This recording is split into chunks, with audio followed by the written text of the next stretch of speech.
Settle in, dear friend. Let the room you are in become safe and simple. Notice what is supporting you right now, the cushion beneath your weight, the chair beneath your back, the gentle swath of air on your skin.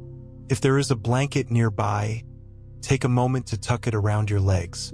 If you have a warm drink, lift it slowly, feel the heat move into your palms, and let the aroma arrive as if it were the first time you have ever smelled anything. You are allowed to rest here. You are allowed to set burdens down. You know this, and yet it can feel like the heart forgets. The mind clings to what is pleasant, pushes away what is painful, and grows foggy around what is uncertain. The old teachings say suffering blooms not from change itself, but from the way we fight it. You have probably felt that fight today. In the tension behind your eyes when the message you wanted didn't arrive, in the tightness around your ribs when a plan shifted, in the flatness that follows when a joy passes and you wanted it to stay. So for now, we experiment with a different posture. Not a posture of collapse or helplessness, but a soft, courageous permission to stop arguing with reality, to stop fighting change, to feel what is here, to meet it with a little more warmth than you thought you could, and to let yourself be helped by the breath in your own body. Begin with this small practice. Let your hands rest wherever they want. If your shoulders are creeping toward your ears, let them fall. On your next inhale, silently say to yourself, here. On your next exhale, silently say, now. Inhale, here. Exhale, now. Give it 10 breaths, unhurried. If thoughts scatter out like birds, that is fine. Just return. Here, now. The mind loves to leave. You are practicing the art of returning. As you breathe, notice how each breath whispers the lesson we are exploring. No two breaths are identical. A cool inhale, a warmer exhale. A slight pause, then the next wave. The body is a teacher who never raises their voice. If you lean close, you can hear it offering this. Change is not your enemy. It is the rhythm that lets anything be alive. Maybe today your life is full of clear changes. A move to a new place, a shift in work, a child growing past a familiar stage, the end of a relationship, the beginning of one. Or maybe your changes are small and relentless. The inbox reshuffles, the news cycle churns, your energy rises and drops. Someone's mood changes and you feel it. The sun at a different angle on the kitchen floor. Change wears many outfits, but the feeling of struggle tends to be the same. You can feel it as a bracing. You can feel it as a held breath you forget to release. You can feel it as an internal no. Try this. Scan your body gently and see where that internal no lives. Is it the jaw, the belly, the throat? Place a hand there. Let the hand be kind. You do not need to push the feeling away or pry it open. You are simply saying, I see you. You belong here too. As the hand rests, let your exhale lengthen by a beat or two. If you like numbers, breathe in for a count of 4 and out for a count of 6. Do that 5 times. Notice whether something subtle shifts, as if a window cracked open and a fresh strand of air came in. You are not a statue. You are made for movement, but not always the kind that shows on the outside. There is movement in softening. There is movement in meeting what you don't prefer with a little less fight. There is movement in the way you speak to yourself as events flow through your day. The old teachers used 3 simple words for the frictions that tire the mind. Wanting, pushing away, confusion. You can translate them easily into your own life. Wanting is when you chase the next moment to fix this one. Pushing away is the flinch, the no, the wish to escape. Confusion is the fog that settles when you are overwhelmed. These are not your failures. They are human weather. And like weather, they move. Tonight, we practice the counter moves. Release instead of grasping. Acceptance instead of aversion. Clear seeing instead of fog. They are not slogans. They are muscle memory you build breath by breath. Consider the small scene of an email you hoped for that didn't come. Not today. Wanting surges. You lean forward in time, trying to pull tomorrow closer. Pushing away knocks on the door. 2. Telling you to stop caring because caring hurts. Confusion arrives like static. What if you made a soft pivot? What if you noticed the wanting and labeled it gently? Wanting is here. What if you noticed the push and named it? Resistance is here. What if you let the fog exist and, with a slow exhale, added one more sentence, and I can be kind to myself in the middle of this? The situation hasn't changed, but your posture has. The fight has dialed down. I want to tell you a simple story. A wind once moved over a grove of bamboo. The wind was strong. The bamboo bent and hissed and bowed.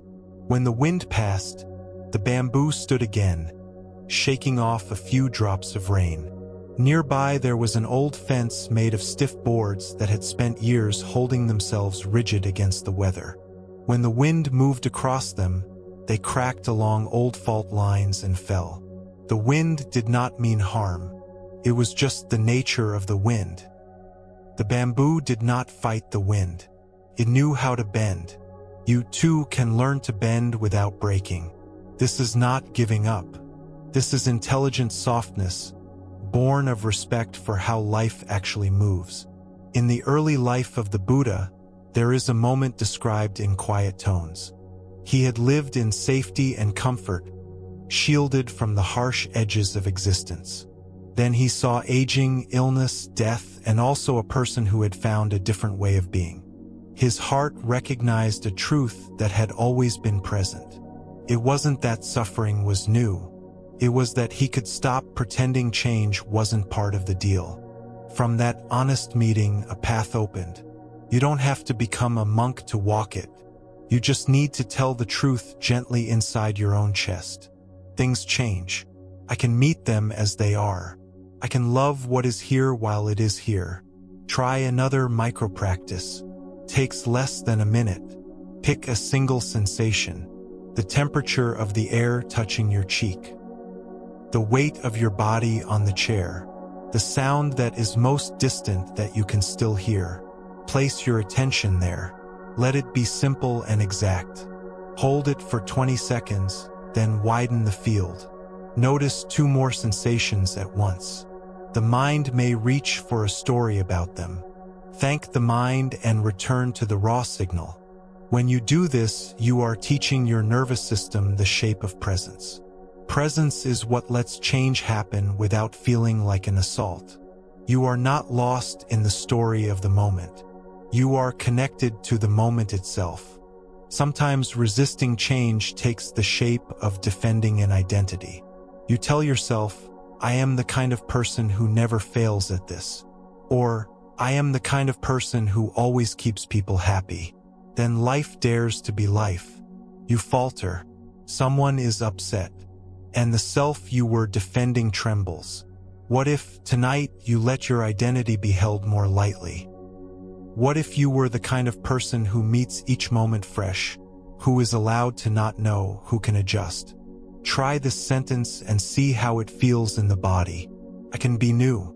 The words are simple, but they put some space between you and the rigid stories that make change feel dangerous. Whisper them if you like. I can be new. Let's bring this to a very ordinary situation. You open your phone, and a message from someone you love carries a different tone than usual. Clipped, tired. The old patterns light up, wanting it to be fixed now, pushing away your own discomfort by blaming, confusion about what to do. Before you reply, place your phone down and look out the window. Find 3 shades of color. Feel your feet. Let your shoulders soften. Then ask a better question. What is needed now, given that everything is moving? Maybe what is needed is a pause and a glass of water. Maybe it is a simple reply with warmth, I hear you, I am with you. Maybe it is no reply until your system is clear. This is not avoidance. It is you stepping out of the fight so you can move with care. If you are lying down, let your body settle another notch. If your jaw is clenched, slightly open your mouth and rest the tongue. Let gravity do the work. Gravity is one of the most reliable teachers of non-resistance. You can feel it right now, the way it holds you. You do not need to perform your way into belonging. You belong because you are here. Let the bed or the chair carry a little more of you. Imagine the exhale is a soft tide moving through the muscles, especially the ones that work hard when you are not watching. A gentle reminder. You do not have to like a change to stop fighting it. Acceptance is not endorsement. Acceptance is returning to the truth that this is what is happening. From that ground, you can act more skillfully. If your knee hurts, accepting the pain lets you care for it. If a dream ends, accepting the grief lets you honor it and make space for the next chapter. If your energy dips today, accepting the dip lets you pace yourself. It seems obvious, but the mind often treats acceptance as surrender to fate. In this path, acceptance is a doorway to compassionate action. Let's do a small exercise in clear seeing. Bring to mind one change that is asking for your attention right now. Keep it simple. Give it a short name like new job or argument or uncertainty. Picture it as a small stone in your hand. Notice its weight, its temperature, its edges. Now imagine dropping the stone into a wide bowl of water. Listen for the plink. Watch the ripples move outward and soften. You are the bowl, spacious enough to feel the ripples without becoming them. The change is real. The ripples are real, and they also fade. As they do, ask your body, what is one kind thing I can do next? Wait, let the answer come as a felt sense, not a thought sprint. Maybe it is a stretch. Maybe it is sending a message of thanks to someone. Maybe it is closing your eyes for a minute. This is how we practice. Small, kind moves from a clear place. If the heart feels heavy right now, you are not wrong or broken. You are awake to what matters. Place a hand on your chest and feel the slow press and release. Tell yourself gently, I am allowed to be tender. The culture may teach you to mask tenderness with speed or sarcasm. The path we are walking invites you to give tenderness a seat at the table. When you meet change with tenderness, the edges soften. People around you feel safer.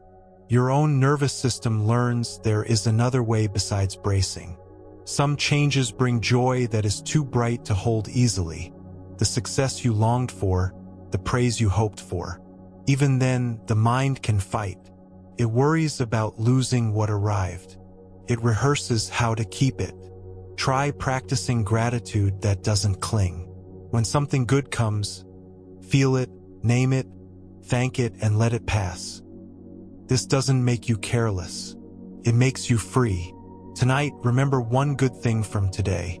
A taste, a laugh, the way light touched a wall.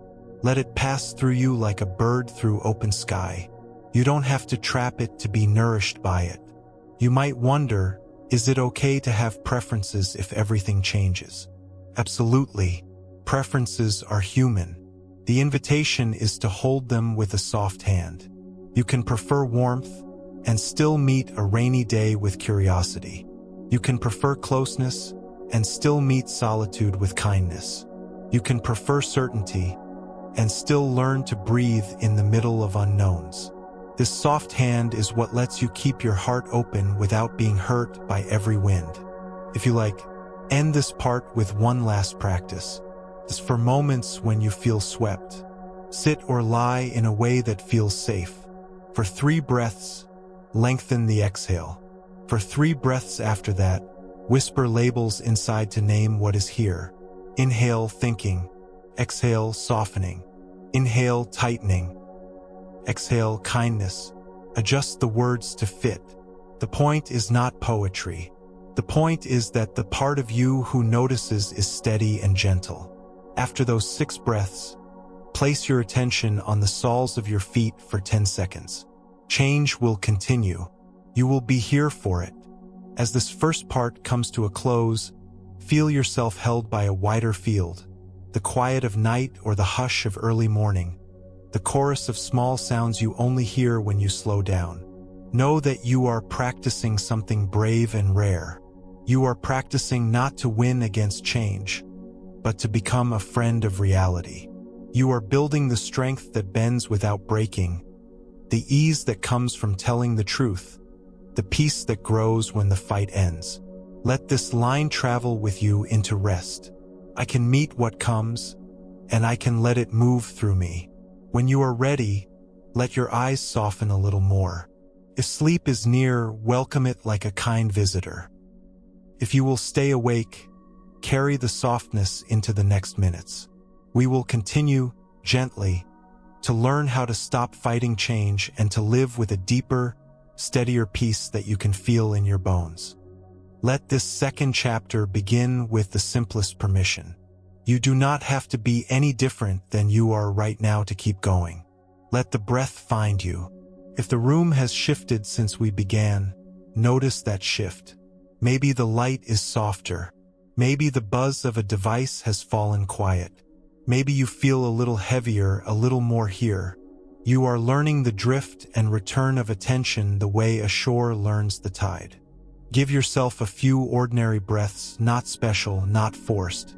Notice the coolness at the nostrils, the warmth leaving. Your body knows how to breathe.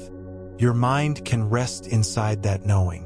We will keep exploring the way you stop fighting change by becoming intimate with how things actually move. Not as an idea, but as a touchable reality. You can test it in everything around you. A cup of tea goes from hot to warm to empty. A mood goes from sharp to dull to gone. Pain flares and then softens. Even a thought that seems solid has edges that dissolve if you look with gentle curiosity. When you practice in low-stakes moments like this, you build the strength you will need for the larger changes that sometimes arrive without asking. A job shifts, a diagnosis lands, a relationship bends in a new direction. You already have the habit of checking in with the simple truths of the body, of naming what is present, of letting one kind sentence rise. That sentence might be as small as, in this moment, breathing is possible. Or, in this moment, I can soften my jaw. We are not trying to hypnotize ourselves or deny difficulty. We are learning to meet difficulty without doubling it. Try a micro-practice that fits into the narrowest sliver of time. Call it 1 square inch of kindness. Pick a single square inch of your body, the tip of your thumb, the skin at the edge of your eyebrow, the place where shirt meets shoulder. For 30 seconds, place your attention there. Feel temperature, pressure, any tingling or quiet. Imagine kindness pooling in that square inch, not dramatic, just available. You may notice the mind asking why this matters. Answer gently, because this is how I practice being with what is real. Because small kindnesses multiply. Another scene. Your child asks a question you don't know how to answer, or a colleague expects a clarity you don't have. The mind often treats not knowing as danger. It rushes to fill the space with whatever will stop the discomfort. What if you let not knowing be spacious? What if you breathed and said, I don't know yet, but I can stay here with you and find out? Feel how that sentence lands in your body. It has honesty and it has care. It honors the change in your status from the one who knows to the one who is learning. When you make room for that shift, you stop fighting a story about yourself, and you begin to relate to the living moment. There is a simple parable I want to offer, one that has lived in many forms. A teacher shows a student a cup and says, notice its beauty, the curve, the way light moves along the rim, the quiet sound it makes when set down. The student nods. The teacher continues, I use this cup knowing that one day a hand will slip or a shelf will shake and it will no longer be whole. Because I remember this, I can enjoy it fully now. The point is not to be gloomy. The point is to cherish without clinging. When you treat the people and objects and seasons of your life as precious in their living time, you soften the fear that comes from pretending they will never change. Consider how this might touch your evening rituals. The way you wash dishes can be a small ceremony of meeting change with respect. Warm water spills, bubbles rise and pop, plates go from messy to clean. You can rush or you can choose to move at a pace that tells the nervous system all is well enough. The plate is here. The water is warm. My hands are capable. A mind that practices ease during small chores becomes a mind that can find ease in bigger storms. If this feels out of reach on a hard night, keep it even simpler. Let one breath be gentle. That is enough practice for now. We also meet resistance in the stories we tell about time. You might hear yourself say, "This should not be happening yet," or "This should have happened by now." These shoulds are often the mind's attempt to anchor itself against the tide. Instead of arguing with the calendar, try meeting time as a companion. You can say out loud if it helps, "It is August and I am here and this is the chapter 1 I'm in."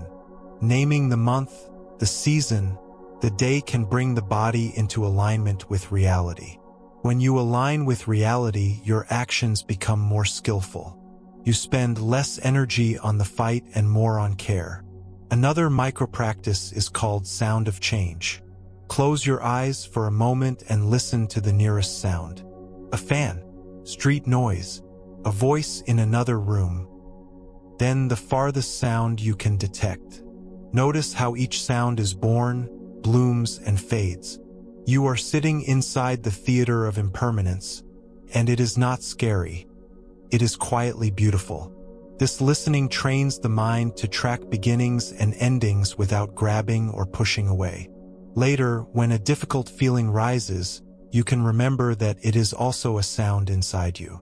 It arrives, is present, and moves on. You do not have to shove it out. You do not have to hold it in. You can listen with kindness.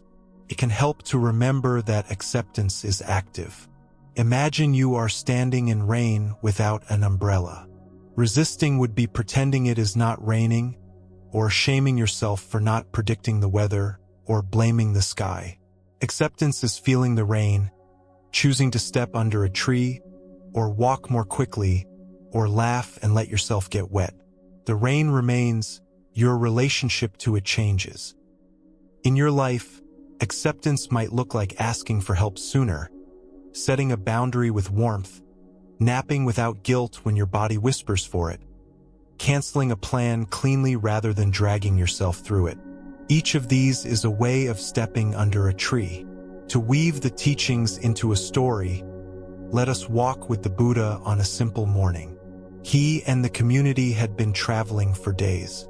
A village appeared, and with it, the murmurs of a festival. People were excited, their attention leaping toward what would happen later. The Buddha paused by a tree and watched leaves moving in the early light. He pointed gently and said to those near him, "Watch closely." A leaf trembled and fell and joined the earth that fed the tree itself.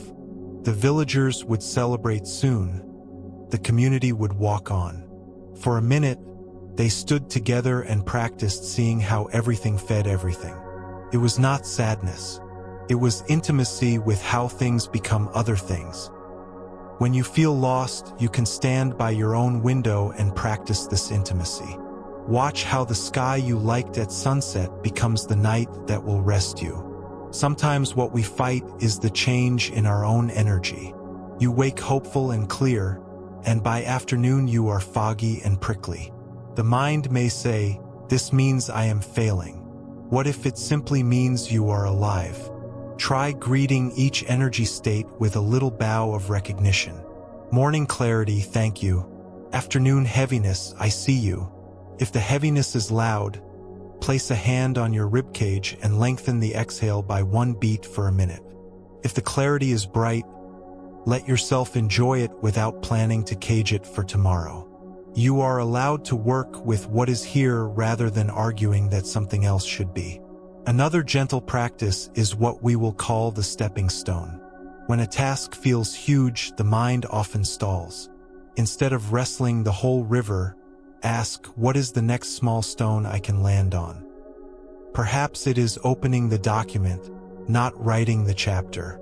Perhaps it is filling one glass of water, not fixing hydration forever.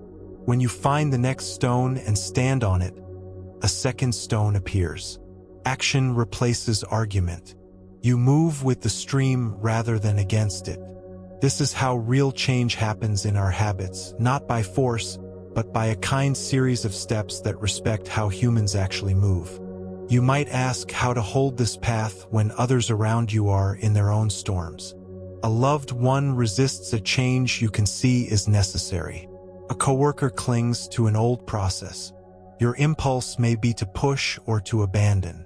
The middle way here is patient presence. You can say, I will not escalate the fight by forcing you to be where I am, but I will also not pretend I don't see what I see. You can offer companionship, information, options, and then breathe. People move when they move. Your calm is not indifference. It is the ground that makes wise connection possible.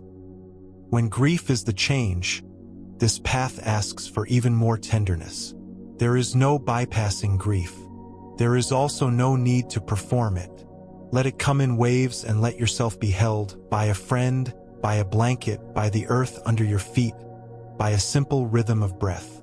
Name what you loved. Thank it. Cry when you cry.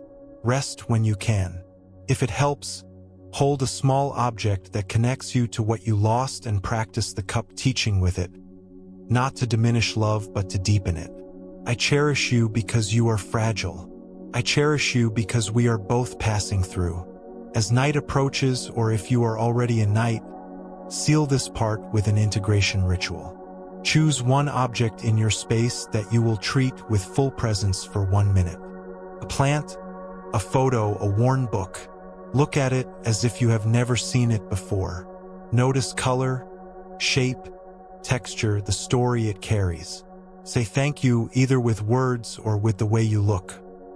Set it down or return your gaze to the room with the knowledge that you can bring this level of attention to anything.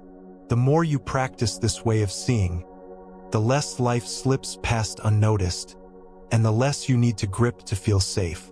Before we close, let's return to the body with a short sequence to anchor you. Breathe in and feel the ribs widen. Breathe out and let the shoulders drop. Breathe in and feel the back of the heart expand. Breathe out and soften your belly. If you need a phrase, you can use this. Breathing in, I meet. Breathing out, I let be. 10 rounds, unhurried. If during this you feel restless or numb, that is just weather. You can rest inside the weather.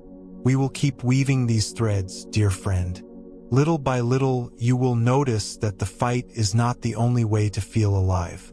You will notice that intelligence can be soft, that strength can be yielding, that clarity can be gentle. You will carry this into the way you answer messages, plan your days, wash your face, say yes and no.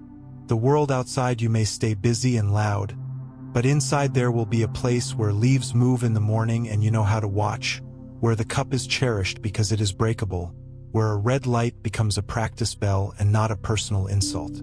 This is not a personality transplant. It is a return to how life is when the argument ends. Let your breath be ordinary again. Let your eyes soften or close if that feels right.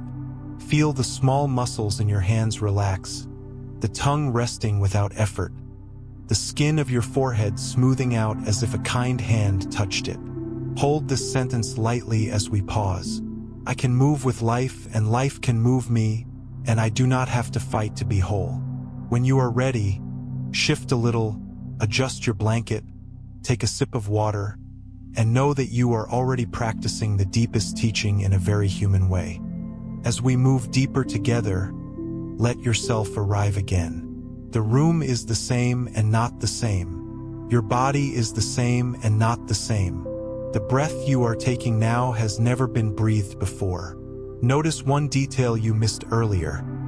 The way a shadow leans across the floor, a faint scent from the kitchen, a thread on the edge of your sleeve. These small acknowledgments tune your senses to reality as it is, which is where peace actually lives.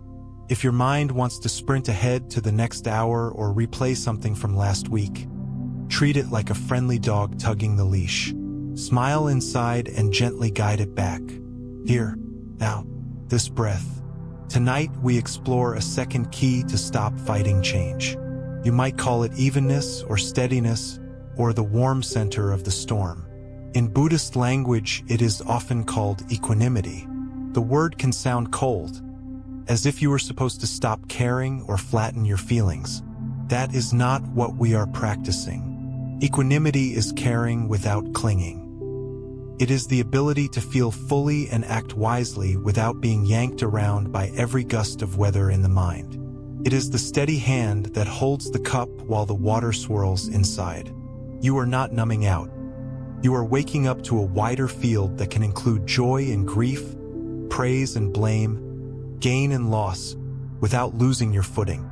You can feel a hint of this evenness right now by widening your attention. Instead of placing your awareness on a single sensation, open it like a canopy that includes the rise and fall of breath, the weight of your body, and the sounds floating at the edges of the room. Let your attention be broad but soft.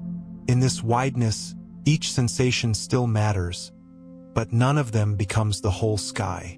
When the mind narrows too tightly around one uncomfortable thing, it becomes the only truth. Widening is a kindness. It lets the uncomfortable thing be held inside something larger, and that larger thing is you, present and breathing. Equanimity does not ask you to pretend. If you are scared, say, fear is here. If you are excited, say, excitement is here. Those sentences sound small, but they change the relationship you have to the feeling. Instead of being fear, you are a person who knows fear is visiting. Instead of being excitement, you are a person who knows excitement is visiting. Hosts can be kind. Hosts can set wise boundaries. Hosts can let guests arrive and go. This is the practice, to move from identification to relationship, from a clenched fist around experience to an open palm that feels everything more clearly. There is an old story told in many places about two arrows. The first arrow is the pain of what happens. The lost job, the harsh comment, the body ache, the plan that shifts in a way you didn't choose. The second arrow is the one we shoot into ourselves. The extra suffering we add by insisting this should not be happening, by blaming ourselves or others, by gripping the mind around a story. Equanimity does not remove the first arrow. It invites you to put down the bow before you shoot the second. If you like imagery, picture yourself gently lowering the bow to the ground.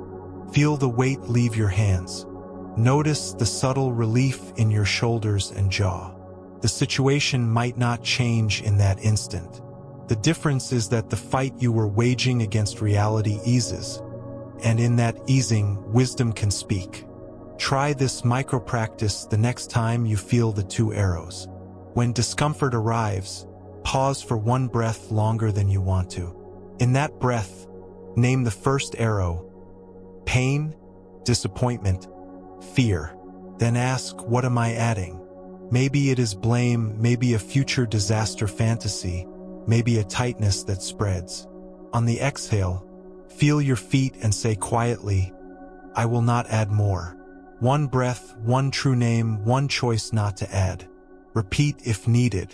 This is not a moral test. It is a way of reminding your nervous system that you have a say in how much extra hurt you create. Let's place this into a familiar scene. You open your calendar and see that a meeting you prepared for has been canceled last minute. Your chest tightens. The first arrow is the real inconvenience, the loss of a thing you were ready to give. The second arrow prepares to fly. Thoughts about how people never respect your time. A story about being invisible, a flare of bitterness. Before that arrow launches, feel the chair under you. Press your feet into the ground, and let one long exhale leave your mouth as a soft sigh. Say inside, cancellation is here. Say next, I will be kind to myself in this moment. Notice if there is one small choice that supports steadiness. Stand and stretch, refill your water, step outside for 60 seconds of sky. These tiny choices are not trivial. They are the bridge between the idea of equanimity and the living of it. There is another story I love for this practice, a simple one about boats in fog. A person is rowing a small boat across a misty lake when another boat bumps into theirs. Anger sparks. Who would be so careless?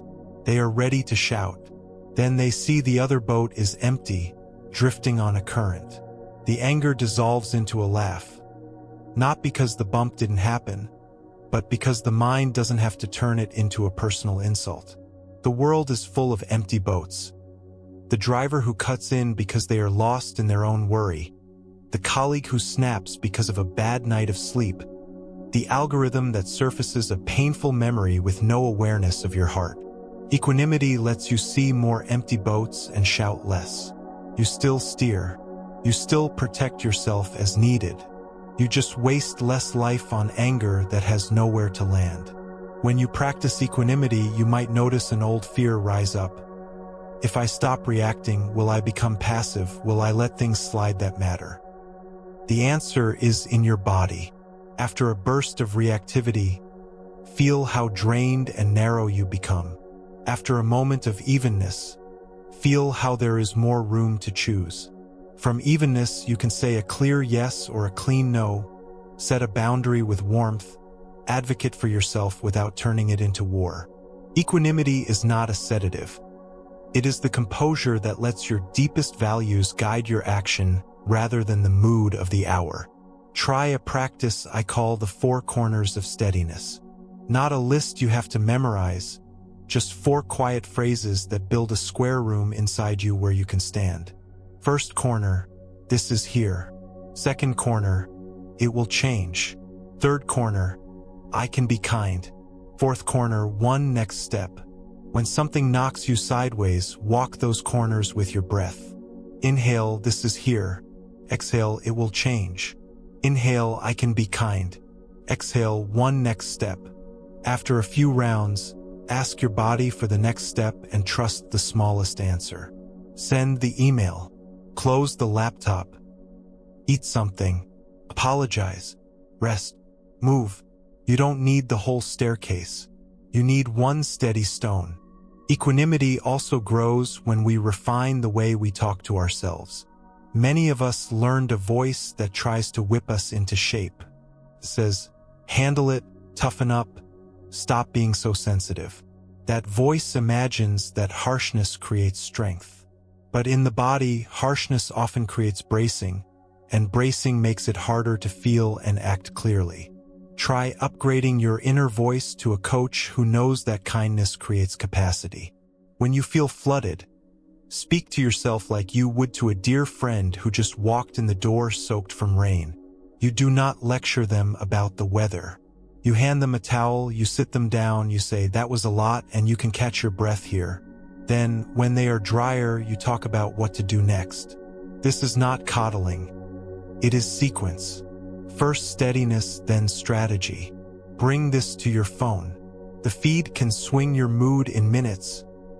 Triumph, outrage, envy, fatigue. Equanimity online looks like pacing and placement. Before you open a social app, put one hand on your belly and feel one breath fully. Ask, am I resourced to enter a stream that does not care about my nervous system? If the answer is no, put the phone down. If the answer is yes, decide how long you will swim and where you will place your attention. If a post hooks your emotions, name the first arrow and notice the second trying to fly. You can scroll on. You can close the app. You can send a kind message to someone you genuinely appreciate to counterbalance the pull of comparison. This is modern practice, wise and ordinary. Another place equanimity matters is at the border between day and night. Energy often gets noisy in the last hour. The mind tallies wins and losses, projects into tomorrow, rehearses conversations. Tonight, try a small ritual that signals to your body that you will not carry every bag into bed. Sit at the edge of the bed or a chair. Place your hands on your knees. With each exhale, imagine setting down one bundle. That email thread, that worry about a loved one, that schedule knot. If a bundle refuses to set down, write one line on a note and promise to meet it in the morning with fresh eyes. Then place the note where your future self will see it. The act of staging care for tomorrow lets the nervous system rest now. This is equanimity as wise housekeeping. Sometimes evenness reveals the grief you have kept beneath activity. When you stop fighting change, the tears might finally come. If they do, let them be part of the weather.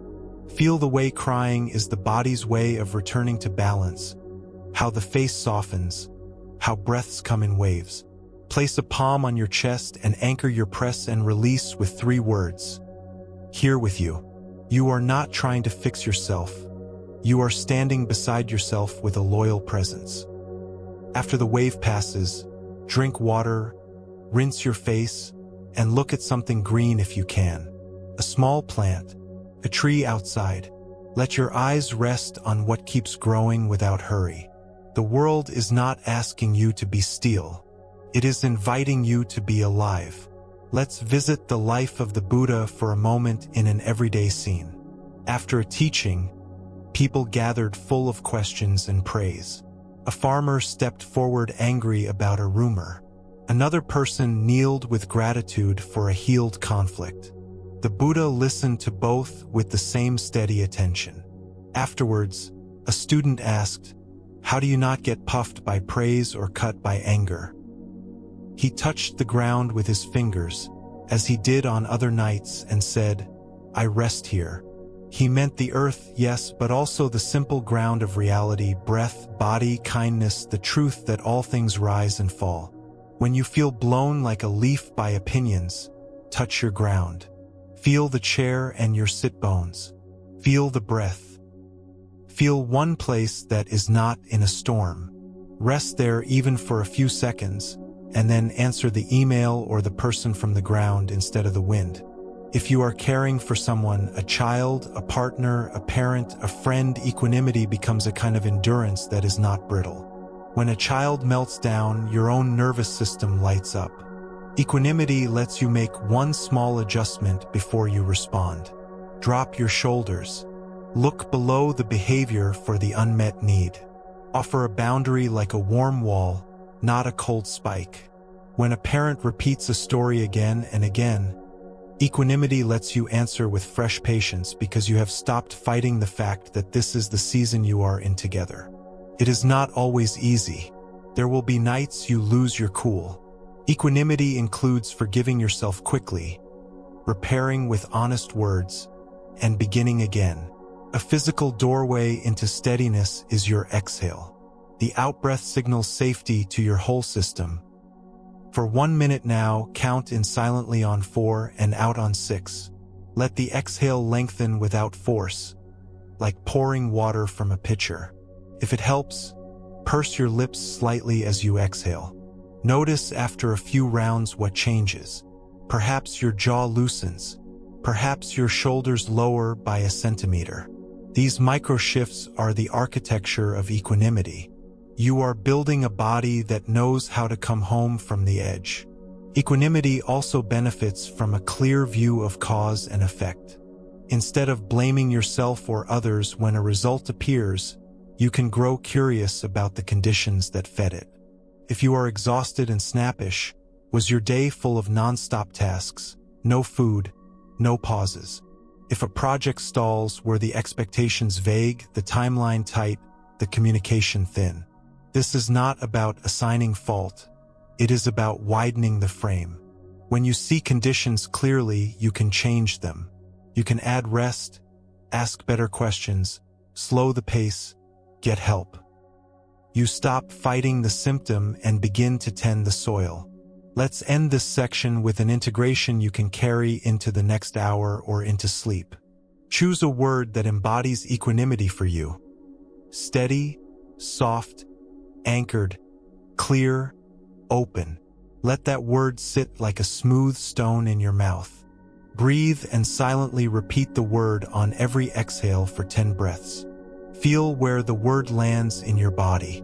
Maybe steady gathers at your spine. Maybe soft spreads across your face. Maybe clear brightens your eyes.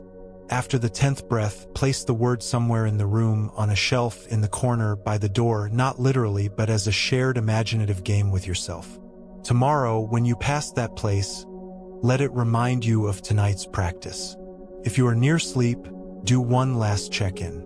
Is there a hand that wants to rest on your heart or belly? Is there a small shift that would let your weight settle more fully? Is there a thought that needs one sentence on a page so it will not keep knocking? Make the adjustments with the same evenness we have been practicing. You are not scolding, not rushing. You are tending to a living being, you, with care and composure. Remember the 4 corners if you need them in the dark. This is here. It will change. I can be kind. One next step. The night will change you as you rest. Morning is another chapter. You will meet it from the ground you are building now. Arrive again, dear friend. Feel the ordinary mercy of this moment. The shape of the chair under you, the stretch of fabric across your shoulder, the small sounds at the edges of the room. Let your eyes soften or close. Let your scalp loosen by a thread. The night or the day holds you just as you are. There is nothing special you must do to deserve this exhale. We are still walking the same simple path together, learning how to stop fighting change by meeting life with a steadier, kinder posture inside. Tonight we lean into a quiet power that many of us learn to overlook. Compassion, not the dramatic kind that makes headlines, but the practical kind that mends the small tears of a day. Compassion softens the bracing you use to keep the world away. It turns toward pain without collapsing, toward joy without clinging, toward confusion without panic. Compassion is not a sentiment. It is a skill. You practice it the way you practice balance on a bicycle, a little wobble, a little correction, and then a glide that feels like home. One doorway into compassion is the voice you use when you talk to yourself. Notice the tone that arrives when something goes wrong. A missed deadline, a sharp word you wish you could unsay. The voice might be tight and narrow, trying to bully you into improvement. That voice learned its job from people and places that believed harshness equals strength. You can teach it a new job. Try the 3-sentence shift. First sentence, name what is true without drama. I missed the deadline. Second sentence, name what hurts and offer a hand. That stings, and I am with you. Third sentence, name one wise next step. I will send a clean apology and reset the plan. These 3 sentences move you from fight to care to action. Imagine a workday where you sent a report with an error. Your stomach drops. The first arrow is the real mistake. The second arrow rises, a flood of stories about your worth. Pause for one breath longer than you want. Use the 3-sentence shift. I sent a report with an error. That stings, and I am with you. I will fix the number and send a clear correction now. Feel the shoulders lower a notch. Feel how compassion does not erase responsibility. It makes responsibility doable. You stop wasting energy on self-punishment and invest it in repair. Try a small micro-practice that grounds this shift in your body. Hand, heart, horizon. Place one hand on your belly or heart. Feel the warmth meet you. Say quietly, here we are. Then lift your gaze to the horizon of the room, the far wall, a window, the door frame. Let your eyes rest on distance for 3 slow breaths. The hand keeps you company. The horizon reminds you life is bigger than the moment. When you return to the task, you are less likely to be pulled by the old currents of panic or shame. There is a story that appears in many forms about 2 travelers at a river. An elder and a younger companion arrive at the bank where a stranger stands, unable to cross. The elder lifts the stranger and carries them through the water, sets them down gently on the far shore, and they part ways. Hours later, the younger traveler bursts out, "We are not supposed to carry strangers. How could you?" The elder smiles softly. "I set that person down at the river. You've been carrying them all this time. We do this with moments. Something happens and the body keeps holding it as if it were still happening. Compassion helps you set it down, not by pretending it never occurred, but by honoring it and releasing the grip you no longer need. Practice setting something down. Bring to mind a small encounter from today that you are still carrying. Give it a short name, the comment, the look, the delay. Place one hand palm down on your knee and let the other hand hover above it. With an exhale, lower the hovering hand as if you were placing the moment on a low table in front of you. Whisper, "Thank you for trying to protect me. You can rest now." Notice if your throat softens. Notice if your breath finds a fuller path. You are teaching your nervous system the art of completion, which is how compassion clears space for what is alive now. Identity is another place where fighting change wears us down. We build careful pictures of who we are. I am a high achiever. I am the funny one. I am the caretaker. Then life moves as it always does, and the picture no longer fits. Compassion lets you take off a role the way you might take off a well-worn jacket at the door. You can still love the jacket. You can hang it where you will see it again. But you do not have to sleep in it. You can let the skin underneath breathe. Tonight, tell yourself a simple truth. I am more than any title. I am a living being learning how to be alive. Think of a parent whose child is growing into autonomy. What was once needed is no longer needed in the same way. The mind can treat this shift as a loss of purpose. Compassion says this is a new season, and it also holds tenderness for the ache. You can keep company with yourself as you learn to support without steering. You can let your love evolve from doing to witnessing, from solving to standing beside. When grief pricks, meet it with the same kindness you would offer your child. You are allowed to be tender as you change. A micro-practice for identity shifts. Name the role. Name the human. Whisper role manager. Human, breathing mammal with a beating heart. Role partner. Human, creature who needs rest and sunlight. Role child of aging parents. Human, one day at a time. This soft naming puts space between the tight costume of identity and the steady warmth of being. When the role must change, the human remains worthy and intact. Let's circle back to the three frictions. Wanting, pushing away, confusion, and see how compassion transforms them. Wanting is the power in you that reaches toward what matters. When it tightens into grasping, compassion says, I see you trying to protect joy. Let's loosen our hands so we don't crush what we love. Pushing away is the power in you that guards against harm. When it hardens into aversion, compassion says, I see you trying to keep me safe. Let's soften the shield so we can feel and respond instead of freeze. Confusion is the power in you that pauses when overwhelmed. When it thickens into fog, compassion says, I see you trying to stop the flood. Let's light a small lantern and take one step at a time. Compassion does not scold the frictions. It escorts them toward their wisdom. Place this in a conversation that matters. Someone you love says something careless. Wanting surges to fix it. Aversion flares to push them away. Confusion rises because you don't know whether to speak or let it pass. Before words, take one compassionate breath. Recognize what is here. Let it be for a moment. Learn what matters most. Closeness, clarity, respect. Tend with a single sentence that honors your value. I want to be close, and that comment stung. Or I'm tired, and I want to talk kindly. This is not performance. This is the smallest true move that keeps the connection alive without abandoning yourself.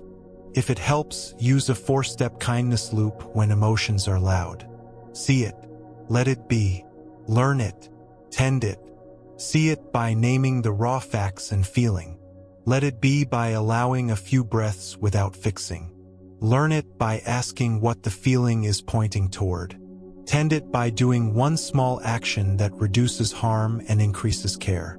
In a few minutes, the nervous system receives a message that you are here, you are capable, and you will not abandon yourself.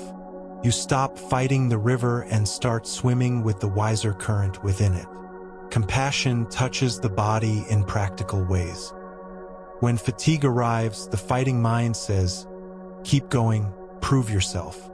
Compassion says, "Pause even for 90 seconds. Feel your feet, drink water, step into a patch of light." When pain arrives, the fighting mind says, "Ignore it, push through." Compassion says, "Listen, adjust, ask for help if that feels right." This is not medical advice. It is an invitation to hear the body as a teacher who speaks in sensation rather than arguments. The more you listen, the less you have to shout at yourself to live. In the old stories, there is a night when the community was weary from travel. A young monk asked how to keep going without becoming hard. The Buddha invited them to sit near a well and listen. The bucket moved, the rope creaked, water met clay with a low song. He said gently, "Let your practice be like this well, offering coolness without strain. Send kindness first to the place in you that is most tired. Then let it overflow to others." Not in grand gestures, but in the way you sit beside someone, or the way you choose not to add one more sharp word to a room already full of them. They took turns drawing water, and the sound helped them remember. If you wish, try a few lines of kindness now. Let them be simple and secular, easy on the tongue. May I meet change with a softer hand. May I act without hardening. May I rest when I am tired. May those I love be safe. May those I struggle with be held in wisdom. May all of us learn to bend like living trees. Speak them softly on the exhale. If the words feel far away tonight, you can borrow them from me and return them later. The aim is not to feel a certain way.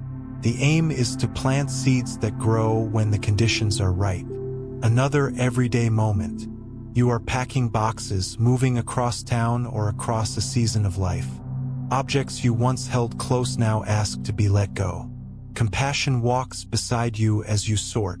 Says thank you and it says not now and it says keep. It lets tears come when a note falls from a book, and it lets laughter come when an old shirt still smells like a summer. Compassion makes space for the whole human who is doing the task, the memories, the fatigue, the relief. You do not need to be efficient at the cost of being kind. You can give your compassion a rhythm to follow. Try the 30-second reset. When the mind begins to spiral, set a soft timer or count to 30 with the breath. In the first 10 seconds, feel the body from the inside. In the next 10, soften one set of muscles, often the jaw and shoulders. In the last 10, choose one sentence of care.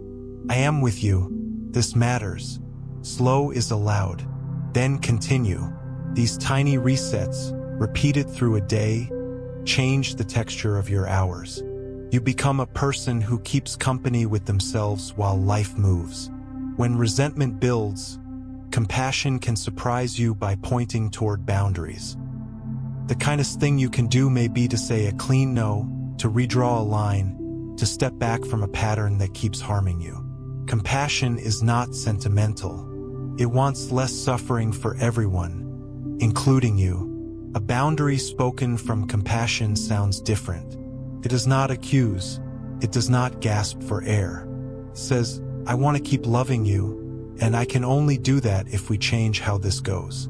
It says, I say yes to you, and I say yes to me, and this behavior gets a no. It says the truth without shaking.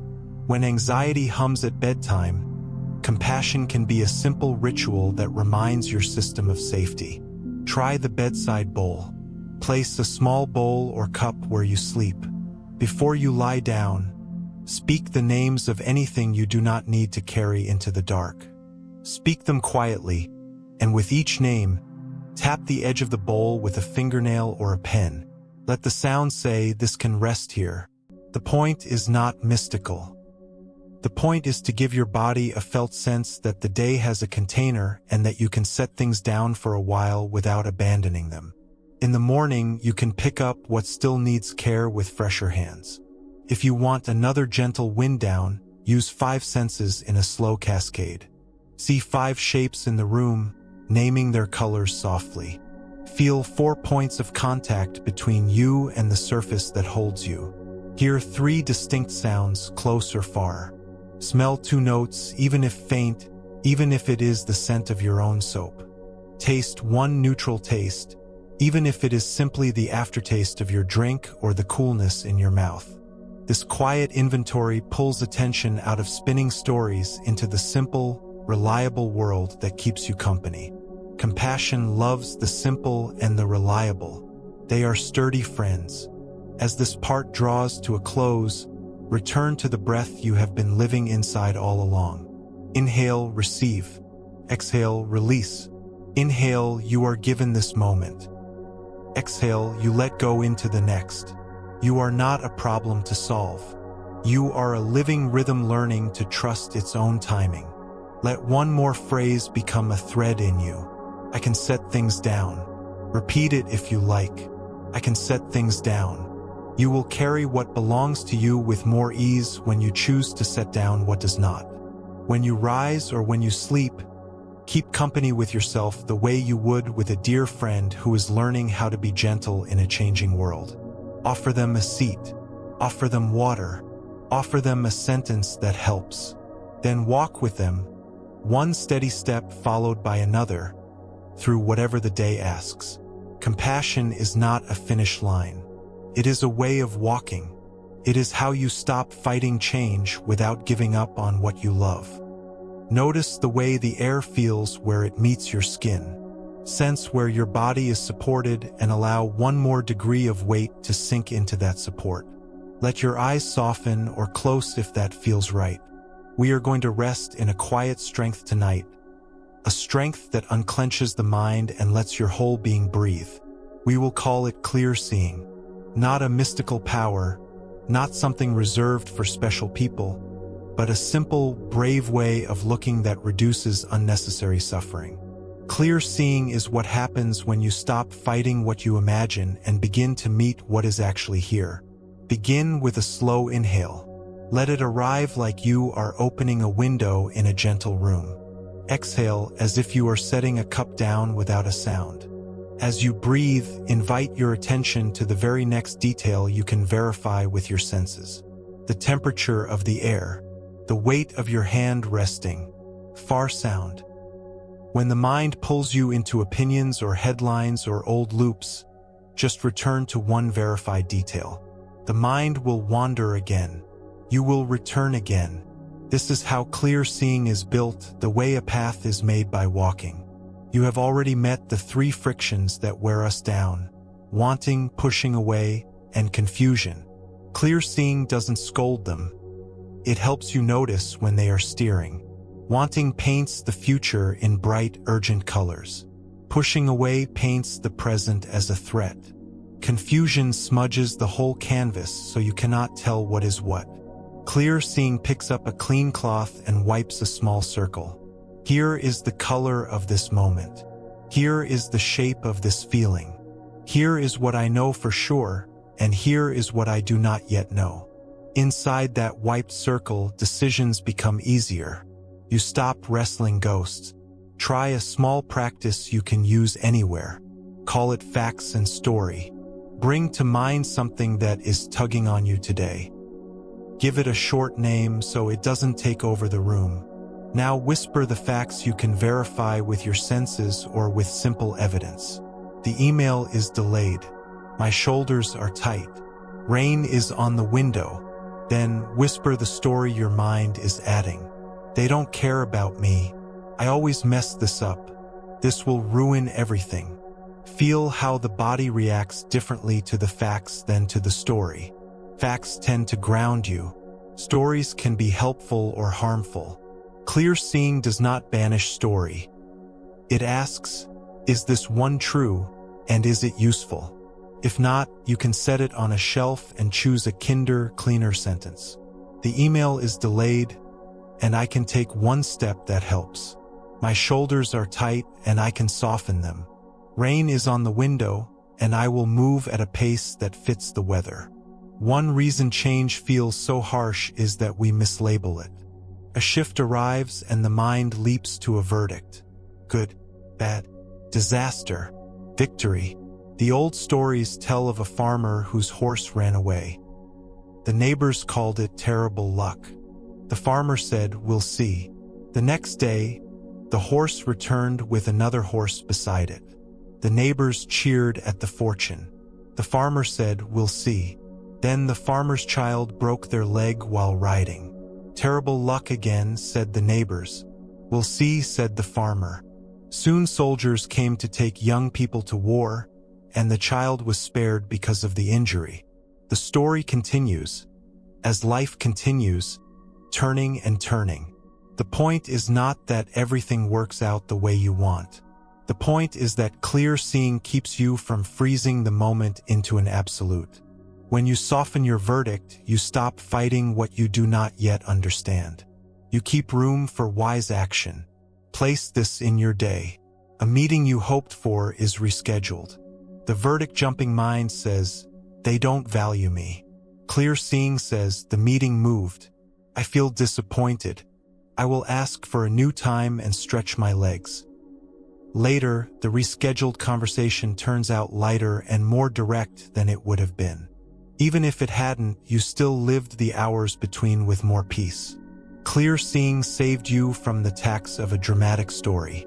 Another practice lives right at the border between sensation and thought. You can try it now. Close your eyes unless they are already closed. Listen for the closest sound. Name it quietly. Buzz, breath, hallway, rain. Now feel the strongest sensation in your body. Warmth at your hands, pressure where your legs meet the chair, the spread of breath at the ribs. Name that too in a word or two. Next, watch a thought appear. You don't have to trap it. It will come on its own. Name it simply. Planning, remembering, imagining. Rotate these three a few times: sound, body, thought. Notice how thoughts are less sticky when they are just one item among others. This is clear seeing as classification, gentle and exact, the way you might sort shells on a beach without judging any of them. We think we need more certainty to feel safe. Often we need more honesty about uncertainty. Clear seeing can learn to say, "I don't know yet." Those 4 words are not a failure. They are a release from pretending. Try speaking them aloud once, softly, and notice what your body does. If you feel a little more space in your chest, that's your system recognizing truth. You can add one more sentence to make it workable. "I don't know yet, and I can take one small step." When you combine not knowing with a step, you stay in motion without forcing outcomes. Identity can cloud clear seeing because it filters reality through a costume. You tell yourself, "I am the one who never asks for help. I am the one who always keeps everyone happy." Then life changes as life does, and the costume pinches. Clear seeing invites you to loosen the fit. What if you are not the one who never asks for help? What if you are the one who asks when asking is wise? What if you are not the one who keeps everyone happy? What if you are the one who values honesty and care, even when it brings discomfort? Try this small sentence and see how it sits. I am allowed to be updated. When you allow an update, you stop fighting the version of you that doesn't fit the season you're in. Let's bring clear seeing to a familiar modern scene. Your phone lights up with news, opinions, comparisons. Without clear seeing, the feed hijacks your attention, swings your mood, and tells you who you should be by dinner. With clear seeing, you decide ahead of time how you will meet the stream. You can place your hand on your belly before you open an app and feel one full breath. You can ask, "What am I here for?" If the answer is to check on one person, do that and leave. If the answer is to relax, choose accounts that nourish rather than inflame. When a post hooks you, try facts and story in real time. What are the facts? What is the added story? Is it true and does it help?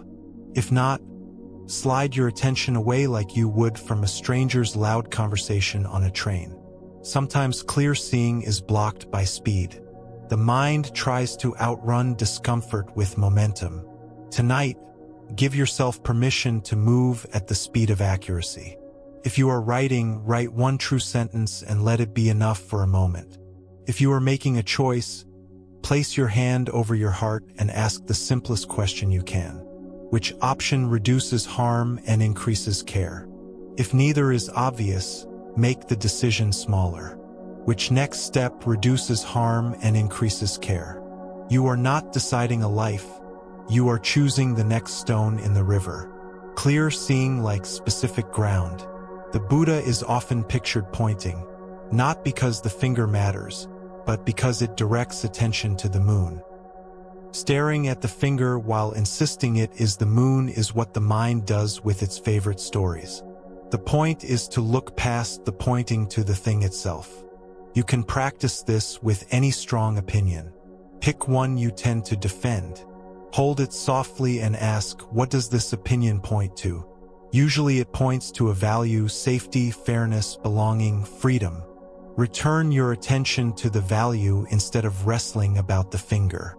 How can I serve fairness here? How can I serve belonging here? This shift often dissolves the fight you thought you had to win. Another image, a pond after rain. If the surface is stirred, the water looks muddy. If you stand and wait, the silt settles and the pond becomes clear. It is the same pond. Your mind is like this. If you stir and stir with rumination and argument, you cannot see the bottom. If you stand still for a little while, the silt falls without you forcing it. Try a brief stillness now. For 30 seconds, do nothing but feel the breath. Not to change it, just to stand beside it. If thoughts pull, let them pass like birds. When you finish, notice if one thing is easier to see. If not, trust that silt is still settling even when you cannot watch each grain fall. There is a tender place where clear seeing meets compassion. Self-talk. Harshness tells you that scolding will keep you safe. Clear seeing says scolding muddies the pond. Try upgrading the sentence that shows up when you make a mistake. Instead of, I blew it, try something slipped and I can repair. Instead of, I should have known, try, I didn't know then and I am learning now. Notice how these small changes alter your posture. The shoulders drop. The breath deepens. The fight lessens. You are not letting yourself off the hook. You are letting yourself onto the path of actual change. Let's make clear seeing practical at the end of the day. Before bed, the mind loves to review. It often tilts toward what went wrong. You can do an honest review that doesn't sting. Sit or lie comfortably. Think of 3 small moments of alignment today. Times you told the truth kindly, times you rested when you were tired, times you noticed a sensation without panic. They can be tiny. I put the phone down. I drank water. I apologized cleanly. Let your body register each one. Then, bring to mind one moment you would like to steer differently next time. Not 10. 1. See it clearly, choose one sentence you will use if it repeats and set it down. The review ends there. No spirals. You are wiring the nervous system to notice what helps and to plan one grounded move, nothing more. A small parable. A teacher handed a student a heavy stone and asked them to carry it through the day. By noon, the student returned, exhausted, asking to put it down. The teacher said, "Of course." The student stared, surprised. The teacher smiled. You thought the task was to be strong enough to carry it forever. The task was to notice when carrying no longer made sense. Clear seeing helps you put things down in time. Old beliefs, old grudges, old strategies that worked in one season and chafe in another. You are not failing when you set them down. You are updating with reality. Sometimes the thing to set down is the argument with the body. Maybe your energy has changed. Maybe sleep is different now. Clear seeing lets you locate what is in your control and what is not. You might not choose the exact energy you have today. You can choose to pace yourself, to ask for help, to eat in a way that steadies you, to move your body in a way that soothes instead of punishes. When you move from argument to care, you stop spending precious attention on a fight you cannot win and start investing in what actually helps. Bring clear seeing to a conversation that matters. Someone you love is upset. The urge to defend rises like a wave. Before you ride it, take one breath and look for the signal beneath the sound. Are they asking to be heard? Are they asking for reassurance? Are they asking for information? If you are not sure, ask, do you want me to listen, to comfort, or to help solve? The moment you clarify, the room changes. You are seeing what is instead of what your fear imagines. You are acting from a map instead of from a guess. This is how conflict becomes a teacher. There will be times when clear seeing reveals pain that you would rather not look at. You might notice a pattern that is costing you. You might realize a boundary is needed. In those moments, pair clear seeing with kindness so you don't turn honesty into a new weapon. Try saying, I can tell the truth without cruelty. Then take the smallest action that honors the truth. Send one sentence. Make one appointment. Put one plan on paper. Avoid the costume of perfection. Clear seeing loves small, real moves. If your mind is busy now, give it a job that helps. We will do a gentle noting practice for a minute. As you breathe, label what happens in the simplest possible way. Inhale, rising. Exhale, falling. Thought, planning. Sound, far. Each hand, rising, falling. Planning, far. Hand. If you lose the thread, smile and pick it back up. This kind of labeling is not about performing mindfulness. It is about giving your attention a friendly structure so it does not default to the old loops. When the minute ends, stop the labels and rest in the ordinary awareness that remains. A short scene from the Buddha's life can help you trust this. Once, after a long day of teaching and walking, someone tried to provoke him with a trap of words. Instead of taking the bait, he asked a few simple questions to clarify what was actually being asked. The man deflated, and a real conversation began. The students later said, "How did you avoid getting hooked?" The Buddha answered in plain terms, "I listened for what was true and let the rest fall away. That is all." You can do this too. In a tense exchange, ask yourself, what is true here? What is guesswork? What can wait? When you sort the pile, the room quiets. Carry clear seeing into a very ordinary ritual. Washing your face. As the water touches skin, let your attention stay with temperature, pressure, motion. When a thought arrives, do not scold it. Neither turn it into a movie. Return to sensation.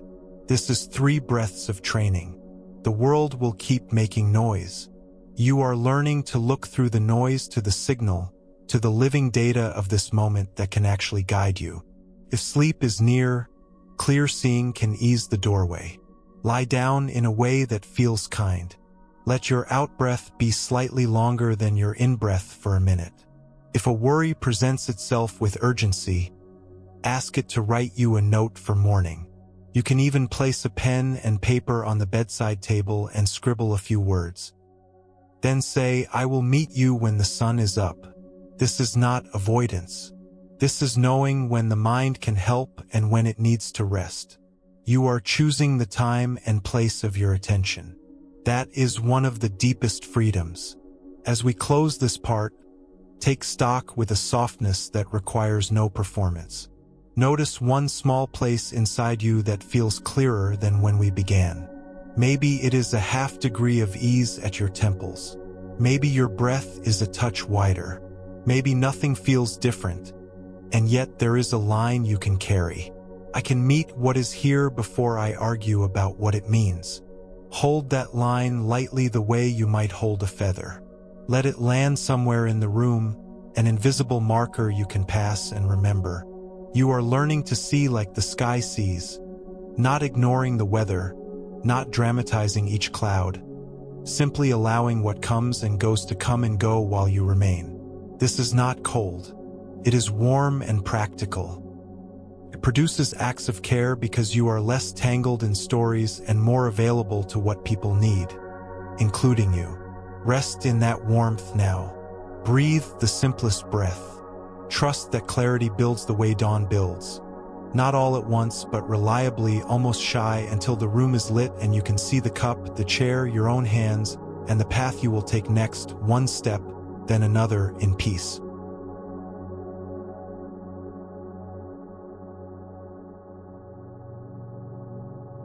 Settle again, dear friend. Let your shoulders drop as if a quiet hand had just arrived to remind them of gravity. Feel the air at the rim of your nostrils, the way the floor holds you with patient strength, the subtle hum of life in and around you. Nothing to prove, nothing to push. This part is about a strength so soft it can be hard to recognize at first. Letting go. Not throwing things away, not numbing out, not pretending you don't care. Letting go is the art of opening your hand at the right time so life can keep moving and you can keep loving without the ache of a constant fight. You already know the 3 frictions that wear you thin. Wanting that tightens into grasping. Pushing away that hardens into aversion. Confusion that fogs the windows of perception.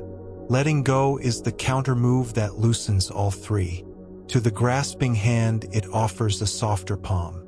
To the hard shield, it offers a breath between stimulus and response. To the fogged window, it offers a quiet cloth and unhurried circles.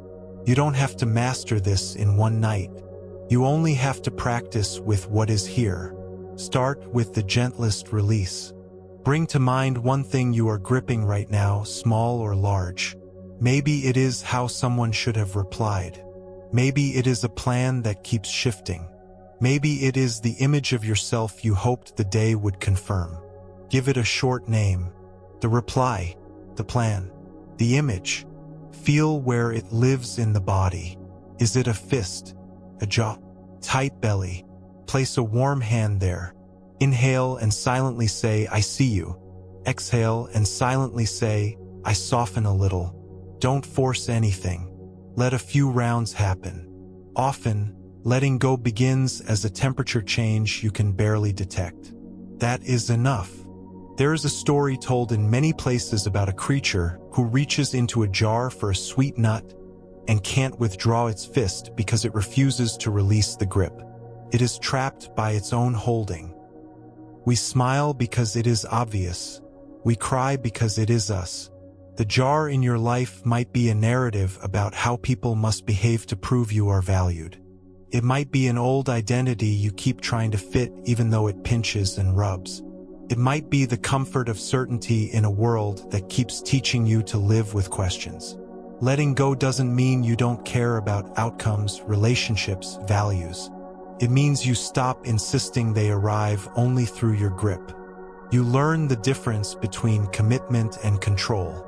Commitment says, I will show up with care. Control says, I will force the world to match my picture. One brings ease. One brings suffering. Tonight, you're practicing the first. Try a small ritual called open and place. Sit in a way that feels kind. Hold one hand in front of you, palm up. Imagine the thing you named, the reply, the plan, the image resting in your palm. Feel your natural urge to close around it. Notice that you could. Then, keep your palm open and gently lower your hand to rest on your thigh, as if setting the thing down in the lap of the present moment. Whisper, I can hold without gripping. The action takes seconds. The nervous system understands actions more quickly than ideas. Letting go shows up in the way you talk to yourself, too. The mind loves contracts written in absolute terms. Always be this. Never do that. Letting go tears up those contracts and writes a kinder clause. For example, always respond immediately becomes, I respond in a time frame that protects care and clarity. Never disappoint anyone becomes, I will disappoint sometimes, and I can be honest and warm when I do.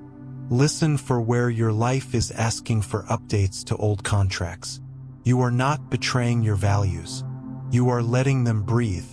A scene from an ordinary morning. You open your phone and a message pulls you into a loop of rehearsed replies. You feel the old heat. Letting go here is not ghosting. It is placing a pause. Set the phone down on a table for 60 seconds. Look out the window. Find 3 shades of color or 3 shapes. Feel your feet. Ask what is actually needed. Often it is not a perfect sentence. Often it is a simple one that preserves connection without selling your self-respect. Thank you for the update. I felt a sting and I want to reply kindly, so I'll circle back later today. Letting go of the performance of instant perfection gives the conversation a chance to happen in human time. If you are carrying grief, and every human is, in some form, letting go can feel like a betrayal. The old teaching stories hold this with great tenderness. A woman once searched for medicine to cure her child who had died. She was sent to gather a mustard seed from any home untouched by death. She went door to door and found none. In some tellings, she returned with an empty hand and a changed heart, having learned that grief lives in every dwelling and that she was not alone. Letting go in grief is not forgetting. It is letting the shape of love change as life changes. It is allowing memory to become a soft river rather than a hard stone. If tonight your chest aches, place a palm there. Say, I will not rush you. Say, I will keep loving and keep living. Say, I can carry both. Letting go is also about seasons of identity. Perhaps you were the person who always had extra to give. Now your energy is different. The mind fights the change, trying to keep you inside the costume that once fit. What if the kindest thing you could do is to loosen the costume? Still you, still caring, and also new. Whisper this sentence to yourself and feel what shifts. I am allowed to be different in this season. If the body relaxes even a little, that is truth recognizing itself. You are not quitting. You are adjusting to reality so you can keep walking without breaking. Bring the practice to work. Projects grow and stall. Teams change. You could spend hours arguing with every shift, or you can build the muscle of timely release. Here is one way. At the end of each day, draw 2 small columns on paper. Kept and let go. Under kept, write 3 things you will keep moving tomorrow. Under let go, write 1 thing you release for now, a micro-argument, a perfection tweak, a meeting you keep trying to schedule with someone who is not responding. When you physically write let go beside one item, your system receives permission to stop carrying it in your jaw and shoulders through the night. You can pick it up later if it becomes ripe again. Tonight it rests. Some fights with change live entirely in the body. You feel a sensation and grasp for a way to make it vanish, or you brace against it and make it louder. Letting go here looks like this. Feel a sensation, label it quietly: heat, pressure, buzz, ache. Invite softness to the skin around it, and widen attention to include another sensation that is neutral or pleasant. Not to distract, but to remind you that this body is a field with many notes sounding at once. The ache is real. So is the cool air at your cheek. So is the weight of your palm. When you allow the full orchestra, one loud instrument no longer fills the hall. If a decision is nodded because you are trying to guarantee a perfect future, let go of the guarantee and choose a value instead. Sometimes you cannot know if turn left or turn right is better. You can know whether honesty or fear is steering you. You can know whether care or reactivity is holding the wheel. Choose the value and take the next small step it suggests. If new information arrives tomorrow, you can adjust. Letting go of the fantasy of perfect foresight returns you to a life where iteration is not failure. It is intelligence. There is a quiet story from the Buddha's life that teaches release through friendship with ground. On a difficult night, Facing inner storms, he touched the earth with his fingers rather than flailing at the sky. The gesture said, "I belong to this ground. I don't need to prove my right to be here. The storms passed because storms do." You can try a version right now. Touch something stable, the bed, the floor, the table, and feel its unwavering presence. Say inside, "I am held." Sometimes letting go is not about dropping the issue. It is about dropping into support so you can meet the issue from steadiness. Let the practice enter your kitchen sink, your doorstep, your inbox. Wash one bowl more slowly than your habit, feeling the temperature and the small circles that bring it clean. Step through the doorway and notice the exact line that marks inside from outside. Before opening the inbox, rest your eyes on the most distant spot in the room and breathe once. Each of these is you releasing speed as the only path to safety. You are teaching your system that ease and attentiveness are allowed in ordinary tasks. Over time, this quality spreads into the bigger thresholds. A micro-practice for cravings. When wanting tightens, you can feel pulled by the promise that the next bite, the next purchase, the next scroll will solve everything. Instead of arguing, try a short handshake. Say to the wanting, "I see the energy here, the bright reach for relief." Give it 30 seconds of full awareness. Feel it as sensation, fizzing in the chest, leaning forward in the head, tingling in the fingers. Then ask, what is the clean request underneath? Often it is rest, reassurance, connection, stimulation, a sense of agency. Meet that request in a small way. Drink water, text a friend, step outside, do 10 slow squats, then choose the snack or the purchase or the scroll if it still fits. You didn't crush the desire. You held it and learned from it. That is letting go of the fight without abandoning the truth. Aversion has its own handshake.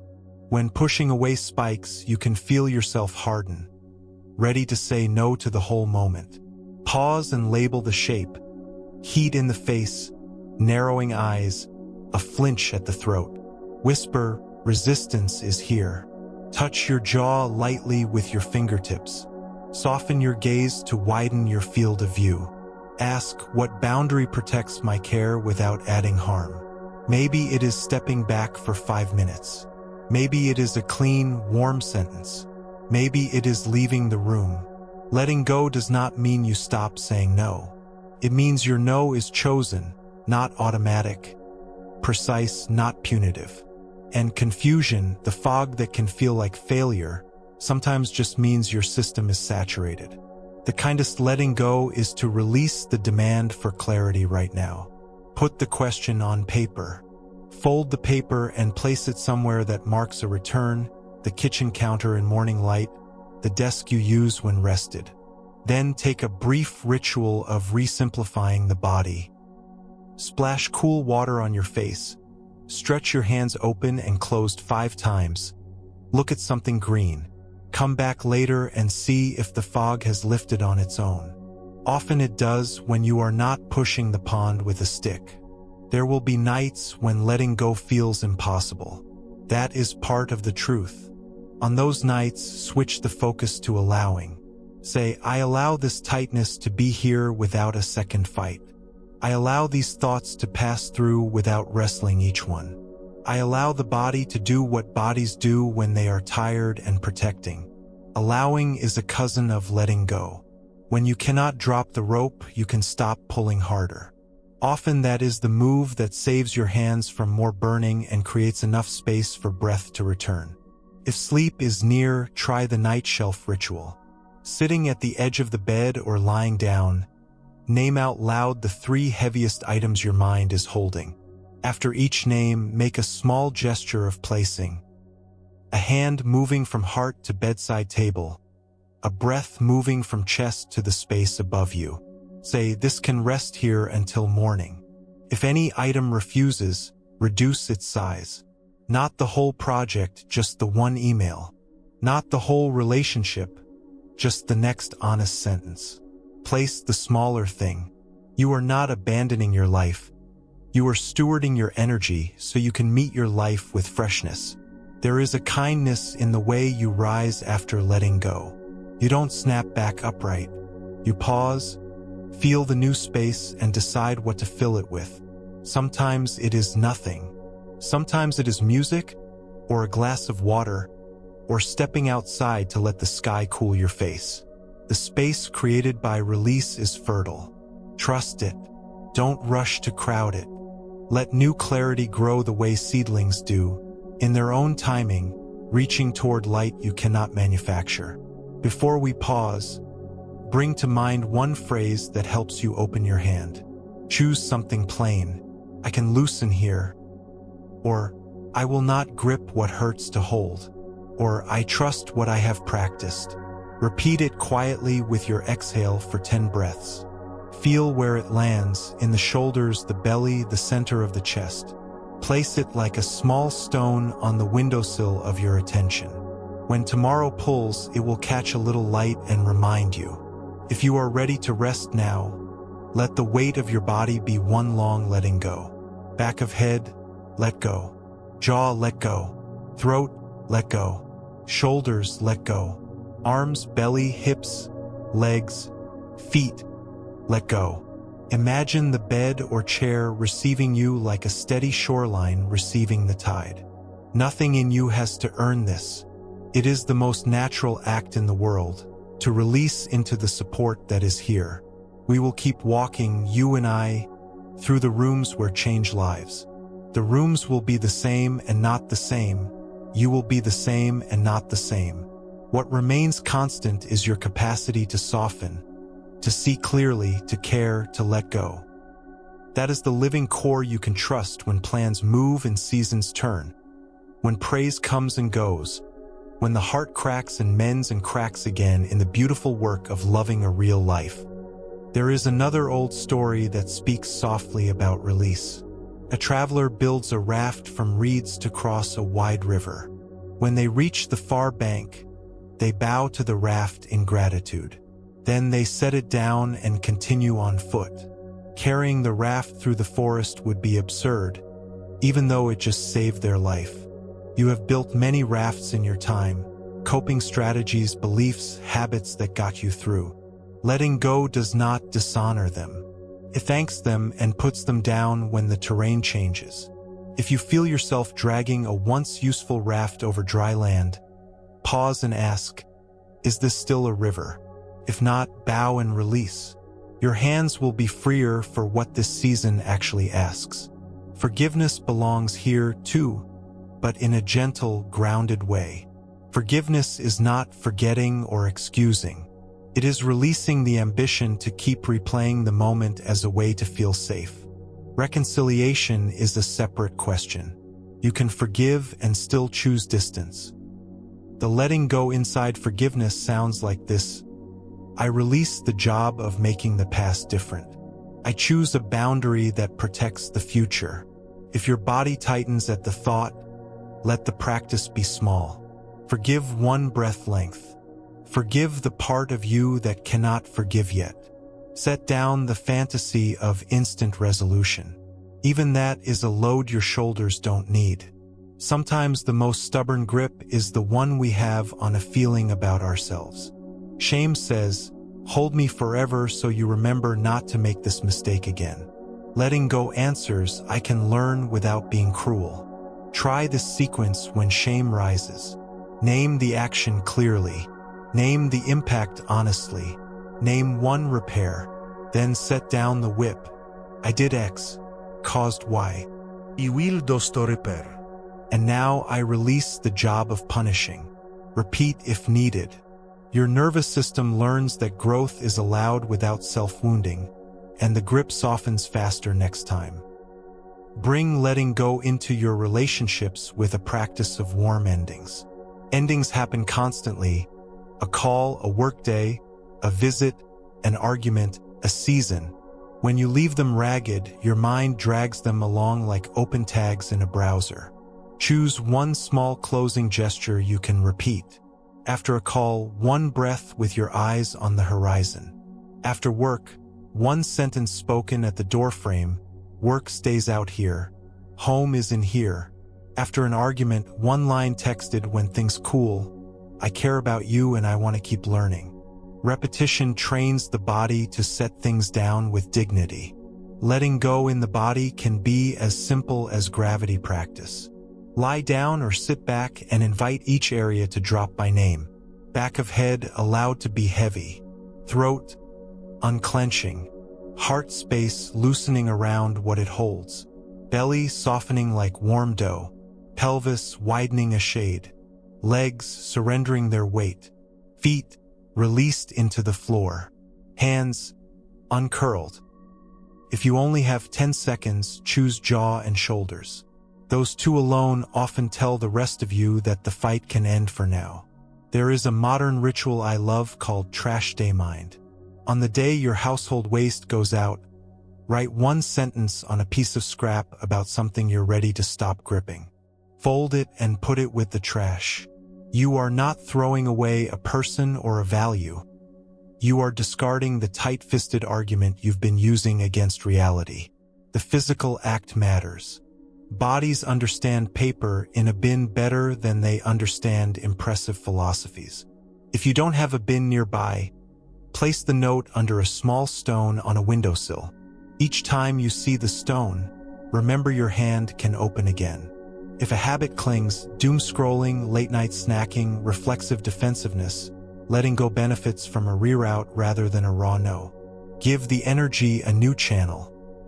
When your hand reaches for the phone in bed, reroute to a single page of a paper book or 3 slow breaths while tracing a circle on your palm. When you feel defensiveness surge, reroute to one question: what are you needing right now? When you want the snack, reroute to a glass of water and ask if the urge remains after 3 minutes. Letting go here is not self-denial. It is creating a small path that fits what your body actually seeks: comfort, stimulation, connection, agency without the afterburn. If you work with creative tasks, you know the paradox. Gripping an idea too hard scares it away. Letting go means loosening your timeline enough that curiosity can return. Try the 30-20-10 rhythm. 30 minutes of focused attempt. 20 minutes doing something physical and simple. Dishes, a walk, stretching, with the question set gently on a back burner. 10 minutes of returning with fresh eyes. Often the solution strolls in during the 20. If it doesn't, you still set down the grind long enough to preserve your joy, and that joy is the soil ideas grow in tomorrow. Parents and caregivers practice letting go in 1,000 micro ways. Letting the child try and wobble, letting your script for the day loosen when a meltdown asks for presence over productivity, letting your pride soften enough to apologize when you snap. Offer yourself the compassion you offer them. Whisper, I can reset. Children learn most from what we embody. When they watch you open your hand and set the raft down, they learn to trust their own timing around release. The world's noise can make letting go feel irresponsible, as if constant vigilance is the only moral stance. But vigilance without rest becomes distortion. Your clarity needs exhale.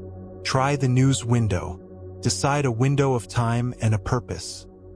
I am informing myself for 15 minutes to choose one civic action today. Set a timer. When it ends, set the raft down. Take the action. Step away. The letting go is not disengagement. It is guarding your nervous system so your engagement is sustainable and sane. Bring a cup of tea into the practice. Watch the steam rise and disappear. Feel the warmth move into your palms. Notice the first sip, the last sip, the moment the cup is empty. Tea doesn't ask to be eternal, to be satisfying. Let the cup coach you. This is what a complete experience feels like. It begins. It nourishes. It ends. You can carry that understanding into your work sessions, your rests, your visits with friends. Beginning, nourishing, ending, and then you set the cup down. Letting go also looks like releasing the hunt for perfect words when a simple, honest sentence will do. In hard conversations, try 2 parts truth, 1 part kindness, 1 part boundary. Truth, what you did hurt. Kindness, I care about you and our connection. Boundary. I won't continue like this. Simple ask. Can we try X instead? If the other person cannot meet you, letting go may mean stepping back. Your dignity is not the same as your pride. Dignity is the quiet knowledge that you do not need to beg to be treated with care. In your spiritual or reflective life, beware of gripping the practice itself. A timer, posture, and breath count are rafts too. If you miss a day, set down the raft of perfection and pick up the raft of return. The practice is not a ledger of virtue. It is a place to remember what you already are. A single mindful breath while washing a spoon counts. One kind sentence to yourself counts. Tonight counts. When anxiety spikes in the dark, try the circle and gate. Draw a small circle on the bed or blanket with your finger. Imagine everything you cannot control outside the circle. Imagine one gate where your agency stands. Ask, what can I do at this gate tomorrow that is small and real? Picture the action once. Then close the gate and let the circle rest. You have not solved the universe. You have relieved your nervous system from the urge to run the universe at 2 a.m., which is mercy. Let's craft a closing ritual for this part to help your body memorize release. Sit or lie as you are. On the inhale, gather the day to your chest with your hands, palms facing inward. On the exhale, turn your palms outward and slowly move them away a few inches, as if offering the day back to the larger field that holds all of us. Do this 3 times. Inhale, gather. Exhale, offer. On the 4th exhale, let your hands rest where they wish and feel the warmth they leave behind. Whisper, I can open my hand and still be whole.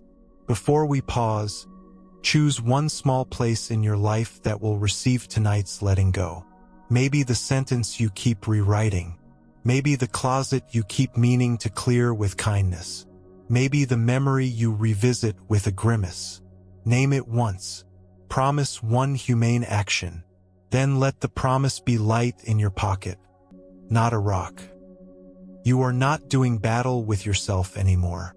You are walking with yourself, palm open, breath steady, heart willing to be changed by love and truth. Rest now if rest is near. Let go into the mattress, into the chair, into the hush that gathers around a quiet room. If you will continue into the next part, carry this softness with you like a warm scarf. Either way, know this, letting go is not losing. It is choosing not to be dragged. It is how you stay tender and clear in a world that keeps moving. It is how you stop fighting change and begin moving with the deep current that has held you since your very first breath. Let the breath meet you where you are. Feel the support beneath you and allow just a little more of your weight to be carried. Unclench your brow by a thread. Release the tongue from the roof of the mouth. You do not have to hold the whole world in your shoulders right now. Let the room be simple. Let this breath be enough. Tonight we'll sit with something both tender and liberating, identity and attachment. Not identity as a bad thing to be erased, but identity as a set of useful labels that sometimes harden into cages. You know these labels, the dependable one, the fixer, the funny one, the high achiever, the peacemaker, the survivor. They once kept you safe or connected. Over time, they can become tight jackets you forget you can unbutton. When life changes, the jacket pinches. The fight begins. You try to keep the old shape alive inside a new season. That is exhausting. Tonight we practice loosening the buttons not to become nobody, but to become freshly alive. Start with a small experiment. Imagine you are wearing several sticky name badges on your chest. Each badge has a word you often use about yourself: roles, traits, job titles, even private sentences like the reliable one or the one who never asks. See the badges clearly without judgment. Now, with your next few exhales, peel one badge off at a time and place it on the table beside you in your mind's eye. Feel the skin under the badge breathe. You are not throwing the badges away. You are discovering that you can take them off. You can put them back on when they fit. You can wear only one today. You can write a new one. Breathe and rest in the space that opens when the chest is not covered with instructions. Identity hardens fastest when stress is high. A colleague questions your work. The badge "I must never make mistakes" flares hot. A loved one seems distant. The badge "I am responsible for everyone's mood" begins to glow. Clear seeing helps here. So does language. Shift from "I am" to "I notice." Instead of "I am failing," say, "I notice fear in my belly and a story about failure." Instead of "I am a burden," say, "I notice shame rising and the urge to disappear." This is not wordplay. It returns you to reality. Feelings are visiting. Stories are forming. You are the host, not the hostage. A simple parable to remind the body what misperception feels like. At dusk, someone sees a snake coiled by the path and fear races through every limb. They freeze. Another moment passes and the light changes. It was a rope. The body unwinds. The path is the same, but the story changed. When identity tightens, we often mistake ropes for snakes. A silence becomes rejection. A correction becomes condemnation. Fatigue becomes unlovability. The practice is not to mock the fear. It is to stay long enough for the light to shift and to check with kinder eyes. Rope or snake? Right now, with this breath. Let's place this in a workday. You send a draft. Feedback arrives. The old identity leaps up. "I am only valuable if it's perfect the first time." That sentence is a snake. Pause. Feel your feet. Breathe out longer than you breathed in. Say quietly, "Feedback is here. Worth is not on trial." What is the one useful request inside the notes? Answer that request. You will improve faster from this posture than from the clenched fist posture of proving you are good. The old badge may itch. You don't have to wear it while you edit. Parents and caregivers know this terrain well. You were the fixer. Now the child needs you to be a witness. You were the ever-available one. Now your energy asks for rhythm. The mind may shout, they'll think you don't love them. That is a snake story. Breathe and update the badge. From fixer to listener. From ever-available to sincerely present in real windows. You can say it out loud to yourself first and then to them if needed. I love you, and I will be more present for shorter times. You are not abandoning them. You are choosing a way that can last. Try a micro-practice called the shelf of names. Picture a simple shelf at heart level, sturdy and kind. Place 3 names on it. A past version of you who got you here, a present version living this exact night, and a possible version you are curious about becoming. Thank the past one for specific gifts: grit, humor, sensitivity, endurance. Bless the present one with permission to rest, to ask, to say no, to say yes. Greet the possible one without pressure. Not a project, just a friend you might grow toward. This visualization loosens the idea that you must be only one fixed someone to be safe. Identity clings because it made sense once. It solved a problem. The job of practice is not to shame the solution. It is to notice when the season has changed. The fixer saved the day in chaos. In a calmer room, the fixer can smother. The pleaser kept connection in a hard home. In an adult friendship, the pleaser can erase you. The solo hero kept you moving when help wasn't available. In a team, the solo hero burns out and blocks others from shining. None of this means you were wrong to become who you became. It means you are allowed to update. The raft helped you cross the river. You can set it down to walk the forest path. There's another old teaching about perspective you can feel in your body. A teacher drops a handful of salt into a cup of water and asks a student to drink. Too salty, the student coughs. They walk to a lake. The teacher dumps in a handful of salt and asks the student to drink again. The student smiles. The lake is wide. The salt is there, but it does not dominate. Your identity can be like the cup or like the lake. When it tightens into one small cup, I am only this, every grain of difficulty overwhelms the taste of your day. When you widen into lake mind, I am many things, I am more than any badge. The same grain of difficulty dissolves in a larger kindness.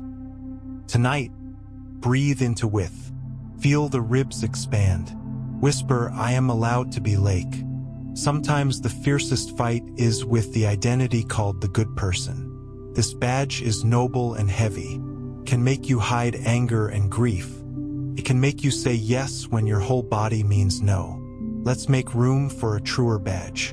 I am a caring person who is allowed to feel everything and to set clear boundaries.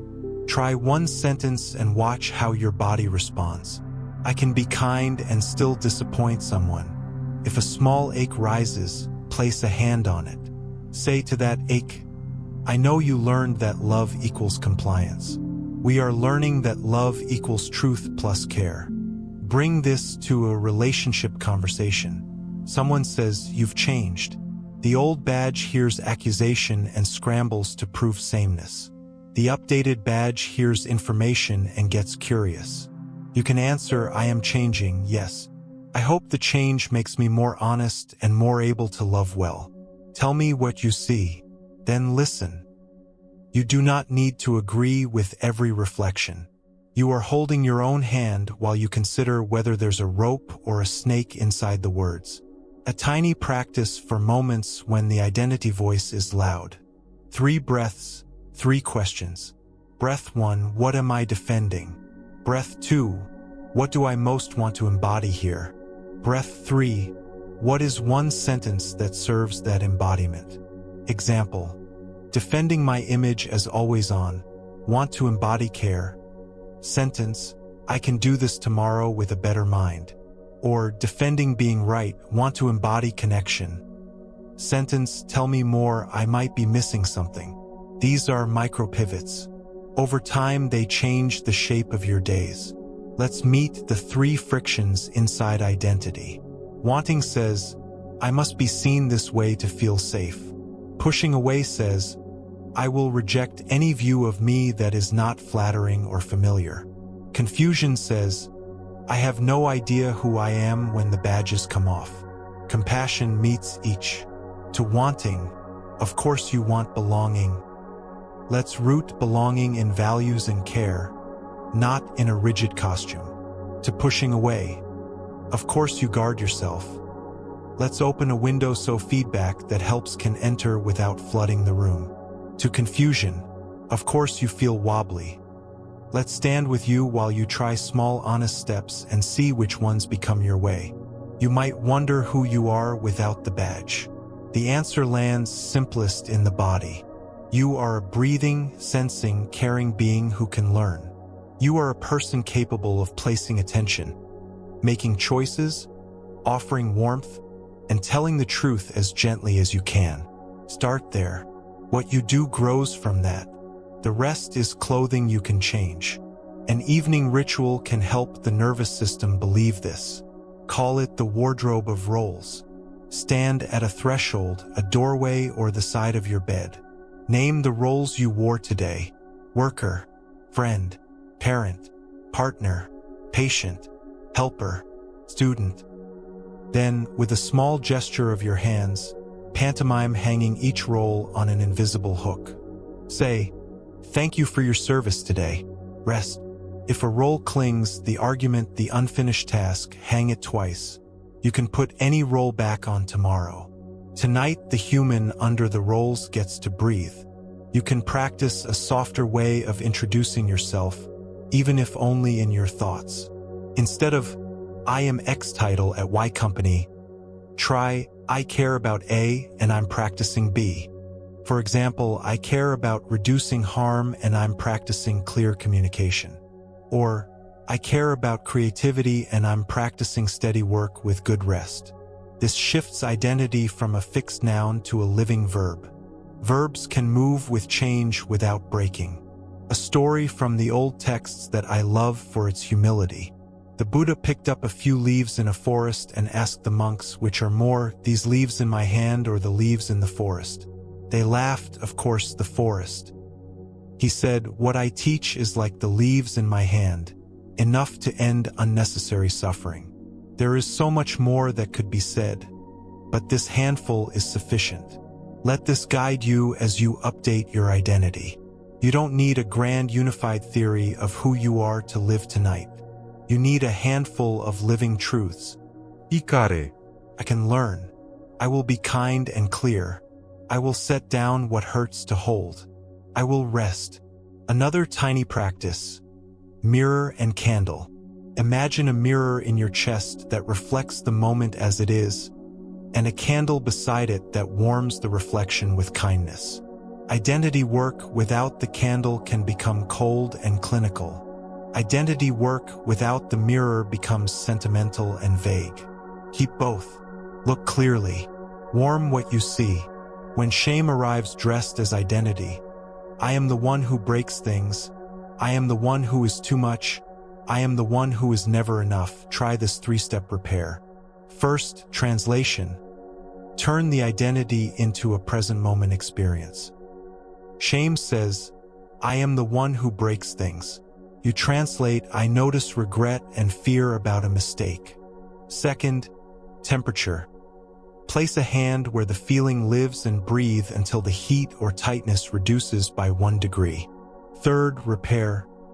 Ask what reduces harm and increases care next. Send the message. Sweep the floor. Rest so you stop causing spills. The identity sentence will try to return. Keep translating. Keep cooling.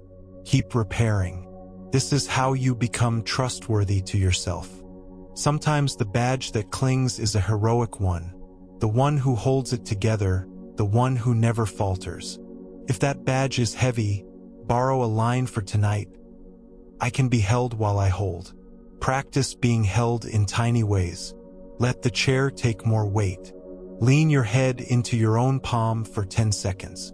Allow a friend's simple kindness without deflecting. This is not indulgence. It is smart engineering.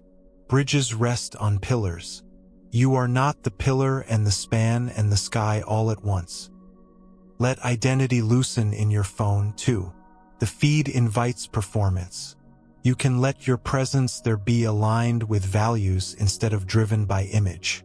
Before posting or replying, ask, does this move reduce harm and increase care? If yes, proceed with a relaxed jaw. If not, set the raft down and go water a plant. Your nervous system will thank you. Your future self will feel lighter. A small ritual for beginning a task without the badge of perfection. Put your hand on the object, the keyboard, the pan, the broom. Whisper one honest pass.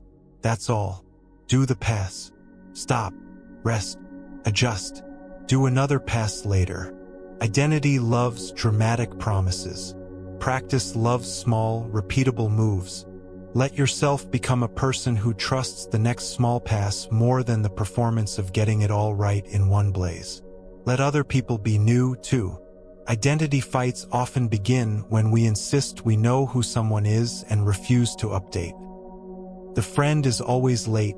The parent is always critical. The partner is always avoidant. Perhaps tonight is a chance to see a half degree of difference. When you notice it, name it kindly. I saw how you paused before replying.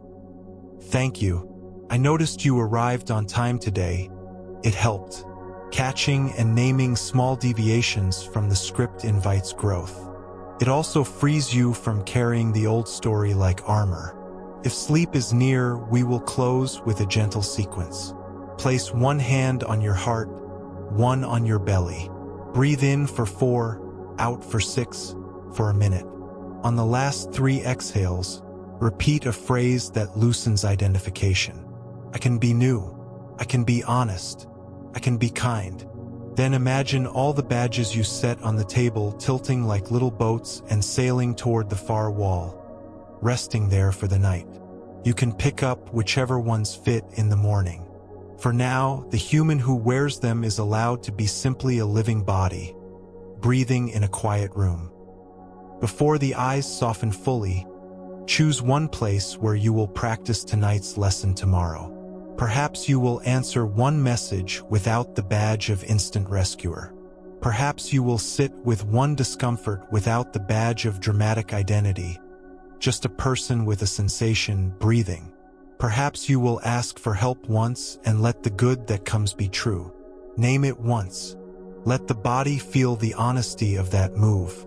There is a dignity in allowing yourself to be more than one thing and less than a performance. It lets love breathe. It lets work become craft. It lets rest become real rest. It lets change arrive without requiring you to break. You are not leaving yourself behind. You are meeting yourself more fully, the person under the badges, the being under the roles, the heart that knows how to bend and brighten and begin again. Rest there. Inhale here. Exhale now. The room is simple. The breath is enough. You are allowed to be the lake and let the salt dissolve. You are allowed to wear the jacket when it warms you and hang it when it chafes. You are allowed to be a person, not a pose. And in that permission, the fight with change loses its grip, and peace takes the seat you've been saving for it all along. Let the shoulders drop as if they remembered gravity without being told. Feel the breath touch the rim of your nostrils and leave a little warmer than it came. Notice one friendly sound in the room, then another farther away. If your jaw is tight, let the teeth part a hair's width. You don't have to hold anything up right now. This part is about weaving everything we've been practicing into the fabric of an ordinary day, so the path doesn't live only in quiet moments, but walks with you through emails and dishes, doorways and traffic, laughter and tears. Think of your day as a string of thresholds. You cross dozens without noticing, from bed to bathroom, from kitchen to street, from tab to tab, from call to silence, from work self to home self, from light to dark. Tonight we'll turn a few of those thresholds into small altars of presence. No incense required, just 3 inner gestures you now know. A soft heart, a clear eye, an open hand. Soft heart is compassion. Clear eye is seeing what is. Open hand is letting go. Together they form a pocket practice you can carry anywhere. Open hand, clear eye, soft heart. If it helps, imagine tracing a small circle on your palm when you remember, as if turning a dimmer toward gentleness. Begin with the doorway. Every time you pass through one tomorrow, pause for a single breath. On the inhale, look with a clear eye, what is actually here in this next room? On the exhale, open your hand. Set down what doesn't belong in the room with you. Let the soft heart arrive last, like a friend who brings warmth. How can I move through this room in a way that reduces harm and increases care? That's a lot of words for a single breath. In practice, it becomes simple. See, release, care. One breath. The nervous system loves repetition. Doorways will become bells. Now the kettle. As water warms, the mind leaps to 5 other tasks. Let the steam become a teacher. Stand. Feel your feet. Listen to the rising murmur. Clear eye. The water is not boiling yet. This is the moment I'm in. Open hand. Let the urge to sprint dissolve. Soft heart. Offer one kind sentence to yourself or someone you love. When the kettle sings, pour. You have practiced staying with a process that cannot be rushed. This memory will return when you are tempted to force a conversation, a decision, a feeling. Some things must reach a boil in their own time. Your phone can become an altar or a trap depending on how you meet it. Try shaping the home screen into a small shrine. Place the few apps that serve your values on the first page. Move the rest away. Before you open anything that pulls, thumb the edge of the phone and breathe once. Clear eye, why am I entering? Open hand, what can I leave out? Soft heart, who will benefit from my attention here? If the answer is vague and the body tightens, set the device down as if it were a hot cup without a handle. You can pick it up again when your hand is ready. Work is part of practice, not a separate domain. Try the 90-second landing. When you switch tasks or finish a meeting, give yourself 90 seconds to land before you launch. Sit back. Feel your seat. Let the eyes rest on something at a distance to widen your field. Clear eye, what is the one next honest step? Open hand. Let the rest wait their turn. Soft heart. Choose a tone for the next block. Steady, warm, patient, clear. 90 seconds is shorter than a song. It prevents hours of spillage from one task into another. It saves you from the friction of always arriving late to your own life. Bring the 3 inner gestures to email. Before you reply to a thorny note, write a draft you will not send. Clear eye. Name the facts in one plain sentence. Open hand. Remove the performative flourish, the extra proving or defending. Soft heart. Add one clean warmth that keeps connection alive. Then send a shorter version. Often the shortest true thing is the kindest. If you need to say no, say it like a door that closes smoothly with the light left on in the hallway. You're not slamming, you're setting shape. At home, chores are secret dojos. Washing a bowl is a well-known teaching because it reveals the whole path in one motion. A monk once asked for instruction and was told, "Wash your bowl." The instruction wasn't a dismissal. It pointed to the place where mind meets life. When you wash a bowl, wash the bowl. Feel the temperature, the circles, the moment the sheen changes. If a thought arrives, greet it like a bird and return to the water. Clear eye. This is what my hands are doing. Open hand. I don't need the rest of the day crowding this sink. Soft heart. Let this action be a kindness to future me who will lift a clean bowl. Parenting and caregiving pull on every thread of identity and patience. Practice micro-co-regulation. When a child melts, you want to fix. Before words, lower your shoulders by 1 centimeter and widen your gaze. Clear eye. What is the unmet need beneath the behavior? Open hand. Release the script of how today had to go. Soft heart. Bring a tone like warm wall, not cold spike. The words can be simple. You're having a hard moment. I'm here. We'll find the next step. You will still set boundaries. The difference is the body you say them from. In conversation, especially hard ones, try the compass question, asked aloud if the moment allows. Do you want listening, comfort, or help solving? That single question is clear seeing in action. It also invites letting go of your default role and opens warmth because you are asking how to show up well. If they don't know, propose a sequence. First listening, then comfort, then problem solving in 10 minutes. You are not becoming a therapist. You are becoming a person who reduces suffering in real time with small, elegant moves. For the body, think of 3 bows you can offer in the day. To the knees, to the back, to the eyes. Knees get a slow bend and straighten, thanking them for every step. Back gets a gentle roll of shoulders and a breath that reaches the lumbar like a warm tide. Eyes get a few seconds of horizon with a soft gaze, as if you were standing at the edge of a long field. Each bow says, I will not fight you to get through the day. I will befriend you so we can move together. When comparison hooks you, and it will, because you are human in a world built for comparison, use the quick triage. Clear eye.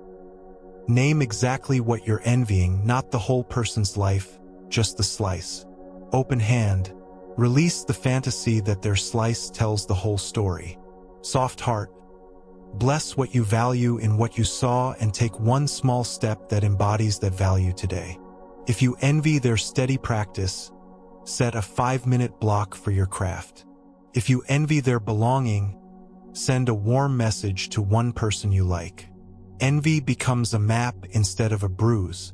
Boredom is another doorway.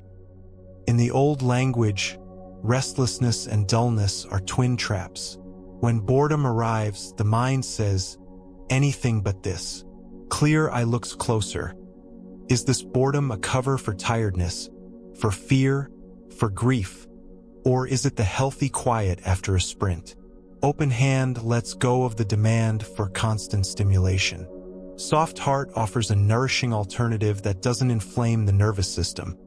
A stretch, a page of a book, lying on the floor for 2 minutes with your feet on the couch to let the day drain.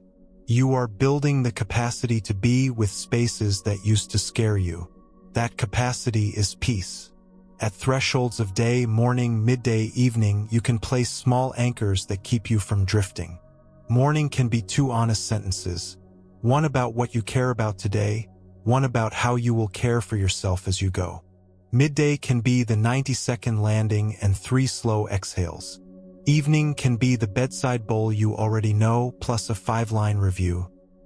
3 small alignments, 1 steer for next time, 1 blessing for the whole messy effort.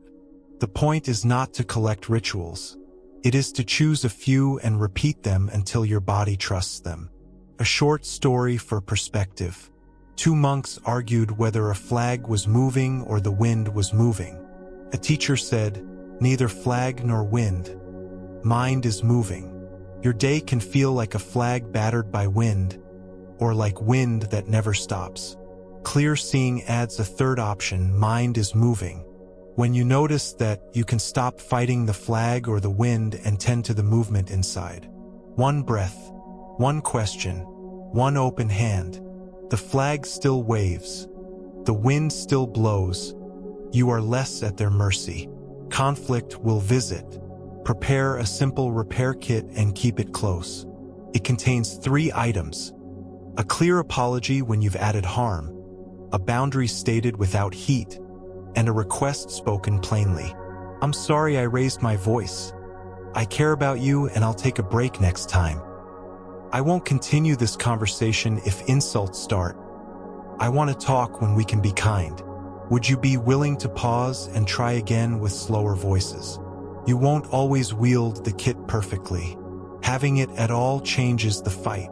You are carrying tools instead of daggers. Money, time, and health, the heavy triad, often ignite grasping and aversion. The practice here is called right size. Clear eye. Name the exact numbers, the actual hours, the current symptoms, not future catastrophes. Open hand. Release the demand that reality feel different before you act. Soft heart. Choose one kind, doable move that improves the conditions by a degree. Make the call. Send the form. Cook something simple. Rest without guilt for 20 minutes. Schedule a conversation. When the move is done, set it down and touch something stable, the countertop, the floor, to tell your body the step counts. Nature, even a sliver of it, trains the same wisdom. A single plant on a windowsill practices equanimity all day without making speeches. Light changes. The plant adjusts without a fight. Touch a leaf with your eyes. Let your breath match the quiet endurance. If you can step outside, listen for 1 bird or 1 insect. First, the world sounds like 1 hiss. Then distinct notes emerge. That's what your inner world is like too. First, it's all noise. With presence, threads separate. You can meet each thread without tangling them. Food can be practice without turning eating into a performance. Choose 1 bite per meal to meet fully. Feel weight, temperature, texture, taste. Clear eye. This is sweet, this is crunchy, this is warm. Open hand. I don't need to chase or resist what I taste. I can experience it. Soft heart. Thank the chain of hands that brought it to you. Growers, transporters, cooks, your own effort. 1 mindful bite does not make you a monk. It trains your attention to land. When the day runs hot and you feel farther from your center, try the 1-minute room. Step into a literal room or make one with your posture wherever you are. For 60 seconds, do 3 things. Breathe out longer than you breathe in, soften your gaze, and place 1 palm on your chest. Clear eye. Name what is here in 3 words. Open hand. Say, I can set down what isn't mine. Soft heart. Choose one value for the next hour. Steadiness, kindness, courage, patience, curiosity. Then re-enter. The people around you may not know you've done anything. They will feel it. Sleep isn't only built at night. It is built hour by hour when you stop schooling your nervous system in emergency. Practice tiny non-emergencies. Walk to the end of the hall without your phone. Sit in the car for 1 minute before you turn the key. Let an email wait until your body is ready to write a good one. Lay on the floor for 60 seconds and feel your back. These are not luxuries. They are the stitches holding the fabric of your days so it doesn't tear at bedtime. The Buddha once compared right effort to tending a fire so it warms without burning the house down. Too much wood too fast smothers the flame. Too little and it goes out. You are learning your house. You are learning your fire.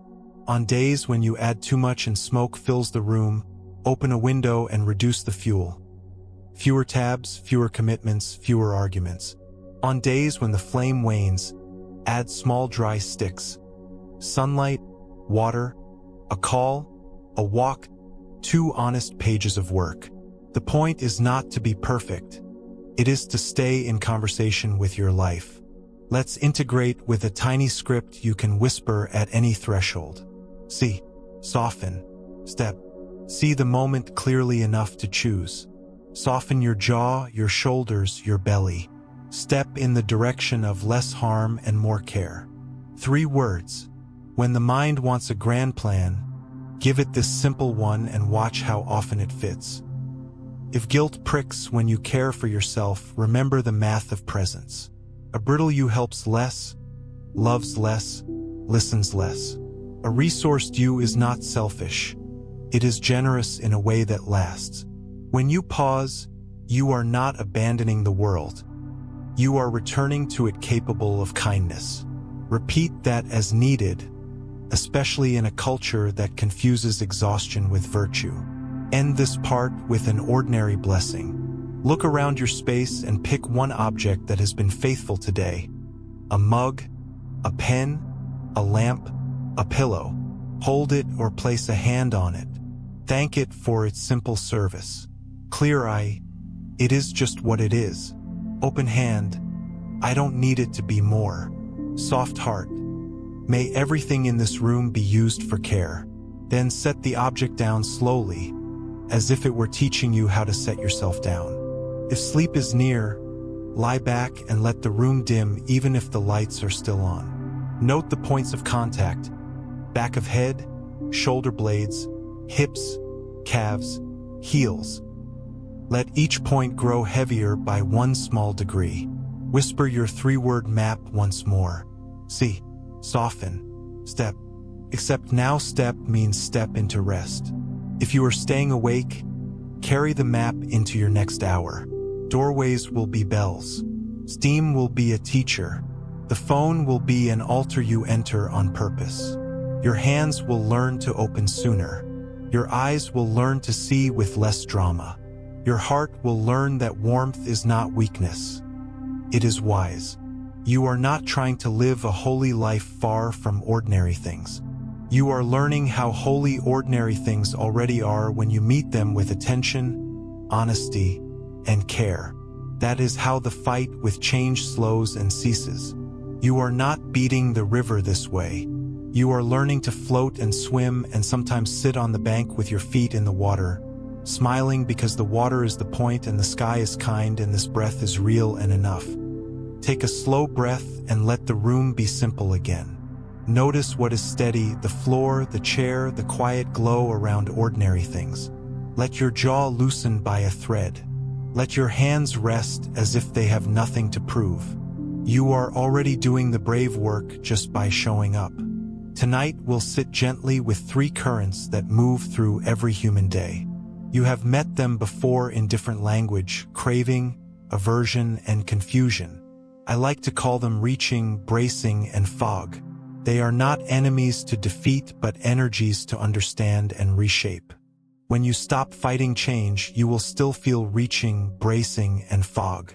The difference is that you'll learn to read their messages and respond with kindness and skill. Begin by feeling into the body you are wearing right now. Where does reaching live? It might be a leaning forward in the head, a fizz in the chest, a twitch in the fingers. Where does bracing live? Perhaps a jaw that hardens, a narrowing of the eyes, a coldness at the belly.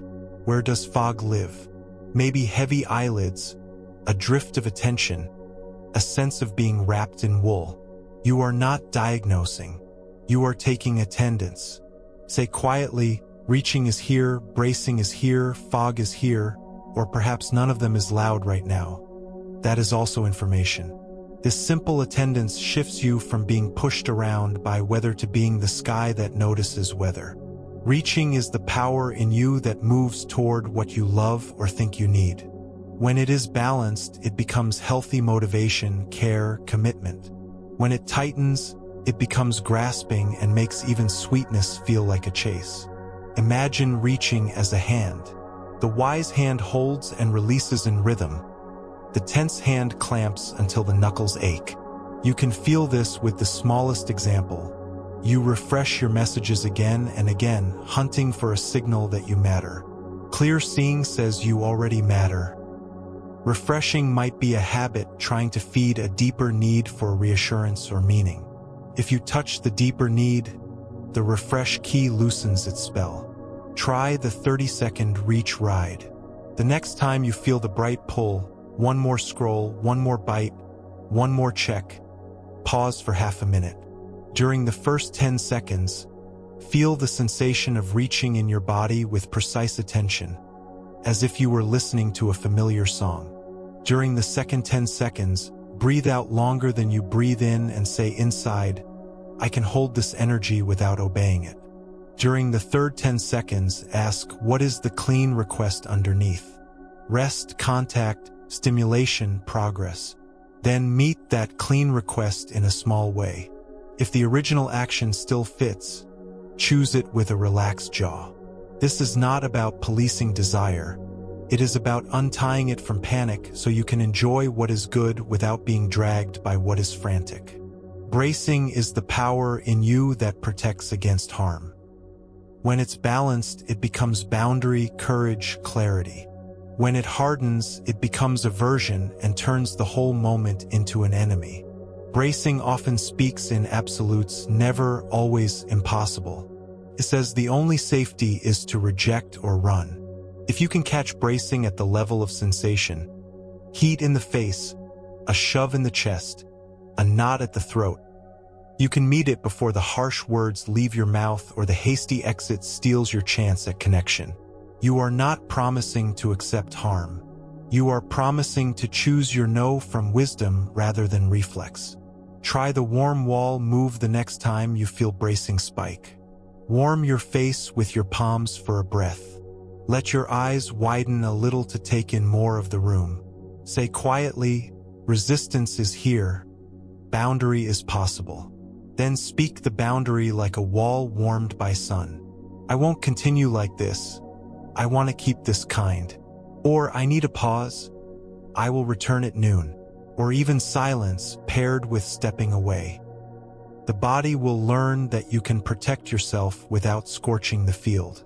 Fog is the power in you that slows things down when the system is flooded. When balanced, it becomes rest and incubation. When too thick, it becomes confusion that makes every choice feel impossible. Fog wants you to do nothing forever. Speed wants you to do everything now. The middle way is to do one small honest thing after you rest a little. The mind treats fog as failure. The body treats fog as protection. If you honor the protection briefly, it will usually thin enough for a step. Try the lantern and stone. Sit back for 1 minute with a hand on your chest. Imagine you are lighting a small lantern, not to solve the whole maze, just to see the next square of ground. Ask one question, what is the next kind stone I can step on? Pick something tiny and definite. Take that step, then rest again. If fog returns, light the lantern again. You are not beating the fog with noise.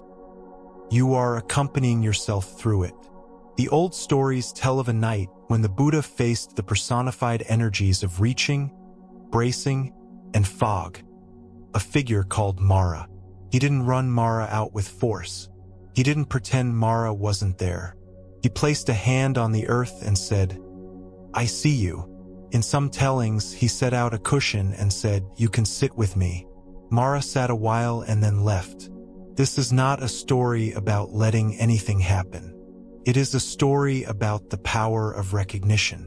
When you say, "I see you reaching," "I see you bracing," "I see you fogging," the spell breaks by a degree. You are no longer inside the costume. You are the one who notices and chooses. Let's see how this plays out in ordinary life. A friend texts a short reply that you interpret as distance. Reaching leaps to chase connection. Bracing snaps into resentment. Fog hums that you should ghost forever. Before you act, place one palm on your belly. Name what is here. Reaching for reassurance. Bracing against hurt. Fog about what to do. Breathe out slowly and choose a sentence that honors your value without performing a drama. "Hey, reading my own story" into your short reply. "Are you okay? And is now a good time to talk later?" You neither chase nor punish nor disappear. You invite clarity. You keep yourself company in the uncertainty. The three currents also visit in the body. Reaching can be the urge to override fatigue with caffeine and adrenaline. Bracing can be the harsh workout that punishes rather than nourishes. Fog can be the couch that becomes a swamp. Practice a friendlier rhythm. Ask the body what kind of movement would be kind right now. Sometimes it is a walk under a piece of sky. Sometimes it is 10 minutes of stretching, which is simply a conversation with muscles about letting go. Sometimes it is stillness with a blanket. The point is not to get it right.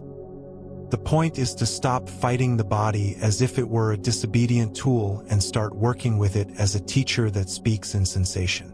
There is a parable I love for this work.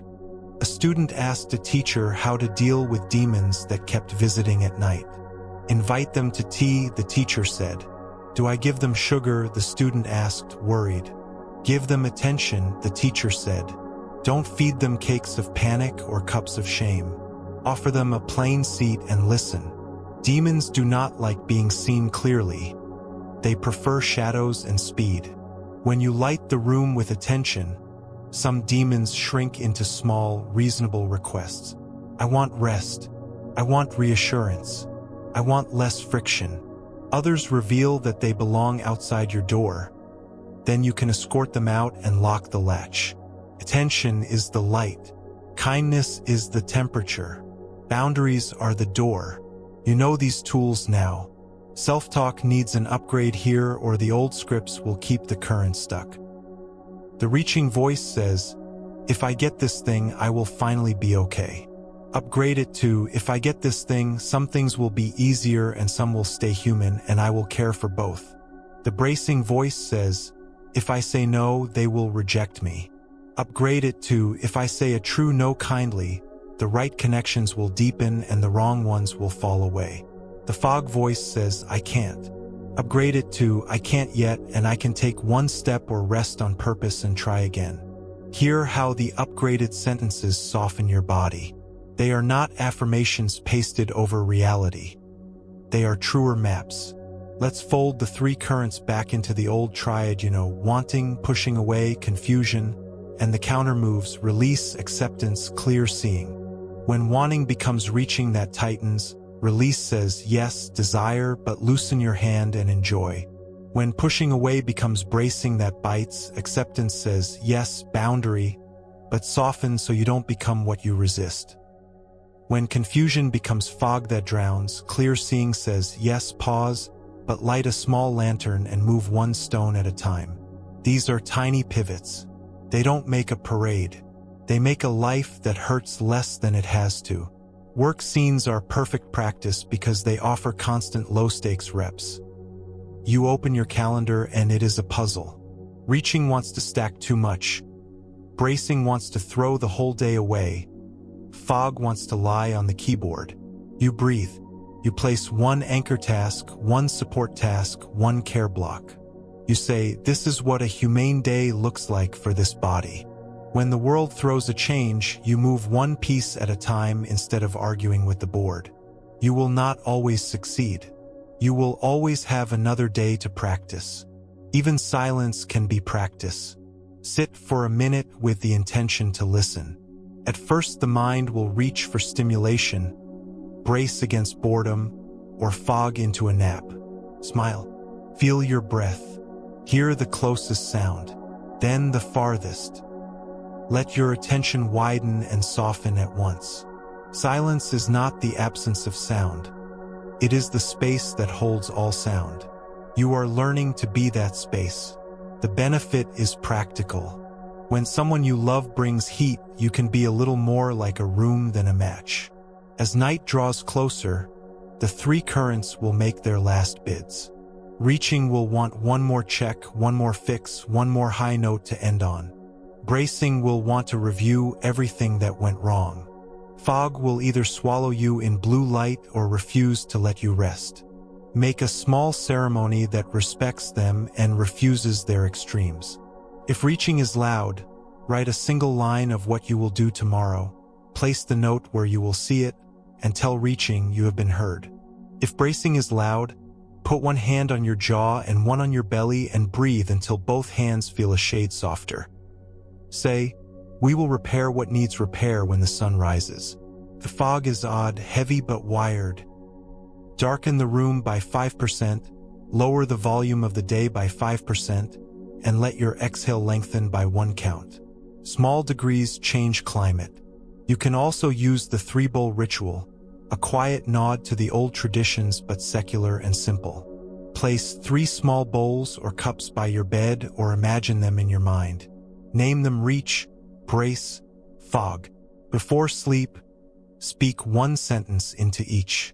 Into reach, what I want and one kind way I will move toward it tomorrow. Into brace, what I need to protect and one boundary I will state with warmth. Into fog, what is unclear and one time I will revisit it with light. Tap each rim softly as you finish. Your body hears bells. Bells tell monasteries and homes alike when to stop and when to start. You are building a monastery of kindness inside a modern life. Remember the poison arrow story, cousin of the 2 arrows you already know. A person is struck by an arrow and refuses treatment until they know every detail about where it came from. They suffer while demanding perfect information. The teaching is not to stop asking questions. It is to treat the wound you can treat while learning what you can learn. Reaching, bracing, and fog often try to keep you busy with the impossible questions. Will I always feel this way? What will happen if? What if I had said? Clear seeing returns you to the wound you can tend now. Drink water. Name and apologize. Rest. Ask the useful question. Place the next stone. Let tomorrow bring its own light. If you are caring for someone, notice how the 3 currents play out in the shared field. Their reaching may ask for reassurance you cannot perfectly give. Their bracing may poke at your tender spots. Their fog may feel like indifference when it is simply depletion. Practice micro-acknowledgements. I see you wanting closeness. I am here and I will stay while we breathe. I see you bracing. I want to protect our kindness, so let's try one softer sentence each. I see you fogging. Let's sit for 2 minutes and not solve anything. These sentences don't fix lives. They change moments.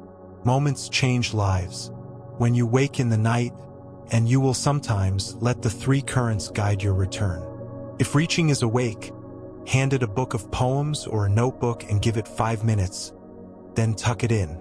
If bracing is awake, put your palm on the sternum and say, we are safe enough for this hour, and we will take action at dawn. If fog keeps you under but not sleeping, roll to the side and let yourself do the laziest stretch, a long cat shape paired with a sigh. The body will remember that sleep is not an achievement but a natural return. Before we close, Let's craft a sentence you can carry into tomorrow. Think of a room where you often feel pulled, the office, the kitchen, the group chat. Whisper, "In this room I will meet reaching with rhythm, bracing with warmth, and fog with a lantern." Feel the body's reaction. If it relaxes even a little, keep the line. If it tightens, simplify. "I will meet reaching with breath, bracing with a soft jaw, fog with one step." Place the sentence at the door of the room in your imagination as if you had hung a small sign. Let your breath be ordinary again. If you wish, place one hand on your heart and one on your belly. Inhale the simplest inhale. Exhale the simplest exhale. Reaching, bracing, and fog will visit tomorrow in hundreds of tiny ways. You don't have to be ready for all of them. You only have to remember that you can feel what you feel, name it without attack, and choose one move that reduces harm and increases care. The river will still flow. You will float more often. You will swim when needed. You will climb onto the bank to rest and wave at passing boats instead of chasing each one. There is a gentle dignity in all of this. It is not a flashy life change. It is 1,000 small recalibrations that let you live the life you already have with less friction and more tenderness. The birds outside do not study your practice, but they sing easier when the window in you is open. The people near you may not know what changed, but they will feel a room that is less quick to grab, less quick to shove, less quick to go cloudy. That room is you. That room is the peace you are building. If sleep is near, let it come like a tide that doesn't need your permission. If you will keep going, carry the softness forward. Either way, hold this sentence as you transition. I can read the weather in me and choose kind weather moves. Let it tuck under your ribcage like a small warm stone. The night will do its quiet work. You are doing yours, breath by breath, kindness by kindness, learning to stop fighting change and, instead, to befriend the beautiful, moving world inside and around you. Arrive again, dear friend. Let the breath come and go like a small tide. Notice the points where your body meets support and allow one more degree of weight to be held. Unclench the tiny muscles around the eyes. Let your tongue rest heavy in the mouth. If there's a blanket nearby, tuck it a little more closely so your body gets the memo. Safe enough here now. We keep walking together, and tonight our path turns toward a power that looks ordinary from the outside but changes everything from within, the art of beginning again. You already know the shapes of your human weather, the reach, the brace, the fog, the grasping, the pushing away, the confusion. You've practiced clear seeing, compassion, letting go, and still there are days when you forget. There are mornings when you wake in a knot and nights when you go to bed rehearsing a conversation that never happened.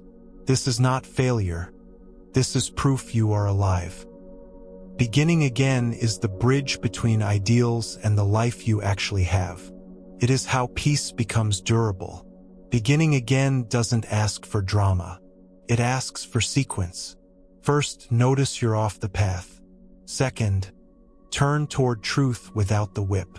Third, take one kind step that changes the direction of the day by a degree. That's it. Many people never reach the third because they spend all their energy punishing themselves for the first. Tonight we practice spending our energy where it helps. Start with the smallest reset. Feel the next breath as if it were the first breath of the day. Inhale through the nose and silently say, "Begin." Exhale through the mouth and say, "Again." Begin. Again. Give this 10 rounds. Not as a spell, but as an honest act of orientation. The nervous system loves reliable cues. These 2 words are a clean bell. There's a story from the old community that fits here. After a long, hot day of walking, the group arrived dusty and irritable. A young monk snapped at a sick elder for moving slowly. The Buddha saw the frayed edges and, instead of scolding, knelt to wash the elder's feet. He then invited the young monk to bring water to help to sit. Beginning again looked like care without humiliation. It looked like action that restored dignity to both. You can bring this home to any relationship, including the one you have with yourself. When you catch harshness, kneel inwardly. Wash the dusty feet of your own heart. Do one small tending move that resets tone. Let's turn this into a micro-practice you can use when you've said or done the thing you wish you hadn't. 3 beats, 3 sentences. Beat 1, truth. I said what I didn't mean. Beat 2, care. That stings, and I'm with you. Beat 3, repair. I will name it and apologize cleanly. Then follow through in plain speech, not a performance. I'm sorry for my tone earlier. I was tight and took it out on you. I'm taking a short pause and want to try again with kindness. No justification layered on top. No self-harm masquerading as accountability. Clean truth, warm repair, one next step. Beginning again is the opposite of perfectionism. Perfectionism wants the straight highway with no exits. Beginning again loves the side streets and U-turns that actually get you to the door. Try this in your work. You planned a deep focus session and instead drifted for 40 minutes. The perfectionist moves the whole day to the trash folder. Beginning again says, I'm landing now. It sets a timer for 12 minutes. It chooses one small corner of the task, like aligning a paragraph, naming variables, washing 3 dishes, sorting the top layer of the inbox. When the timer ends, you breathe, you stretch, you choose another 12 if that makes sense. This is not lowering the bar. This is learning how humans truly move. The body knows how to begin again. Think about stumbling. Every step is a microfall and microcatch. Balance is not rigidity. It is constant, skilled adjustment. Let your breath teach you this with a minute of gentle sway. Sitting or standing, sway a centimeter forward on the inhale, a centimeter back on the exhale, as if you were a tree greeting wind. Feel the subtle footwork of your body returning to center over and over. That's beginning again in motion. Humble, rhythmic, trustworthy. Self-talk is where many resets die. The old voice says, too late, you blew it, what's the point? Upgrade it to a coach who knows timing and mercy. Try this exact sentence in a warm tone. Okay, love, we're back now. What's one kind step? Say it out loud if you can. Notice what happens in your shoulders. Notice the jaw. If you feel embarrassment talking to yourself like this, place a hand on your chest and do it anyway. You are not trying to impress anyone. You are building the reflex that saves hours of spiraling. Identity work returns here, too. The badge that says, I am the one who never misses can make beginning again feel like a threat. Update the badge. I am the one who returns. Feel how different that lands in the body. The returner is allowed to be human. The returner is resilient, not brittle. The returner's pride is built on showing up, not showing off. Whisper, I return, and notice the space that opens behind your sternum. Let's place all of this in a very ordinary morning. You open your phone in bed. 15 minutes disappear to news and comparison. Your throat tightens. The old script begins its harsh poem. Pause. Begin. Again. Phone face down. Heels of hands press gently into your eyes for 3 seconds to tell your nervous system that a new chapter is starting. Sit up. Feet to floor. Drink water. Name one good verb for the first hour. Draft. Clean. Walk. Call. Study. Then do the smallest true move that belongs to the chosen verb. If your mind tries to drag you back to self-scolding, answer once. We're doing the next kind step now. Then do it. The day has turned by a degree. That is not small. There's a craft to apologies when they are part of beginning again. The craft has 3 tools: accuracy, brevity, steadiness. Accuracy names the behavior without self-erasure or exaggeration. Brevity respects the other person's bandwidth. Steadiness holds your own dignity while you repair. If you feel the urge to add a pile of explanations, breathe and choose one line that serves connection. I'm sorry I interrupted you. I care about your words and I'm going to practice pausing. Then pause. The pause is the apology's proof. Sometimes beginning again means putting down a day entirely. You had plans and the body says no. The culture in your head says push or you'll fall behind. Practice this alternate sentence. I'm choosing a humane day so tomorrow has a chance. Then curate the day like a simple meal. Water, light, a little movement, a little nourishing food, one connection, one honest page of writing or reading, early rest. Not punishment, not reward, a reset. Watch how often the next day thanks you. The mind loves a dramatic fresh start. New year, new job, new location, new notebook. Those can be beautiful, but the most reliable fresh start happens at the edge between two breaths. Use it in conflict. Voices rise. Your chest hardens. Pick a word that you want to enter the room. Soft, clear, kind, steady, slow. Put the word on your next exhale. Then add one behavior that embodies the word. Sit down, lower your volume. Look at the person's whole face instead of the one spot that triggers you. If the other person cannot or will not meet you, your reset can still protect the room inside you. Sometimes beginning again means ending a conversation now to allow a truer one later. I want to give you a concrete ritual for the middle of any day that has gone sideways. It is called 3 places, 3 breaths.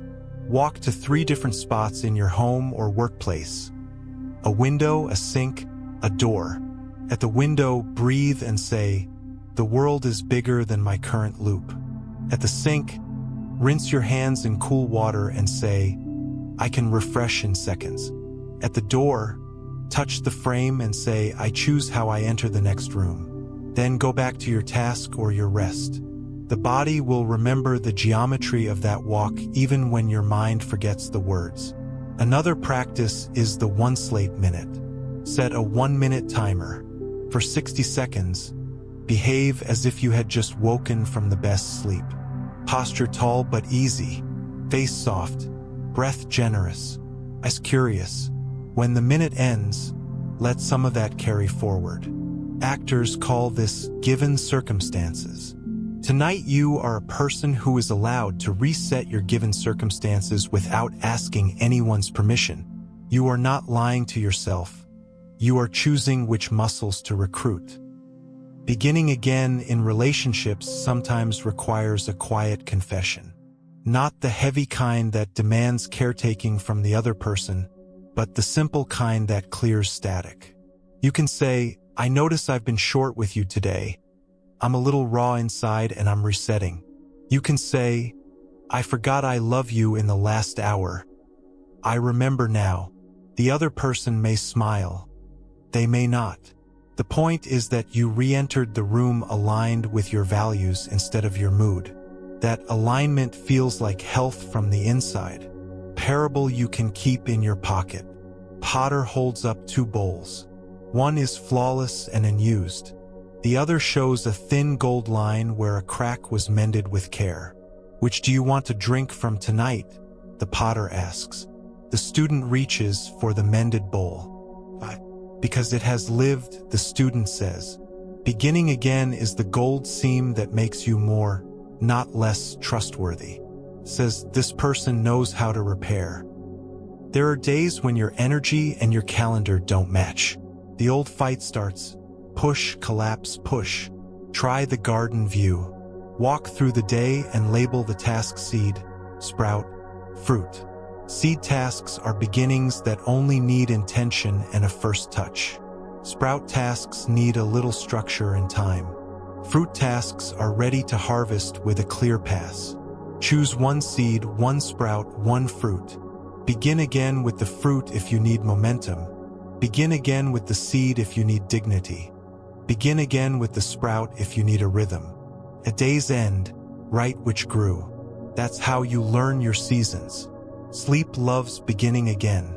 If you've trained your system to expect late screens and frantic reviews, you can teach it a new story slowly. Pick one anchor that says night. Lowering a light, washing the face with slow hands, a bowl that receives the day's worries, a page where you park tomorrow's first step. Repeat it for 7 nights without evaluating. On the 8th night, change 1 more degree. The sleep that comes will be honest, not forced. You will have taught the body that the day ends even when your mind wants to audit forever. Regret is the hardest place to reset. Feels like a room with no doors. Give it a window.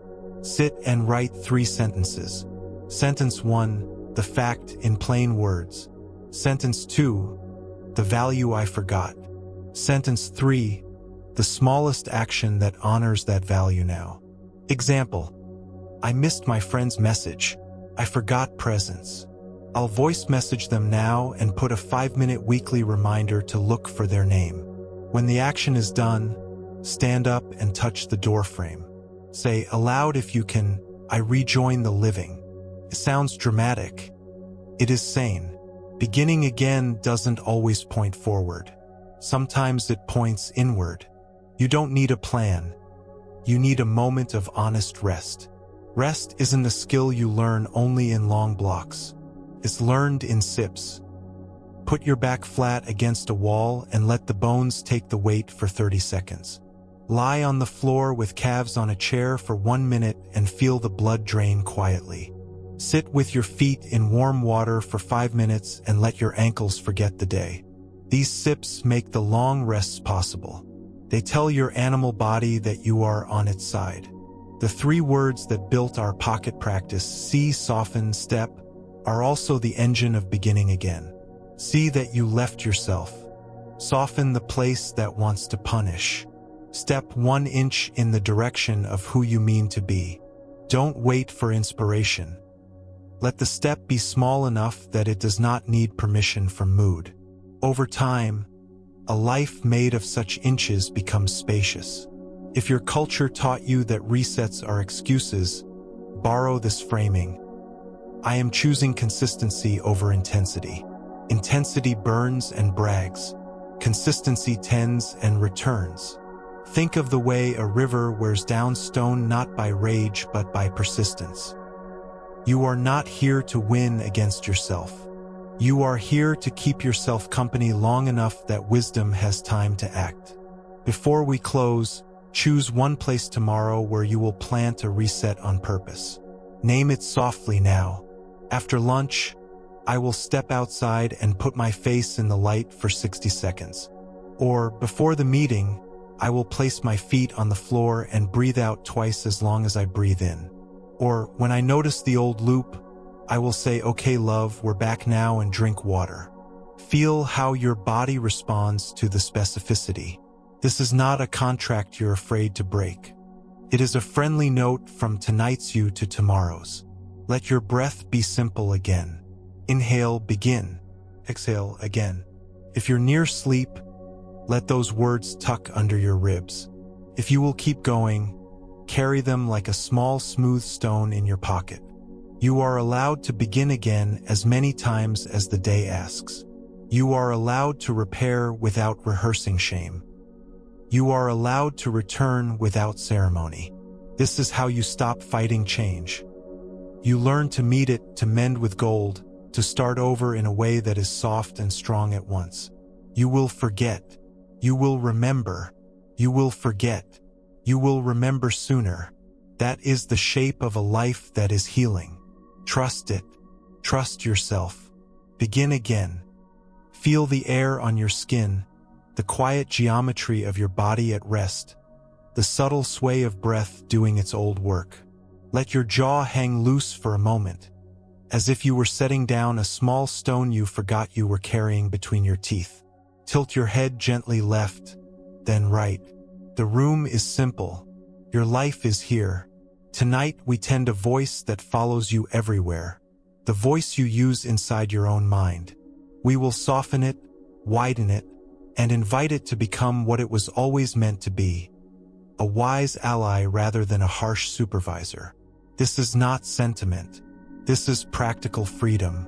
When your inner voice changes, your nervous system can stand down. Change still arrives, but you stop fighting it and start moving with it. We begin with a scan for tone. Notice how your mind speaks to you about the last mistake, the last missed text, the last sigh from someone you care about, the last time you were late, the last undone task. Try to hear the inner voice as if it were coming from a person in the next room. Is it hurried? Is it tight? Does it use always and never like tools that bruise more than they build? If the answer is yes, you are not broken. You are human, trained by families and cultures that often confused cruelty with accountability. Tonight, we practice a different craft, accountability that cooperates with kindness. This craft makes repair faster, boundaries cleaner, and rest possible. A simple framework opens the door, the three-seat table. At your inner table sit three characters: the critic, the caretaker, and the coach. The critic wants safety through control. It uses shame and catastrophizing. The caretaker wants comfort. It soothes but can avoid hard truths. The coach wants growth without violence. It speaks with clarity and warmth and gives you the next doable step. None of these are enemies. Each is energy that can be trained. For the next hour, we will teach the critic to step back, strengthen the caretaker so it doesn't collapse, and invite the coach to lead. Begin with a small ritual called name and seat. When the inner voice flares, breathe out longer than you breathe in and whisper, "I hear the critic." Picture offering it a chair at the side of the room. The critic may sputter. Let it sit. Turn to the caretaker. "I also hear the part of me that wants comfort." Offer it a chair with a blanket. Finally, invite the coach to the head of the table with this line: "I'm ready for one true next step." Pause and wait. The step that arrives should be specific and kind. Send the correction, drink water, walk 5 minutes, apologize once, close the laptop for 10. Small steps are how the coach proves it deserves the chair. Now refine the language. Swap 4 words that keep you in a fight with words that open space. Must becomes choose when possible.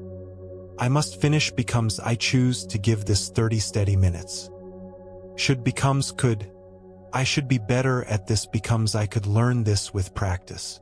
Always and never become often and rarely. I always freeze becomes I often freeze when tired. I can plan around that. Hear how your shoulders react to these swaps. Most people feel a shade of ease. Ease is not laziness. It is the state in which learning happens.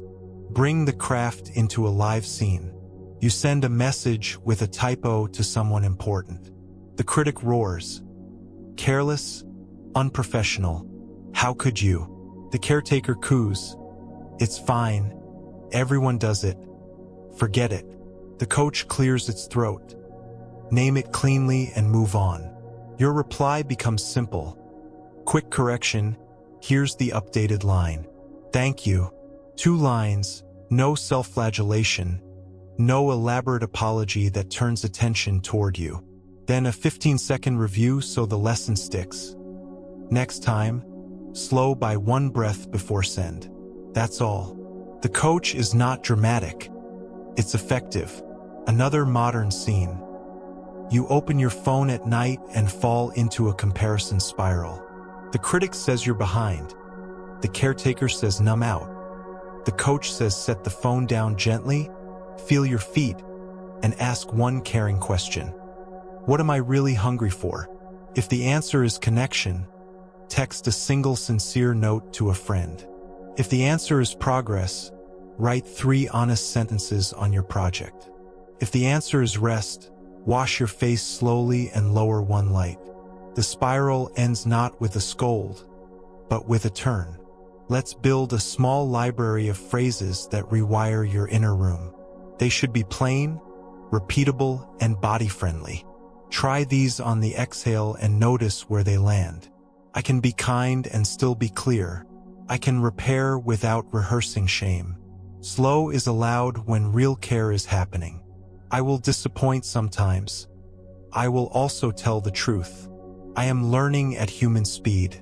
Choose one that feels like a warm hand on your back. Repeat it for 10 breaths. If the inner voice protests, this is corny. Let the protest sit in its chair while breath and phrase do their quiet work. The body is a direct route to softer talk. Because physiology drives tone, shifts in breath and posture make kinder words believable. A tiny protocol: lips, jaw, shoulders. Part your lips a few millimeters to disarm the mouth from clenching. Let the jaw hinge loose for 2 breaths. Drop the shoulders 1 centimeter. Now try your phrase again. It lands differently because your animal body trusts it more. A parable to hold as we practice. A student asked a teacher how to handle the cruel voice inside. The teacher poured tea until the cup overflowed. The student flinched. The teacher smiled. Your mind right now, when it is full of scolding, nothing new can enter. We will not smash the cup. We will pour a little out through breath, through apology, through small action so that wiser tea can arrive. You pour out by letting the critic sit without the gavel, by letting the coach speak, by letting the caretaker soothe without sedating. We also need a map for when kindness becomes mush. Compassion does not mean lowering every standard. The coach uses a stance I call warm wall. Warm wall says yes to the person and no to the harmful pattern. Try the shape in your voice. Soft tone, clear words, short sentences. With yourself, I love that you care and we are not staying up with this screen. Lights down now. With others, I want to keep this kind. I will continue when the volume is lower. With your calendar, I value this project. It gets 90 honest minutes tomorrow, not a vague promise that infects the whole week. Warm wall prevents the pendulum swing between scolding and avoidance. Sometimes the critic speaks in the accent of a parent, boss, teacher, or culture. You may never get their apology. You can give yourself what you needed then. Try the reparenting postcard. Write a 2-sentence note to the younger you who got through a hard season without enough guidance. Begin with a witnessing sentence. I see how hard you worked to stay good and loved. End with a permission sentence. You don't have to hold the whole house anymore. Place the note where you will see it. The inner voice is a habit. Notes nudge habits. Let's invite a practice from the older traditions, translated into plain modern language. Kindness phrases directed inward. Keep them secular. Keep them simple. Repeat on breath.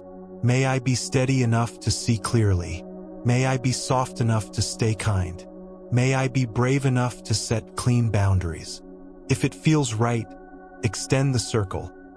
May those I love be met with steadiness, softness, and brave clarity. May those I struggle with be held in wisdom. May I be protected as I meet them. Say these without trying to feel any special way. The practice is planting seeds. Weather decides when shoots appear. Upgrade the apology you give yourself. Instead of, I'm such an idiot, try, I broke trust with myself. I'm sorry. Here is how I will keep a promise today. Then keep one promise so small you cannot fail.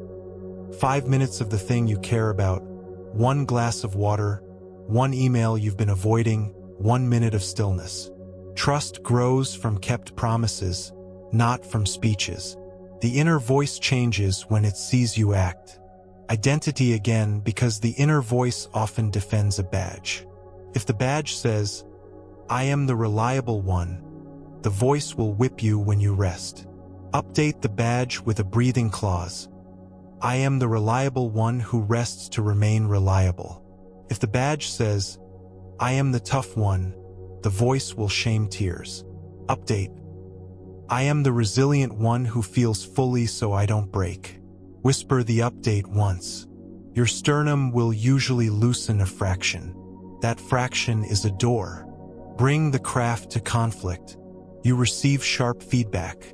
The critic wants to self-destruct. The caretaker wants to pretend you don't care. The coach invites you to listen for one true grain and let the rest fall. Try 3 steps: thank, filter, act. Thank the person for pointing. Filter with 2 questions: what's factual here and what is their weather? Act on the fact with 1 adjustment. Then, privately, let the caretaker give you a calm place to land. Hand on heart, long exhale, short walk. Critic sits, coach leads, caretaker tends. The fight with change has no oxygen. Technology can serve this shift. Record a 60-second voice memo of future you speaking to now you in the tone you most need. Not cheerleading, companionship. Try something like, "Hey love, if you're listening to this, the critic is probably up. Put the phone down. Breathe. You know the next small step. Do it. I'm proud of you for returning." Save it as return. Play it when the tone tilts dark. You are borrowing your own wisdom from a steadier hour. A story from the Buddha's life, told in a whisper rather than a shout. After a day of debate, someone insulted him to provoke a reaction. He asked a question instead. If a gift is offered and not accepted, to whom does it belong? To the giver, the man said. Then the Buddha refused the insult like one refuses a poorly wrapped present. Not with scorn, but with non-acceptance. Your inner voice can learn this. When a random thought offers you an old insult, "You're hopeless, you're too much, you're not enough," you do not have to accept the gift. You can say, "Not taking this in. I am busy growing." Then return to the next move. Because we are training a habit, repetition matters more than intensity. Build a tiny schedule for tone. Morning, 3 breaths with the phrase, "I will be kind and clear." Midday, 90-second landing with the coach's question, "What is one true next step?" Evening, bedside bowl plus 1 sentence of thanks to your own effort. "Thank you for trying today." If you forget, begin again. The inner voice is a river. Banks guide rivers. These small banks keep you from flooding your own house. Let's create an inner room you can visit when weather turns. Picture a simple space. A wooden bench, a window with green outside, a cup of tea. Inside this room sits a small council of your wiser voices. The elders who know your values, the friend who always remembers your goodness, the builder who likes details and next steps. When the critic grows loud, walk into the room, close the door, and ask the council 3 questions. What matters most here? What harms less and helps more? What is the next kind step? Listen. Write the answer. Leave the room and do the step. Return as needed. Over time, your nervous system will learn that the room is nearby even in a busy airport, a crowded office, a messy kitchen. When you care for others, your inner tone becomes the climate they breathe. A soft, steady tone is not just self-kindness. It is public health for your household. Model the upgrade out loud without making a show of it. When you make a mistake, speak the coach aloud. "I missed that. Repairing now." When you need a boundary, use warm wall aloud. "I want to keep this kind. I will take 10 minutes and be back." Children, co-workers, partners, your own body. All of them exhale when your tone carries dignity without drama. On nights when anxiety thrums, give the critic a useful job it can't weaponize. Have it inventory facts on paper, the 3 things that are actually in your control tomorrow. Then thank it and put the paper face down. Invite the caretaker to lead. Warm drink, slower light, a hand on the heart, a phrase repeated in the dark. Let the ground do the holding. The coach closes the ritual with a whisper. You have done enough for one day. The next step knows how to find you in the morning. We'll add 1 more practice for thick days, the 2 letters. Write letter 1 as the critic for 60 seconds, uninterrupted, letting it empty itself onto the page. Don't argue, just pour. Then write letter 2 as the coach, responding to the concerns underneath. Thank you for wanting me safe. Here's the plan: eat, walk, Send the apology, sleep. Tear up letter 1 if that feels right. Keep letter 2 and put it where your eyes will land. The point is not art. The point is a body that believes someone wise is driving. If you feel guilt softening, the critic may scare you with this. Without me, you'll become lazy. Answer with a smile. Without you yelling, I will actually have energy to keep my word. Prove it for 1 week with tiny kept promises. By the end, the critic will sit farther from the steering wheel. It may even learn to help. Looking for typos, reminding you to bring a sweater, tapping your shoulder before you overcommit. Trained critic becomes discernment. Untrained critic becomes war. You are training. As we close this part, cradle the face you offer yourself. Literally, if you like, cupping your cheeks with warm hands. Feel the skin, the bones, the steadiness of your own touch. Whisper one of your phrases. I can be kind and clear. Or I am the one who returns. Or I repair without rehearsing shame. Breathe with it. Let the words sink from head to chest to belly, like rain working its way into thirsty soil. If sleep is near, let the room dim inside you first. Picture the 3-seat table in low light. The critic yawns and nods off. The caretaker draws a blanket. The coach writes tomorrow's single next step on a small card and tucks it under your pillow. A symbol only, you don't have to write anything down. Your animal body learns it is safe enough to rest because someone steady will greet the morning. That someone is you, talking to yourself like a friend who knows how to love and how to lead.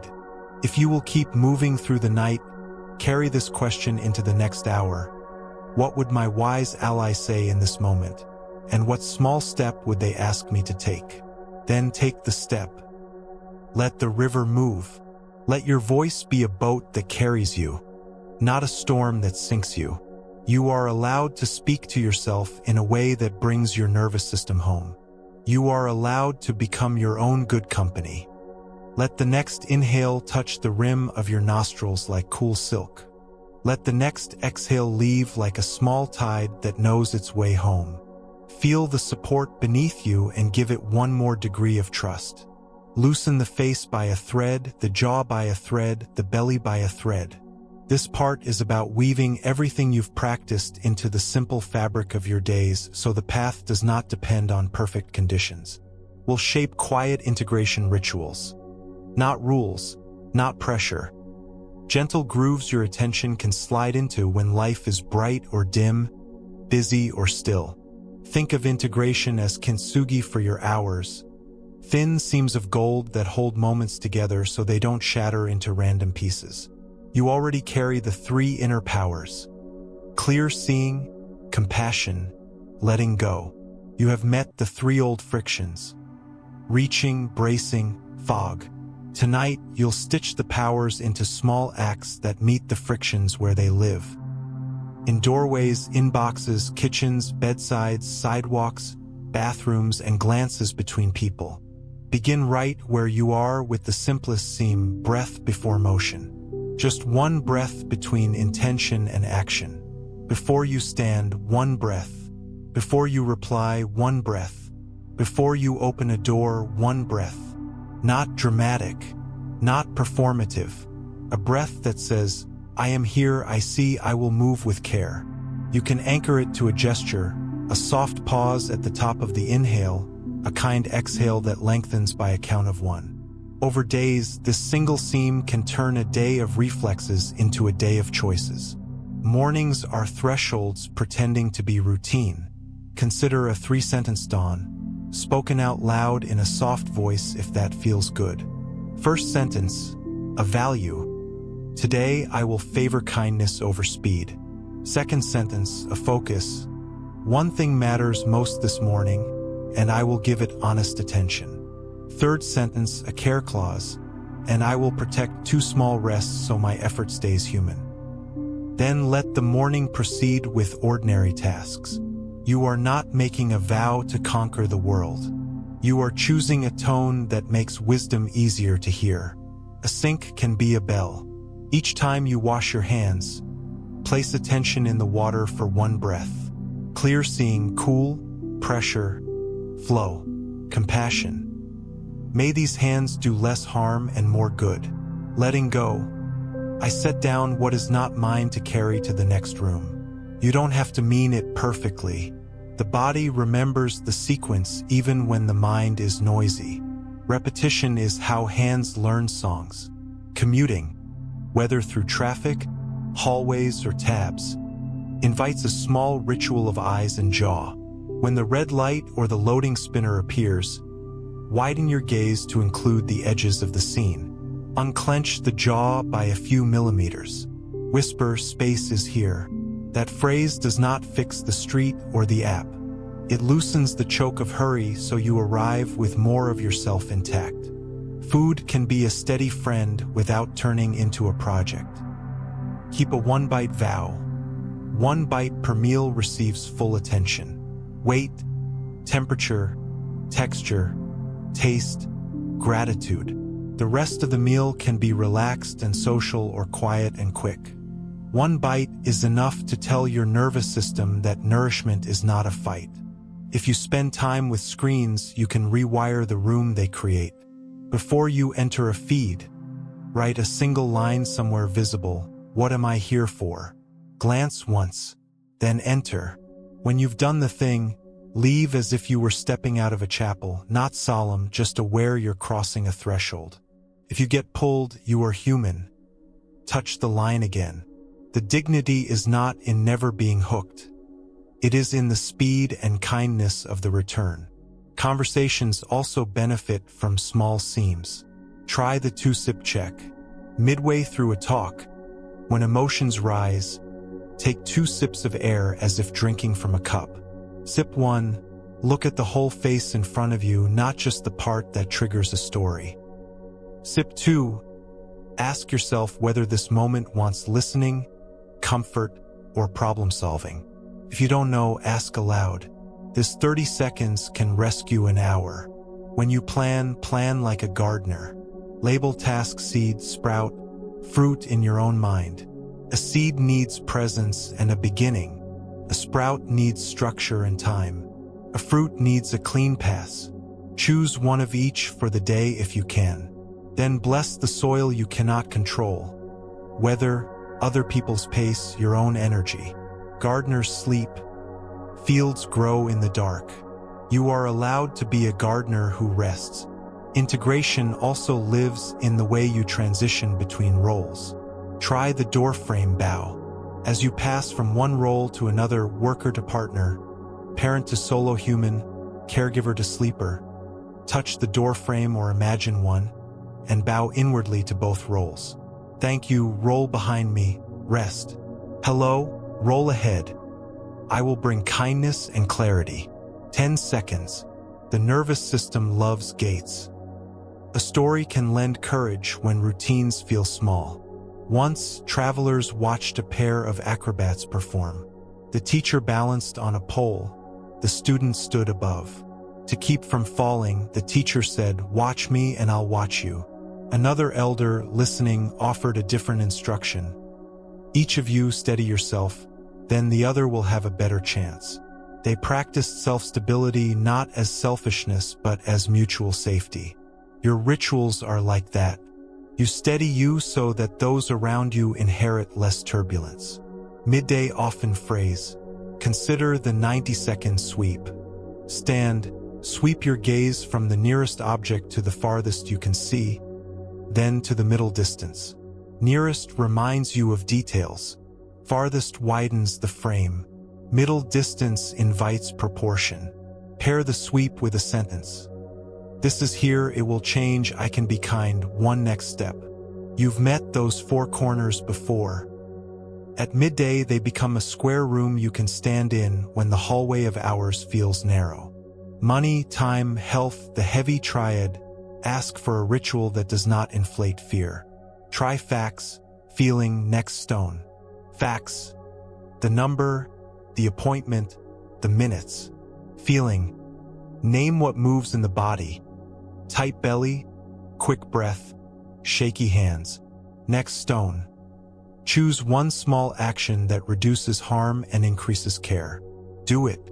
Then deliberately close a folder or a tab, or wash your hands, to tell the body that the step has ended.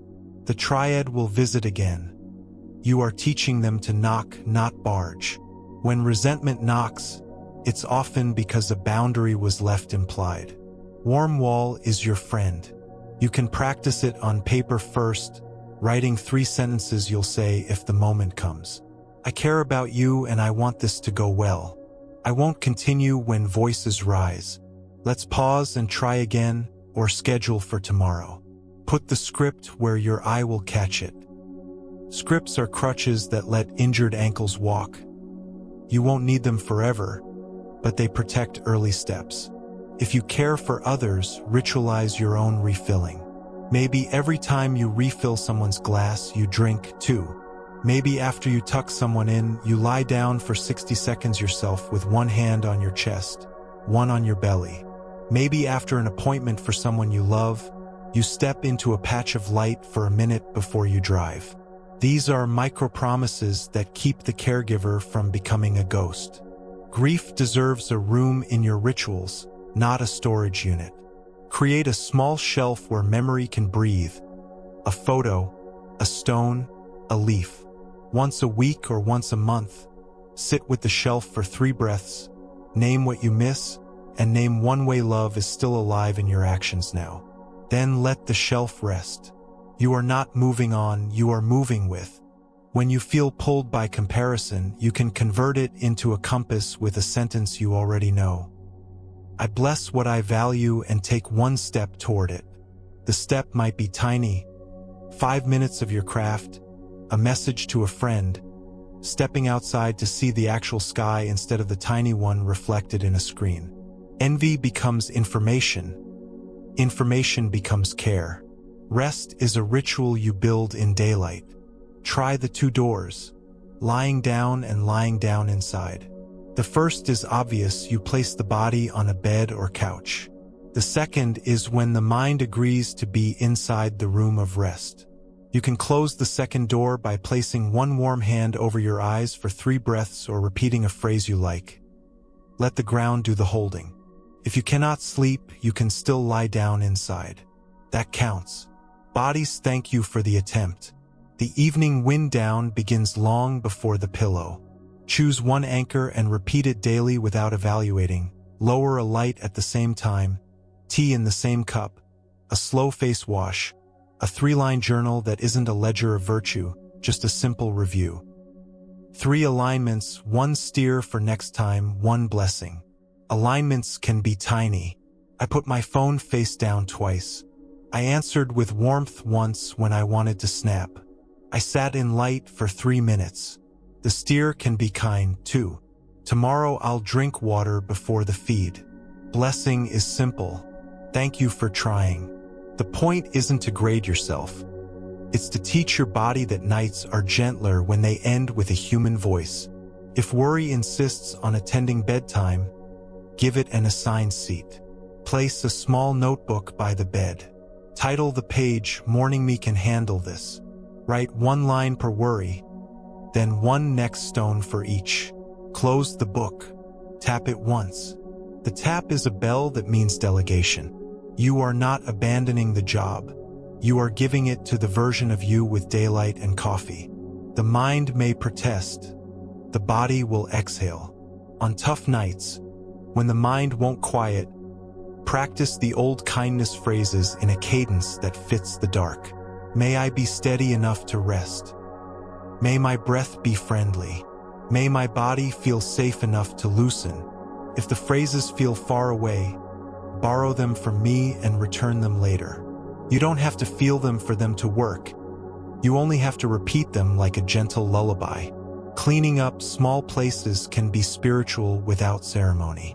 The Buddha once picked up a few leaves and said, "What I teach is like leaves in the hand, enough to end unnecessary suffering." Your counter can be leaves in the hand. 1 small square cleared before bed tells the morning it is welcome. This is not about perfection. It is about taste. You are teaching your tongue to taste calm. Integration also asks for a ritual of saying no without guilt. Practice on inanimate objects first.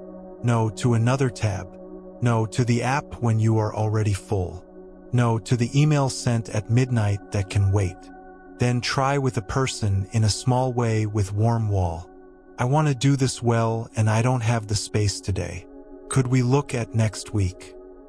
The first time may shake your voice. That's all right. Your nervous system learns by doing. When shame tries to crack the bowl, let repair become a ritual rather than a courtroom. 3 steps, truth, care, next step. Write them on a card if you like. I did X, caused Y. I will do story per. Then do Z and close the gate on self-punishment with a sentence. I have begun repair. The rest will take time and steadiness. Dignity returns faster when you stop whipping yourself on the way to mending. If you share your space, co-create a tiny family ritual that signals a recentering. Maybe it is a hand to heart for 1 breath after a sharp word. Maybe it is 3 deep breaths together in the kitchen before dinner. Maybe it is a short sentence whispered at the door. We're a team, let's be gentle. You are not performing.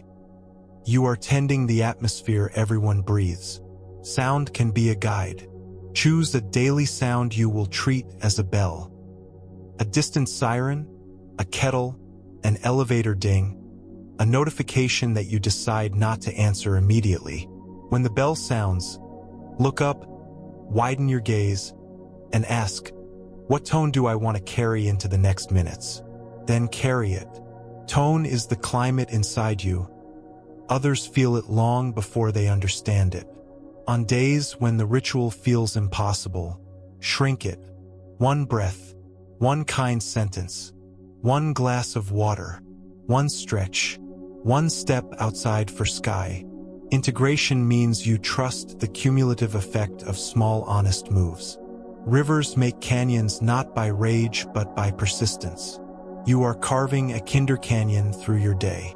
A brief story to close the circle tonight. After teaching, the Buddha and the community began to walk. A wind kicked up and leaves scattered across the path. Someone muttered about the mess. The Buddha stopped and smiled at the leaves dancing, then bent to sweep a small area where people would step. He didn't clear the forest. He tended the next square of ground. We inherit that teaching not as a slogan but as a rhythm. See clearly, soften, take the next kind step. Sweep a square, walk on, sweep another when you arrive.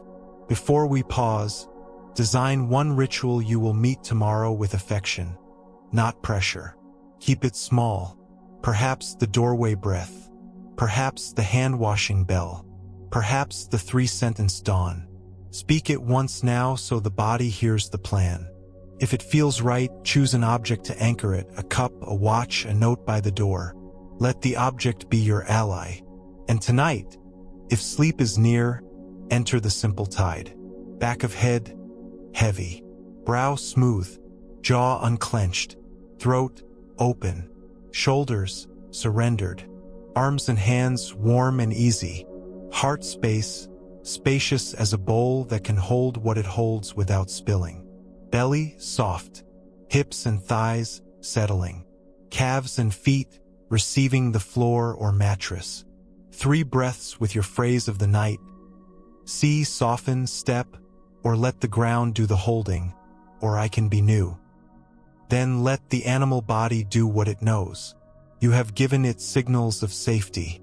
You've stitched your day with quiet gold. If you will continue awake, carry 1 line with you into the next room. I will let small rituals do quiet work. Not as magic, not as superstition, as respect for how humans change. Not by force, by rhythm. Feel the shape of the seat under you, the way your ribs move like a small accordion, the temperature of the air where it touches your cheeks. Let your shoulders remember gravity by 1 more degree. You are not late to your own life. You are exactly on time for this breath. Tonight we turn toward a quiet power that keeps practice alive when the day gets crowded, the way you belong with other people. Stopping the fight with change isn't only an inward story. It is also how you meet neighbors and co-workers, children and elders, strangers and friends. It is the art of wise connection. You already know that everything moves. Connection moves too. Closeness swells and recedes. People surprise us and disappoint us and surprise us again. Identities we built together loosen and remake themselves. The mind tries to stop this river by gripping roles. I'm the dependable one, you're the messy one, or by writing verdicts after one rough exchange. Then the fight begins. Tonight we practice a middle way. Truth without blame, warmth with good boundaries, generosity that doesn't collapse you, asking for help without turning love into debt. This is everyday Sangha, the community you build calmly on purpose. Start with your body. Place one hand on your chest, one on your belly. Feel the press and release. Whisper a simple intention you can use in any room. May I reduce harm and increase care here. Not a slogan for your profile, a quiet compass for your nervous system. You can carry it into a meeting, a kitchen, a group chat, a checkout line. If you forget, begin again on the next exhale. The point is not to perform goodness. It is to anchor your posture when weather rolls in.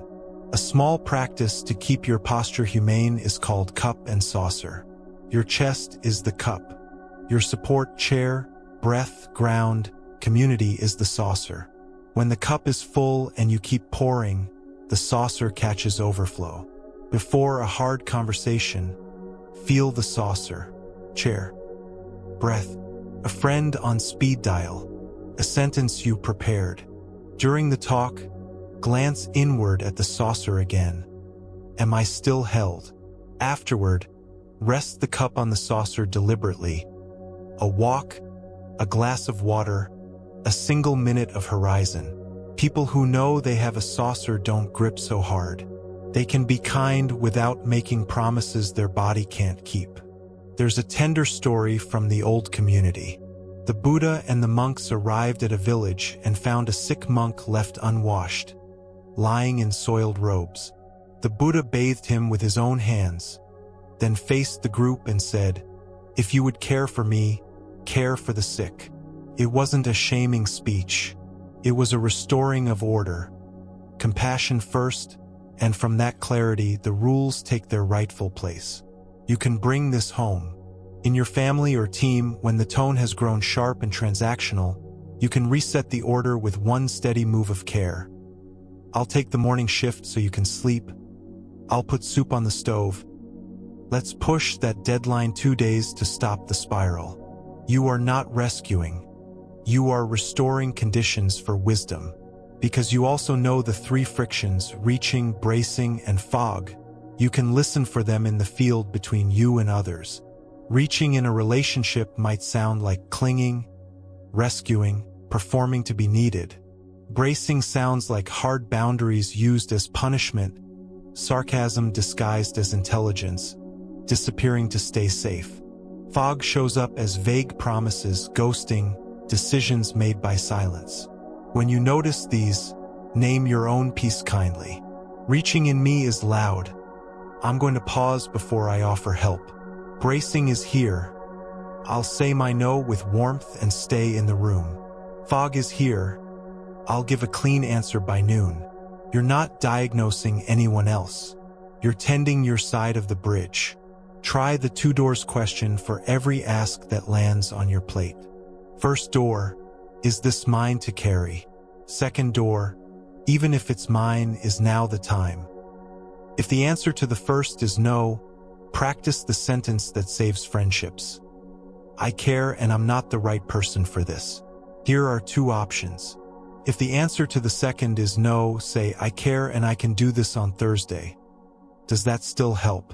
The more precisely you speak, the less resentment grows in the dark. Warm wall again, yes to the person, no to an unworkable pattern. Generosity is one of the oldest antidotes to grasping, and it is not only about money. You can be generous with time, attention, credit, benefit of the doubt. The key is to give what is truly yours to give, from capacity, not performance. A micro-practice called One Kindness, Clean. Today, offer one kindness that doesn't create a knot you'll have to untangle tomorrow. Return the cart. Let someone merge. Write a sincere 3-sentence thank you. Share credit in a meeting with a single line. Sam's question sharpened this. Feel how clean generosity loosens your chest. That looseness travels. Repair keeps relationships soft in a moving world. You already know the 3-step shape: truth, care, next step. With people you love, practice short, steady repairs that don't request caretaking. I snapped. I'm sorry. I'll take a breath next time before answering. I missed your text. I'm adjusting my notifications so I don't leave you hanging. If a repair is owed to you, ask for it cleanly without courtroom energy. I care about us. That comment landed hard. Can we try that again slower? You are not policing. You are protecting the shared space. There is also the power of letting people be new. The mind saves energy by storing others in small boxes. You are the late one. You are the dramatic one. You are the distant one.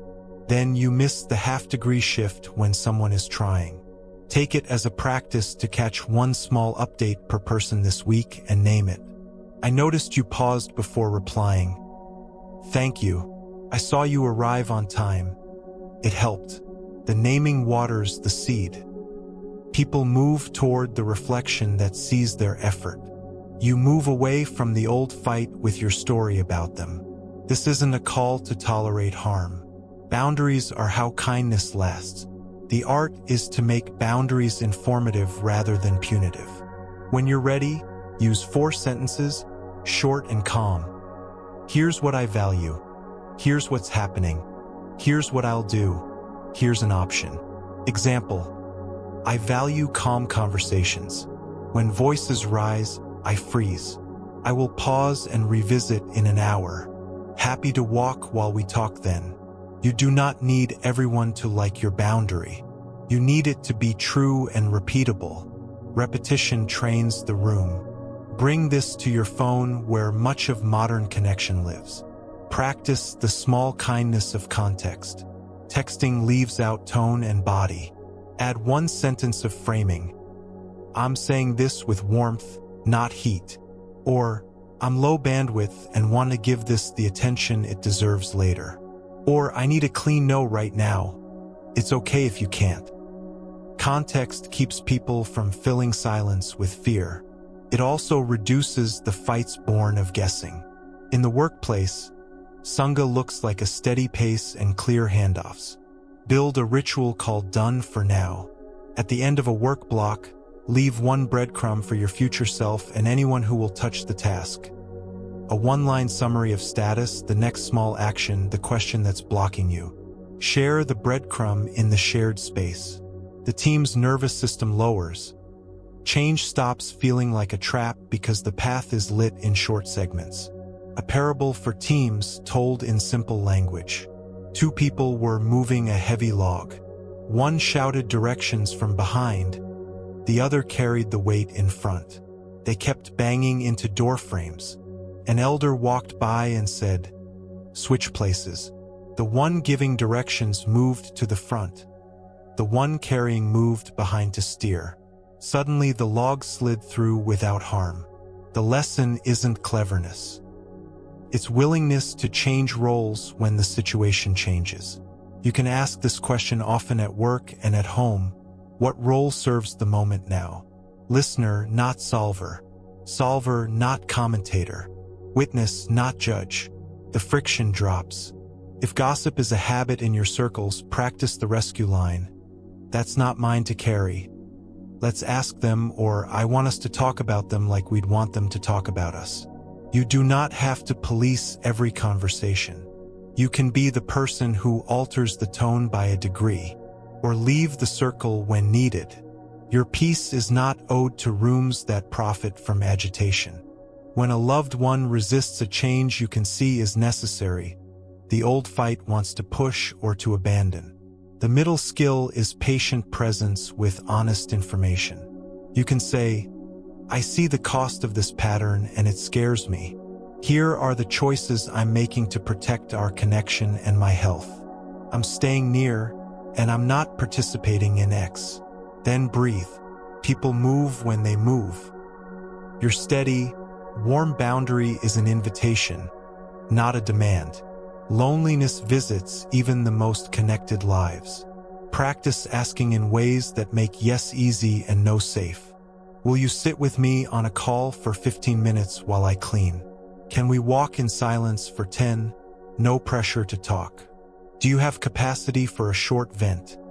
If not, I'll write it down and send love. People can love you better when you tell them how. You can love them better when you stop asking for mind reading. Here is a small daily ritual called the thank you chain. At some point, send one sincere note that thanks a person for a specific small thing from the last week. Not a performance, not a fishing expedition, a link in a chain.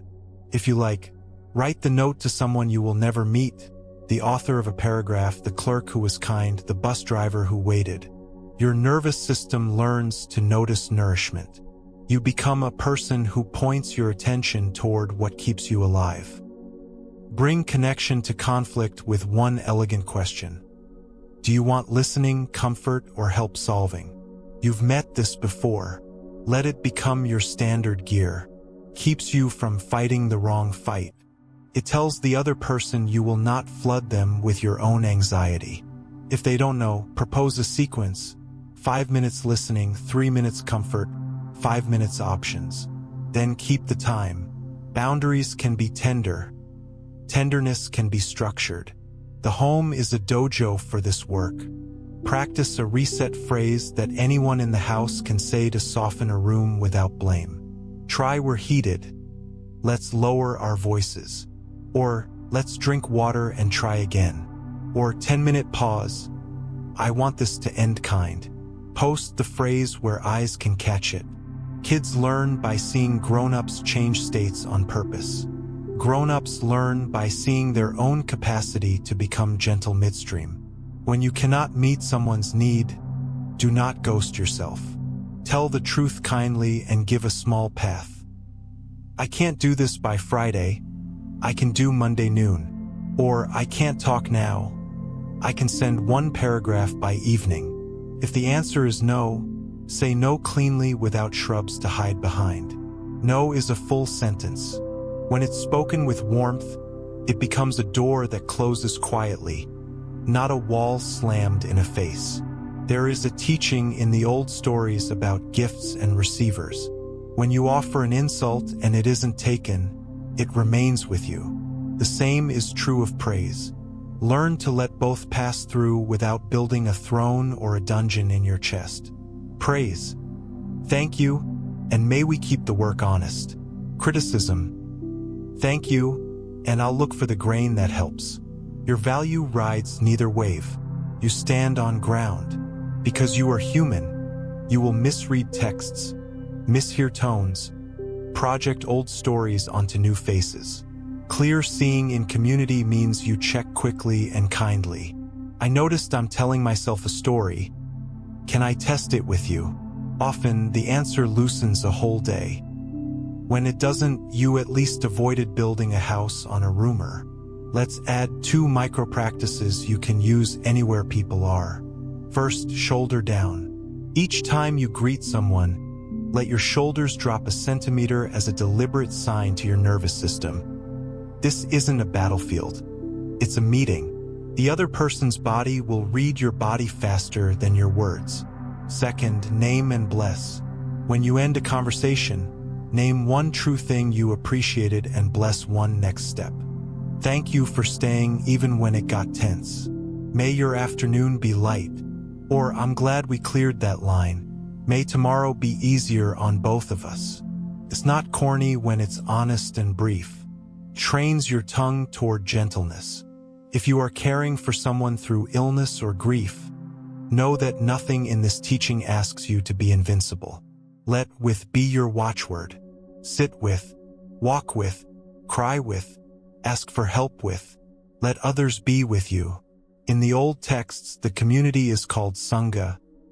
In modern life, it is your small circle of people who treat one another as precious and ordinary at once. Precious so you move with care. Ordinary so you don't make each other into projects. When change comes to the whole house, a move, a new job, a loss, a birth, ritual steadies everyone. Try a threshold blessing at the door with plain words. May this next chapter teach us without breaking us. May we set down what hurts to hold. May we protect laughter. May we sleep enough to be kind. Then step through and do the dishes. Blessings don't replace work. They rightly frame it. Sometimes the kindest community act is to leave a room that keeps you unsafe. If you need to go, practice a clean exit line that doesn't ignite more fire. This isn't a fit for me and I'm stepping back. I wish you well. Then step. Don't turn leaving into theater. Let it be hygiene. When your body feels the clarity of a healthy boundary, it will trust you more next time. That trust is peace. Service protects you from shrinking into a self that is only about your feelings. Once a week, do something that benefits someone who cannot repay you. Anonymous, small, exact. Pick up litter on your block. Donate a useful skill. Bring food to a neighbor without making them perform gratitude. These acts break the loop in the mind that says safety is found by hoarding. The heart loosens. The world nearby brightens. Bring all of this toward the end of the day. Before sleep, let connection soften, not widen. Decide whose voices get to ride into the dark with you. Choose two. A memory of someone who steadied you, a future version of you who speaks kindly. Say goodnight to the rest. If worry tries to host a late-night town hall, adjourn the meeting with the simplest chairing sentence. Morning me will reconvene at 8. Tap the notebook. Turn the light down by 5%. Let your breath finish the minutes. If you are staying awake, carry one line forward. Relationships are practice, not proof. You don't have to prove your goodness in every exchange. You can practice your values one sentence, one pause, one warm wall at a time. People around you will still change and forget and flare and go quiet. You will too. The difference tonight is that you have a compass and a few tools that fit in a pocket. See, soften, step, cup and saucer, 2 doors, warm wall. Thank you chain. Small, repeatable, human. Before we pause, let one blessing settle on your tongue for the people you'll see next. May I meet you with a soft heart and a clear eye. May I bring an open hand and clean boundaries. May we repair quickly when we falter. May we be new to each other when we can. Say it once. Feel where it lands, perhaps at the sternum where belonging lives. That feeling is not a performance. It is the body recognizing a way of walking that doesn't fight the river of change and doesn't drown in it either. Let your jaw slacken another thread. Let your hands relax into shapes that don't look like fists. If sleep is arriving, let it find you as someone who has already set a few loads down. The day's verdicts, the old roles, the worry about being perfect at love. If you'll continue, take a sip of water and carry this gentleness into the next room. You are not alone. Even when you are by yourself, you are in the company of breath and ground and the memory of people who have washed one another's feet, cooked one another's meals, held one another's babies and hands in grief for as long as humans have sat together in the dark and learned how to be kind. Let the breath move in and out like a tide you no longer try to command. Feel the points of contact that hold you, back of head, shoulder blades, hips, calves, heels. If you are sitting, let the chair take more of you. If you are lying down, let the bed rise to meet your weight. Release the tongue from the roof of the mouth. Smooth the forehead with an invisible hand. You are not late. You are not behind. You are inside a living body that has carried you through so much. Tonight we spend time with this body as a teacher. Body wisdom that does not argue. body listening that loosens the fight, natural healing that comes from letting sensation, breath, and kindness cooperate. Begin by noticing the current weather in your body with the gentlest curiosity. Warmth or chill, tightness or ease, buzzing or quiet. You are not here to fix. You are here to learn the language your body already speaks. The mind loves paragraphs. The body loves single words. Try naming what you feel in 1 or 2 syllables the way you would note a cloud drifting past.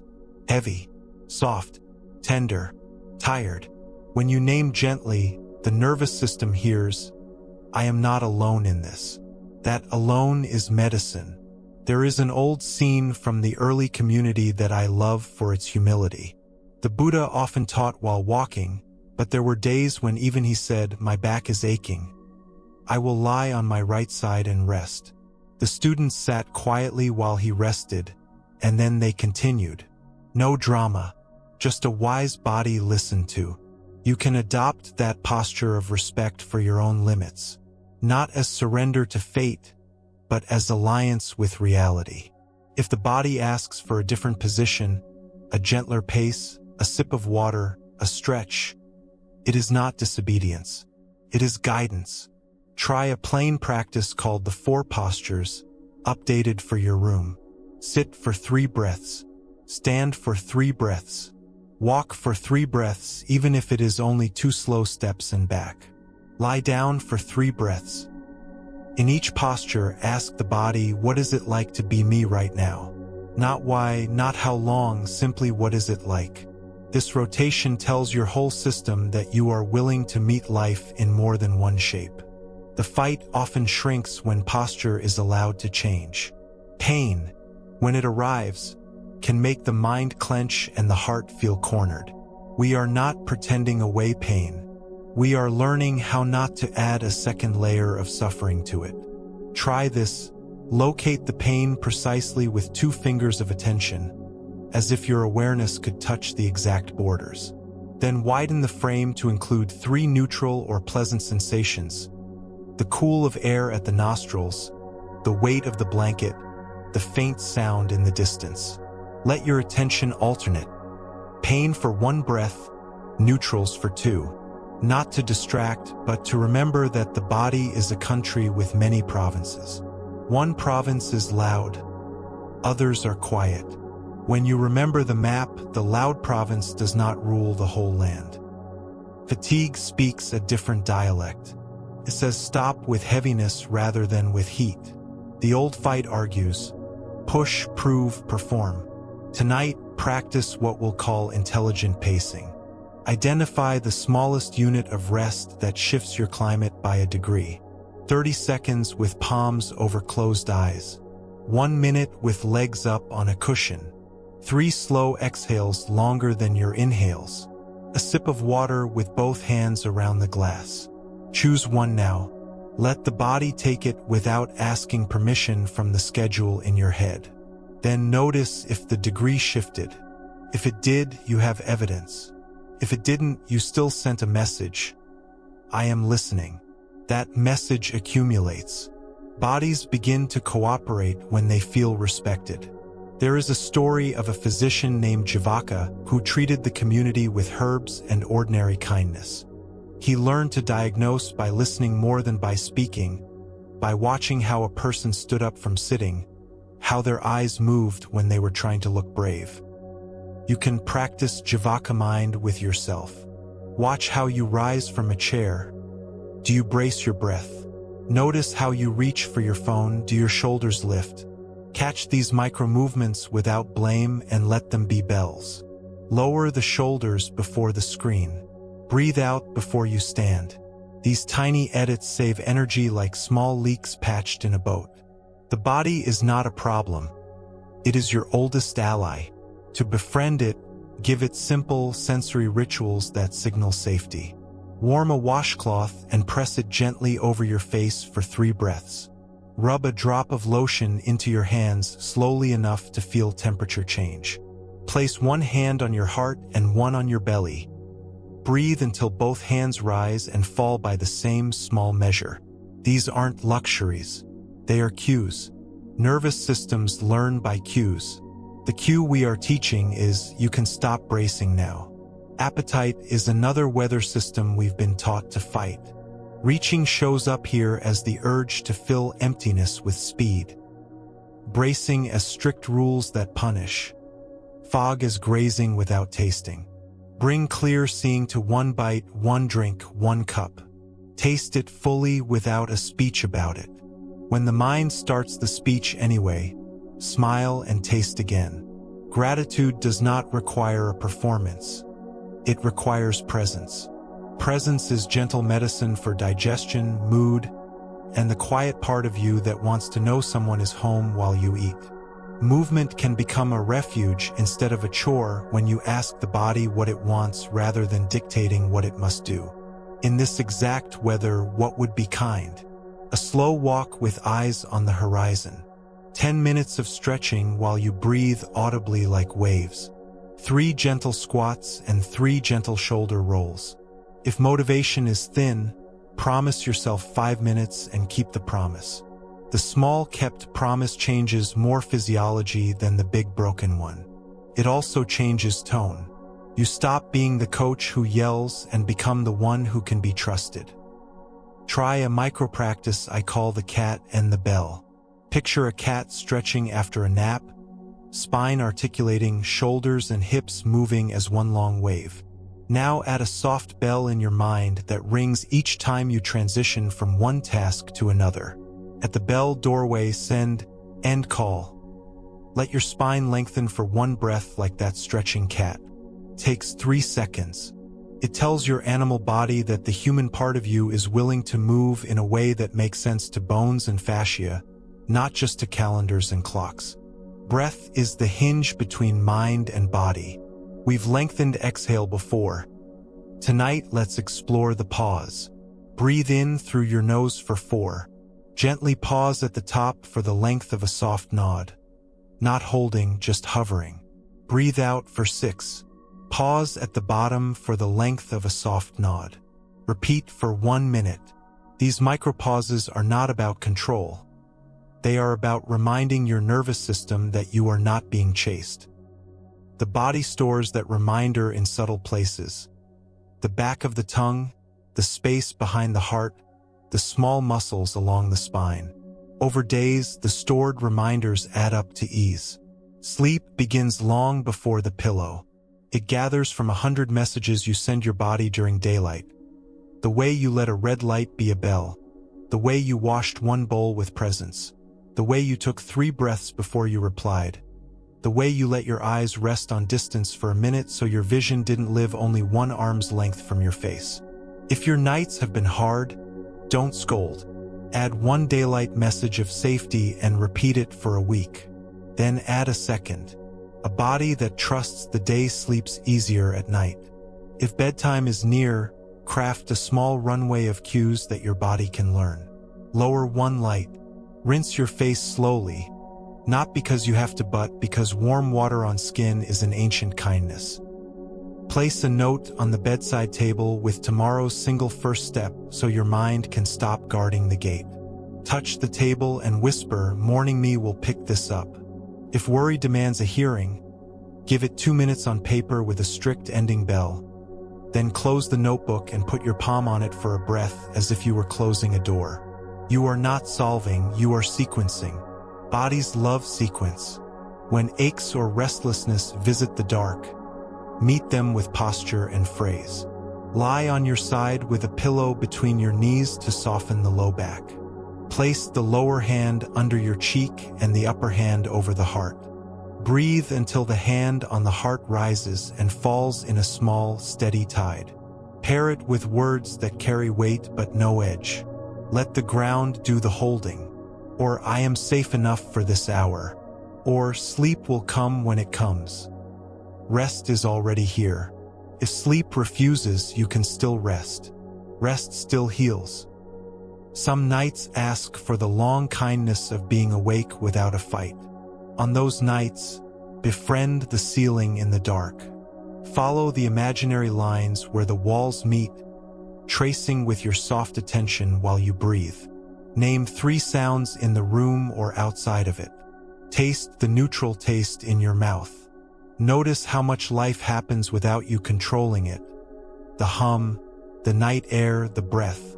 The mind will try to make a case. Thank it and return to a sense. You are not failing. You are keeping company with yourself through a weather pattern. The pattern will change. If you live with pain that returns, build a small kit by the bed that your body can find without thinking. A soft wrap or scarf for warmth. A simple balm for temples. A note to yourself with the 3 moves that usually help.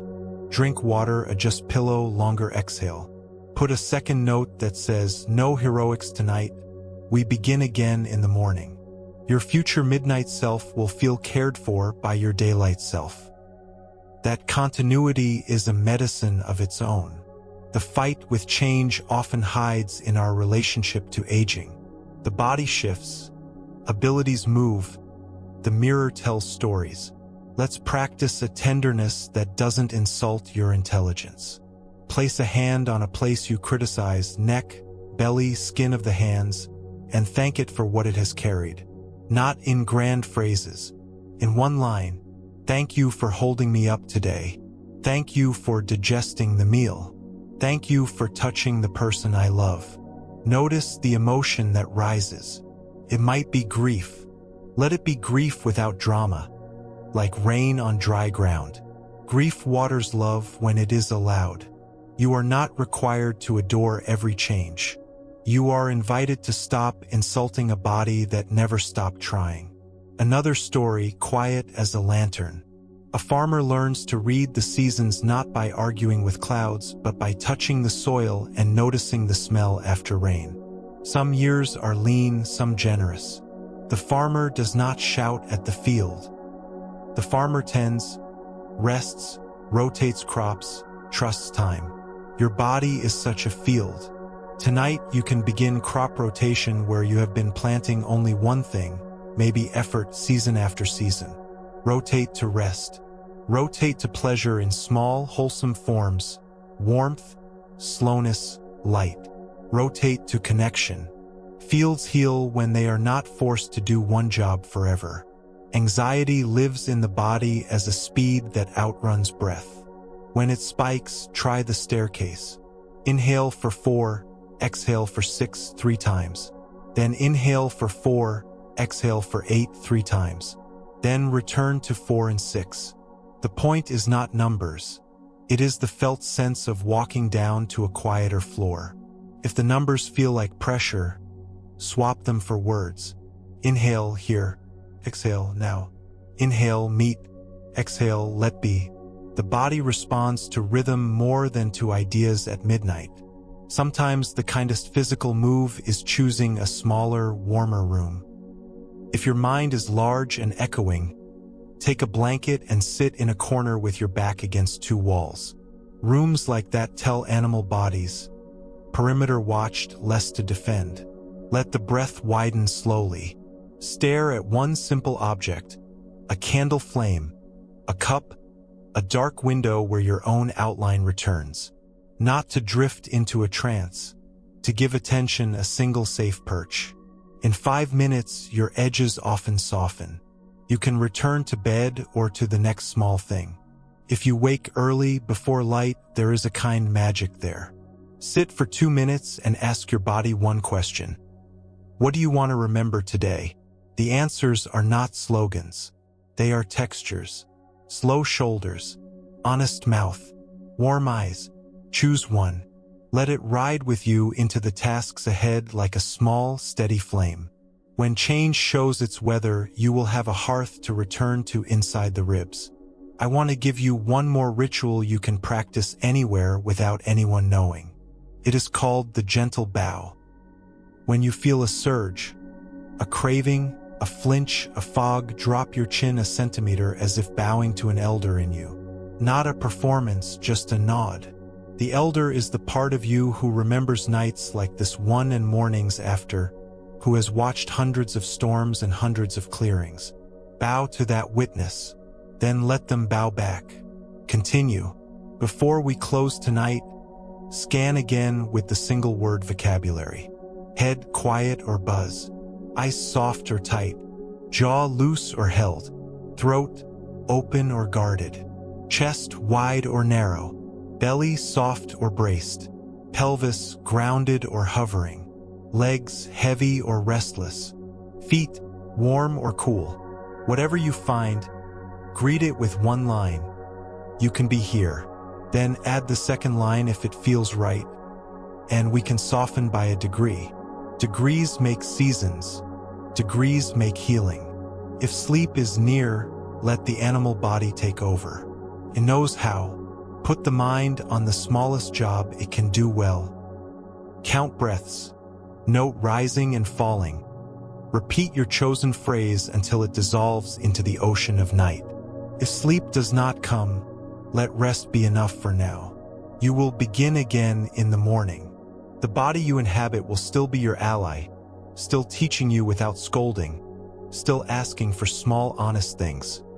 Water, light, movement, warmth, boundaries, gentleness. If you will stay awake longer, carry this simple promise into the next room.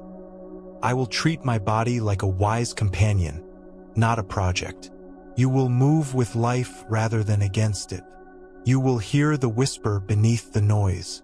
You will be patient with the seasons inside your skin.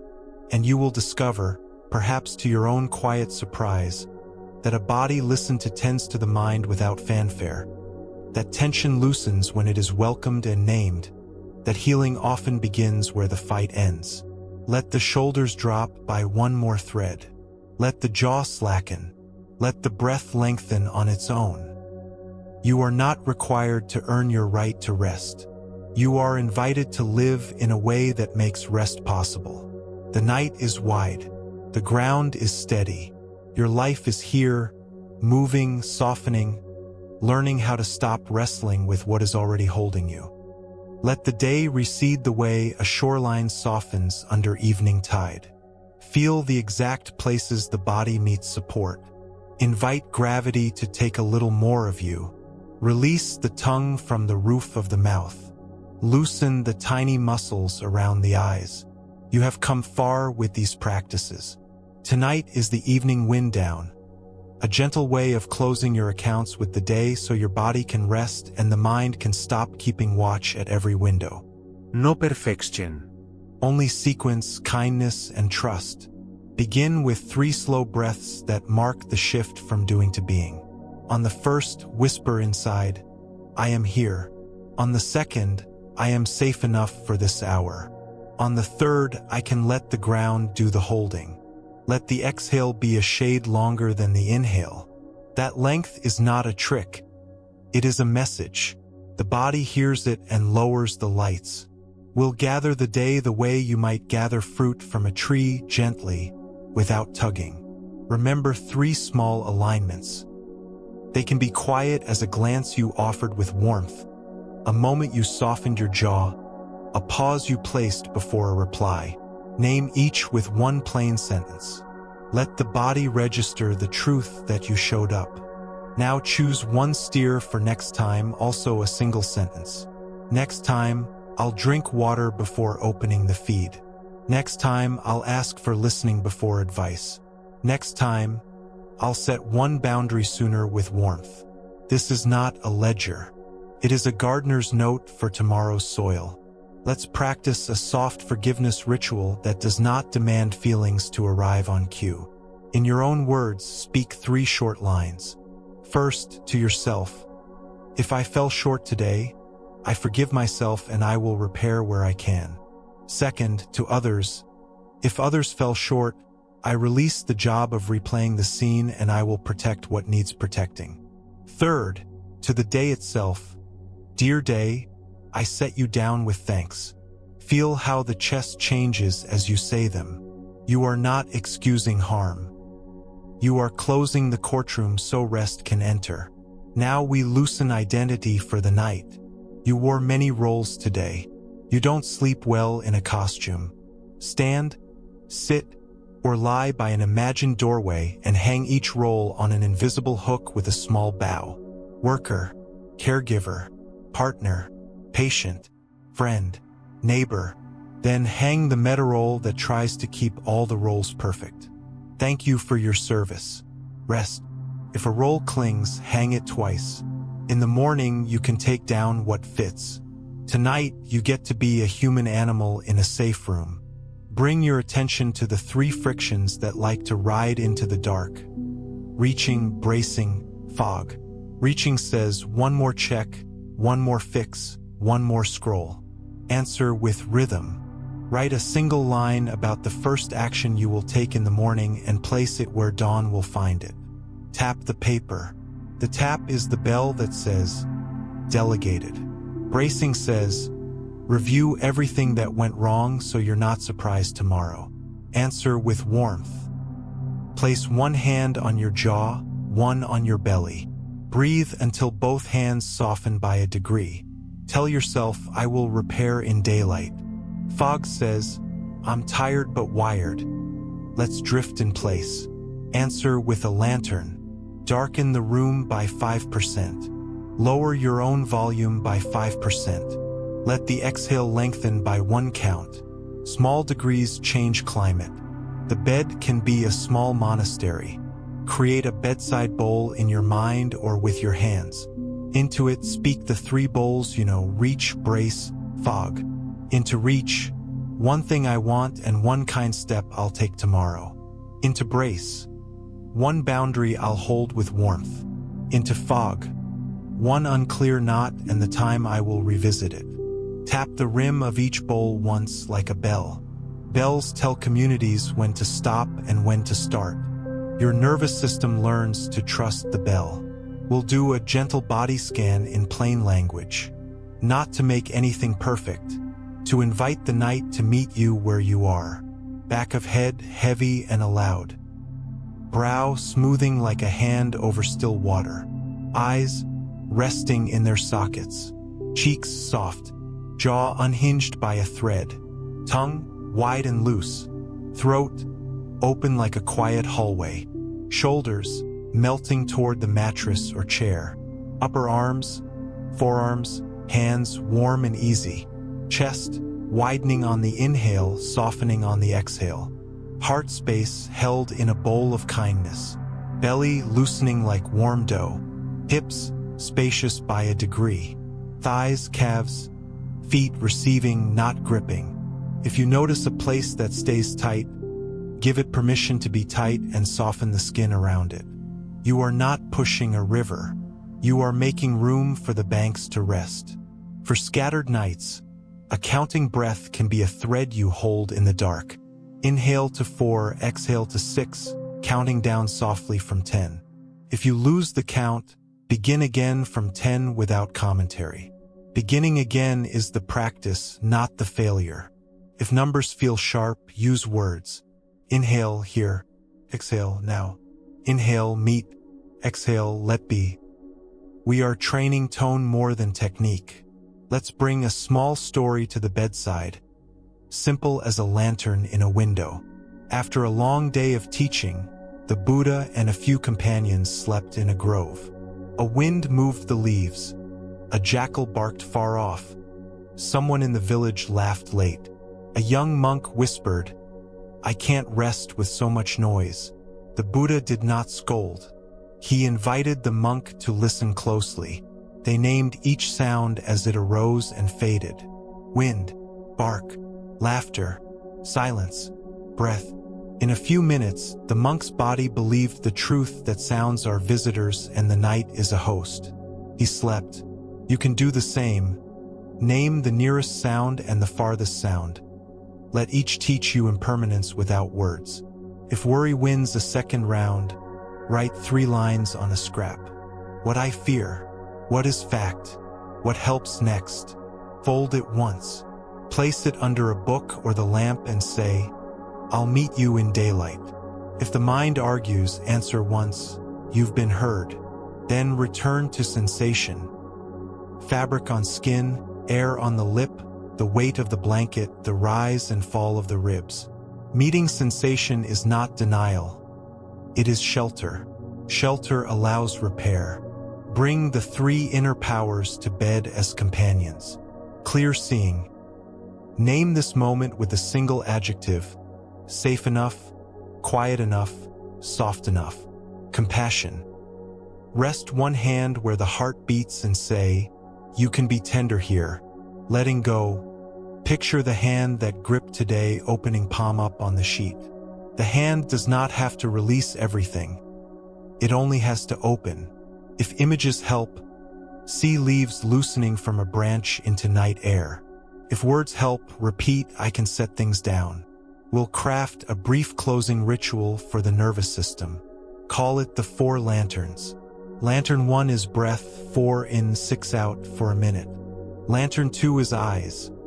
Gaze soft toward a dim corner or the back of your eyelids, letting the field widen. Lantern 3 is touch. Hand on heart or belly, heat as proof of life. Lantern 4 is phrase. Choose one to hum silently on the exhale. Let the ground do the holding. We are safe enough. I begin again tomorrow. For lanterns are enough to light a path from the edge of the day to the first steps of night. You may wake in the dark hours. That is not failure. It is a human rhythm shaped by seasons, age, and the bright devices our days invite. If you wake, practice the kind loop you know. See it, let it be, learn it, tend it. See, awake at 3 a.m., heart quick. Let it be, 3 slow breaths without adding a story. Learn, what is the body asking? Bathroom, water, change of temperature. Tend, do one small action. If wakefulness stays, let rest do its work. Lie down inside even if sleep won't take you all the way. Rest still heals. If dreams arrive, let them be weather. You don't need to interpret each cloud. In the morning, if one image clings and feels helpful, write a single sentence about its tone. Curiosity, grief, relief, and carry that tone like a soft instruction. Dreams are the night's way of rearranging furniture.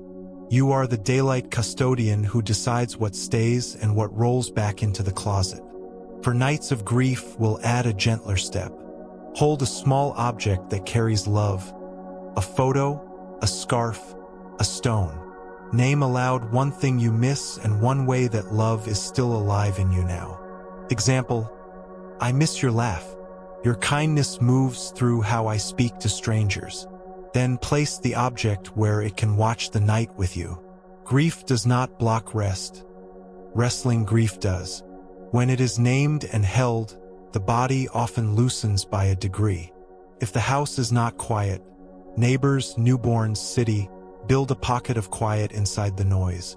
Place the tip of your tongue behind the top teeth and breathe as if sipping the air through a straw. Sound outside continues. Inside, the stream runs smooth. You become a room within a room. That is sometimes all the permission the nervous system needs. Let's return once to the shoulders and jaw. They love to carry what the mind won't set down. With the next exhale, let the shoulders drop as if a friend just reminded them how gravity works. With the next, let the jaw hang like a door on its hinge. With the next, notice the belly soften by a thread. Threads make fabric. 3 threads already changed the weave. If you share your bed or your home, try a quiet cue together when nights feel tight. A single phrase whispered toward the ceiling, "We're safe enough to rest." Or 2 hands meeting for 1 breath. Or a simple, "I love you," said like a soft wall that keeps the world outside for a few hours. These cues do not solve life. They steady the room in which you meet it again tomorrow. A simple blessing can frame sleep without superstition. May the night teach gently. May the body remember how to loosen. May the mind rest in the breath like a boat in a quiet harbor. May whatever needs to wait, wait. May whatever needs attention in the morning stand in the light where I can see it clearly and meet it with care. Before the lights go fully down inside you, visit the council of your wiser voices, the elders, the friend, the builder. Ask 3 questions in a whisper. What matters most tomorrow? What harms less and helps more? What is the next kind step? Listen for simple answers. Write one word if you like: call, walk, draft, water, boundary. Slip the word under the pillow in imagination. That is enough planning for the dark. If you are staying awake a while longer, drift in place with a practice you know by heart. See, soften, step. See the exact moment you are in this room, this breath. Soften one area by a thread, jaw, shoulders, belly. Step, not with feet but with attention, into the sensation that is most friendly now and let it hold you. If you are turning towards sleep, let step mean stepping across the threshold into letting go. Finally, remember the most human truth we've repeated in many forms. You do not have to fight change to be safe, and you do not have to control the night to be held by it. The body knows how to settle. The breath knows how to write quieter sentences in the dark. Trust these small intelligences. Trust the practice you've been building. Trust the morning to arrive without your supervision. Let the last words you hear be gentle and simple. I can set things down. I can be new in the morning. Let the ground do the holding. Then let the words fade. Let the breath take over. Let the room dim. Let the river of night carry you the way it has carried countless beings. Leaf and fox, child and elder, monk and traveler. Each one learning the same lesson in different bodies. When the fight ends, rest begins, and from rest, wise action grows. Arrive once more, dear friend. Feel the room as it is. Feel your breath as it is. Let the floor or the bed or the chair carry one more ounce of your weight. Unclench the tiny muscles around your eyes. Let the tongue rest heavy in the mouth. The night does not need your performance. It wants your presence. We have walked a long way together, step by tender step, through clear seeing and compassion, through equanimity and letting go, through identity loosening and everyday rituals, through beginning again and evening wind downs. This last part is not a finish line.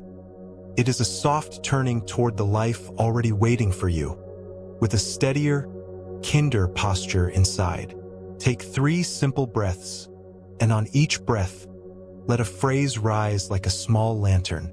First breath, see. Second breath, soften. Third breath, step. The practice is a circle that doesn't end. See what is here, soften by a degree. Step in the direction of less harm and more care. You can do this anywhere. In a kitchen, in traffic, on a call, in the quiet between thoughts. Your nervous system knows these moves now. Let them be small and honest. Rivers carve stone not with force but with persistence. If the mind asks, what should I remember? Offer it a handful of leaves rather than a forest. Remember that change keeps arriving, and you do not have to fight it to be safe. Remember that you can be kind and clear at the same time.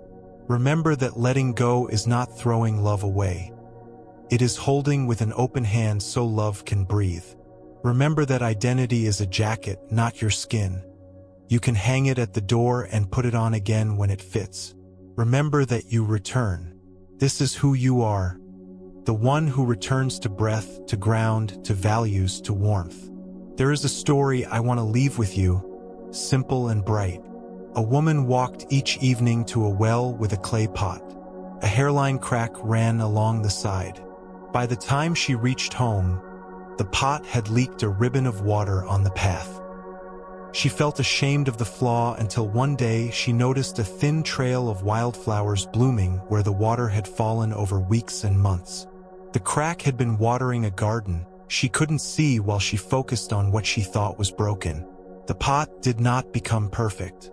The woman learned to love the path it made. Dear friend, you have cracks. So do I. So did every teacher who ever learned to rest. The path you water with your imperfect, resilient heart will grow flowers no perfection could ever coax. Let's gather the teachings once more into your hands. Not as doctrine, but as tools you can feel. In one hand, place the open hand, release. In the other, place the clear eye, honesty. Between them, place the soft heart, compassion. Touch them together and feel the warmth they make. This is your pocket kit. When reaching surges, the open hand loosens the grip. When bracing spikes, the soft heart keeps you human while you set a boundary. When fog thickens, the clear eye lights one next stone. You already know how to use these tools. You have practiced all along. Picture tomorrow's door. You'll pass through it whether you are ready or not. Before you step, let the door frame be a bell. Inhale, see. This is the season I am in, and this is the room I'm entering. Exhale, soften. Let the jaw drop a thread. Let the shoulders fall a centimeter. Then step with the smallest sentence that protects your values. I will move at a human pace. I will ask for listening before solving. I will keep one honest promise to myself and one to someone I love. Do not negotiate with these sentences in the wind. They are not rules. They are shelter. You may wonder how this path holds when the world is loud, when headlines shake the ground, when the triad money, time, health tightens your chest. It holds because it is practical. Clear seeing asks for facts before spirals. Compassion asks for the smallest real care you can offer now. Letting go asks, what can I set down so that what remains can receive my full weight? These are not philosophies. They are moves. You can perform them in 10 seconds. You can perform them in the checkout line. If grief is your companion, make room at the table. Pour it a glass of water. Name what you miss, and name one way that love is still moving through you. If anger visits, bow to its care for what matters and direct it into a warm wall rather than a wildfire. If shame arrives with its heavy bag, lighten it with the 3-sentence repair. Truth, care, next step. Over and over, you will prove to yourself that you do not need to be brutal to be responsible. Sometimes the mind will try to recruit you into an old war. Prove yourself, perform your way into belonging, keep vigil at every window through the night. If that happens, touch something stable. Touch the floor, touch the table, touch your own ribs and feel the simple craft of breath. Whisper to the part of you that is still at the window, come back to bed. We put the note on the table for morning. The part that is on watch is young and loyal. It will learn the rhythm of a house where someone steady handles the list in daylight. You are becoming that someone. What about joy? It is not separate from this path. It is fed by it. When the fight quiets, joy has somewhere to land. You will notice it in ordinary places. The angle of light on a wall, the tilt of a child's laughter, the warmth of a mug, the way a tree keeps adjusting to wind without argument. Let joy pass through you like birds through open sky. Name it. Thank it. Do not clutch it. There will be more. Life is generous when you stop strangling it. Because the world will still bring you strangers and storms. Keep a simple blessing ready for your tongue. May I meet this with a soft heart and a clear eye. May I protect what needs protecting without hardening. May I repair quickly when I falter. May I remember I can begin again. These are not magic words. They are invitations. When you speak them, your body remembers the posture that suits each one. A final image from the life we've been walking beside. On the night of his awakening, the Buddha did not rise victorious to applause. He touched the ground. He called the earth to witness that he belonged here. The earth responded by holding him as it holds you now. The storms did not agree to stop. They ran their course and passed. He did not conquer change. He learned to sit inside it without being thrown by every gust. This is all we are doing tonight, touching ground, letting ourselves be held, trusting that storms pass and the morning knows its way. So let us craft a closing ritual together, a small ceremony you can use whenever you need to remember what you already know. Sit or lie as you are. Place your left hand over your heart and your right hand over your belly. Inhale and silently say, here. Exhale and say, now. Inhale, here. Exhale, now. After a few rounds, add one more line on the exhale. I can be new. Feel how the body receives these words as if they were warm tea. Feel the micro adjustments, the jaw loosening, the shoulders settling, the breath widening. This is the ceremony. Nothing to summon. Everything already present. Now widen the circle for a moment. Hold in your mind the people you will meet. The ones you love, the ones who are hard for you, the ones you'll cross in doorways, the ones who care for you when you cannot care for yourself. Offer them a simple wish. May we be gentle with each other while we change. Offer the wish to yourself last. May I be gentle with me while I change. If you are listening in the dark, tuck the day into the bedside bowl you've made in imagination so many times. Speak the 3 little offerings, what you want and one kind step, what you'll protect and one warm boundary, what is unclear and when you'll revisit it. Tap the rim. Let the tapping be the bell that calls the monastery of your nervous system to night practice. Lights down, breath slower, rooms quiet. If the house outside is not quiet, build a pocket of quiet inside by letting your exhale lengthen by 1 count and your gaze soften toward the far wall or the back of your eyelids. If you will carry this into daylight soon, do it with modesty and dignity. Set 1 seed, tend 1 sprout, harvest 1 fruit. Speak 1 truth with warmth. Say 1 clean no and 1 sincere yes. Touch 1 bit of sky. Wash 1 bowl with attention. Send 1 thank you with no secret strings. Keep 1 small promise to yourself.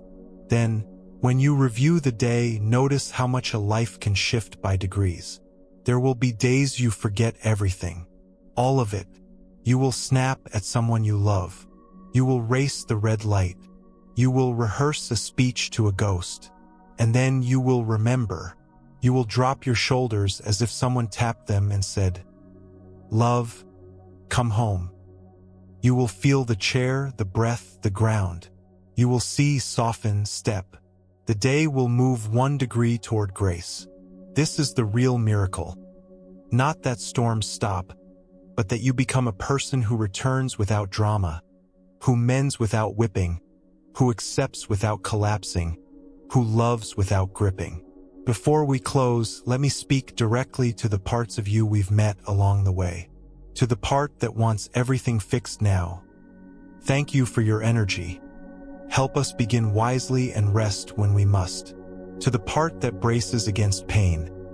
Thank you for your protection. Help us guard with warmth instead of spikes. To the part that fogs when flooded. Thank you for slowing us. Help us light 1 lantern and take 1 step. To the part that clings to an identity to feel safe. Thank you for coherence. Help us wear our jackets when they warm us and hang them when they chafe. To the part that punishes. Thank you for wanting standards. Help us coach with kindness. All of you belong. All of you are learning. And now, a blessing to draw the circle closed. May your breath be a gentle teacher and your body a trusted friend. May your mind grow spacious enough to hold weather without becoming it. May your hands learn the art of opening at the right time. May your voice learn tones that are firm and tender at once. May your days be stitched with small gold seams, doorway breaths, warm walls, soft glances, honest pauses. May your nights be a harbor. May the people around you feel safer because you have ended a private war. Let the last movements be simple. Back of head, heavy. Brow smooth, jaw loose, throat open, shoulders surrendered, heart space held, belly soft, hips grounded, legs and feet receiving. If sleep is near, let it arrive like a tide that doesn't need permission. If you will keep a lamp on, carry the warmth with you. You are allowed to live like this present, kind, clear letting go. You are allowed to begin again as many times as you need. You are allowed to set things down. You are allowed to be new. You are allowed to stop fighting change and Instead, to befriend the living world inside and around you. May that friendship grow. May it steady you. May it ease the people you touch. Rest now, dear friend, or rise softly. Either way, the ground is under you. The breath is with you. The next step knows how to find you when it is time. Until then, let the night be night, the morning be morning, and your heart learn the brave ease of moving with what is real.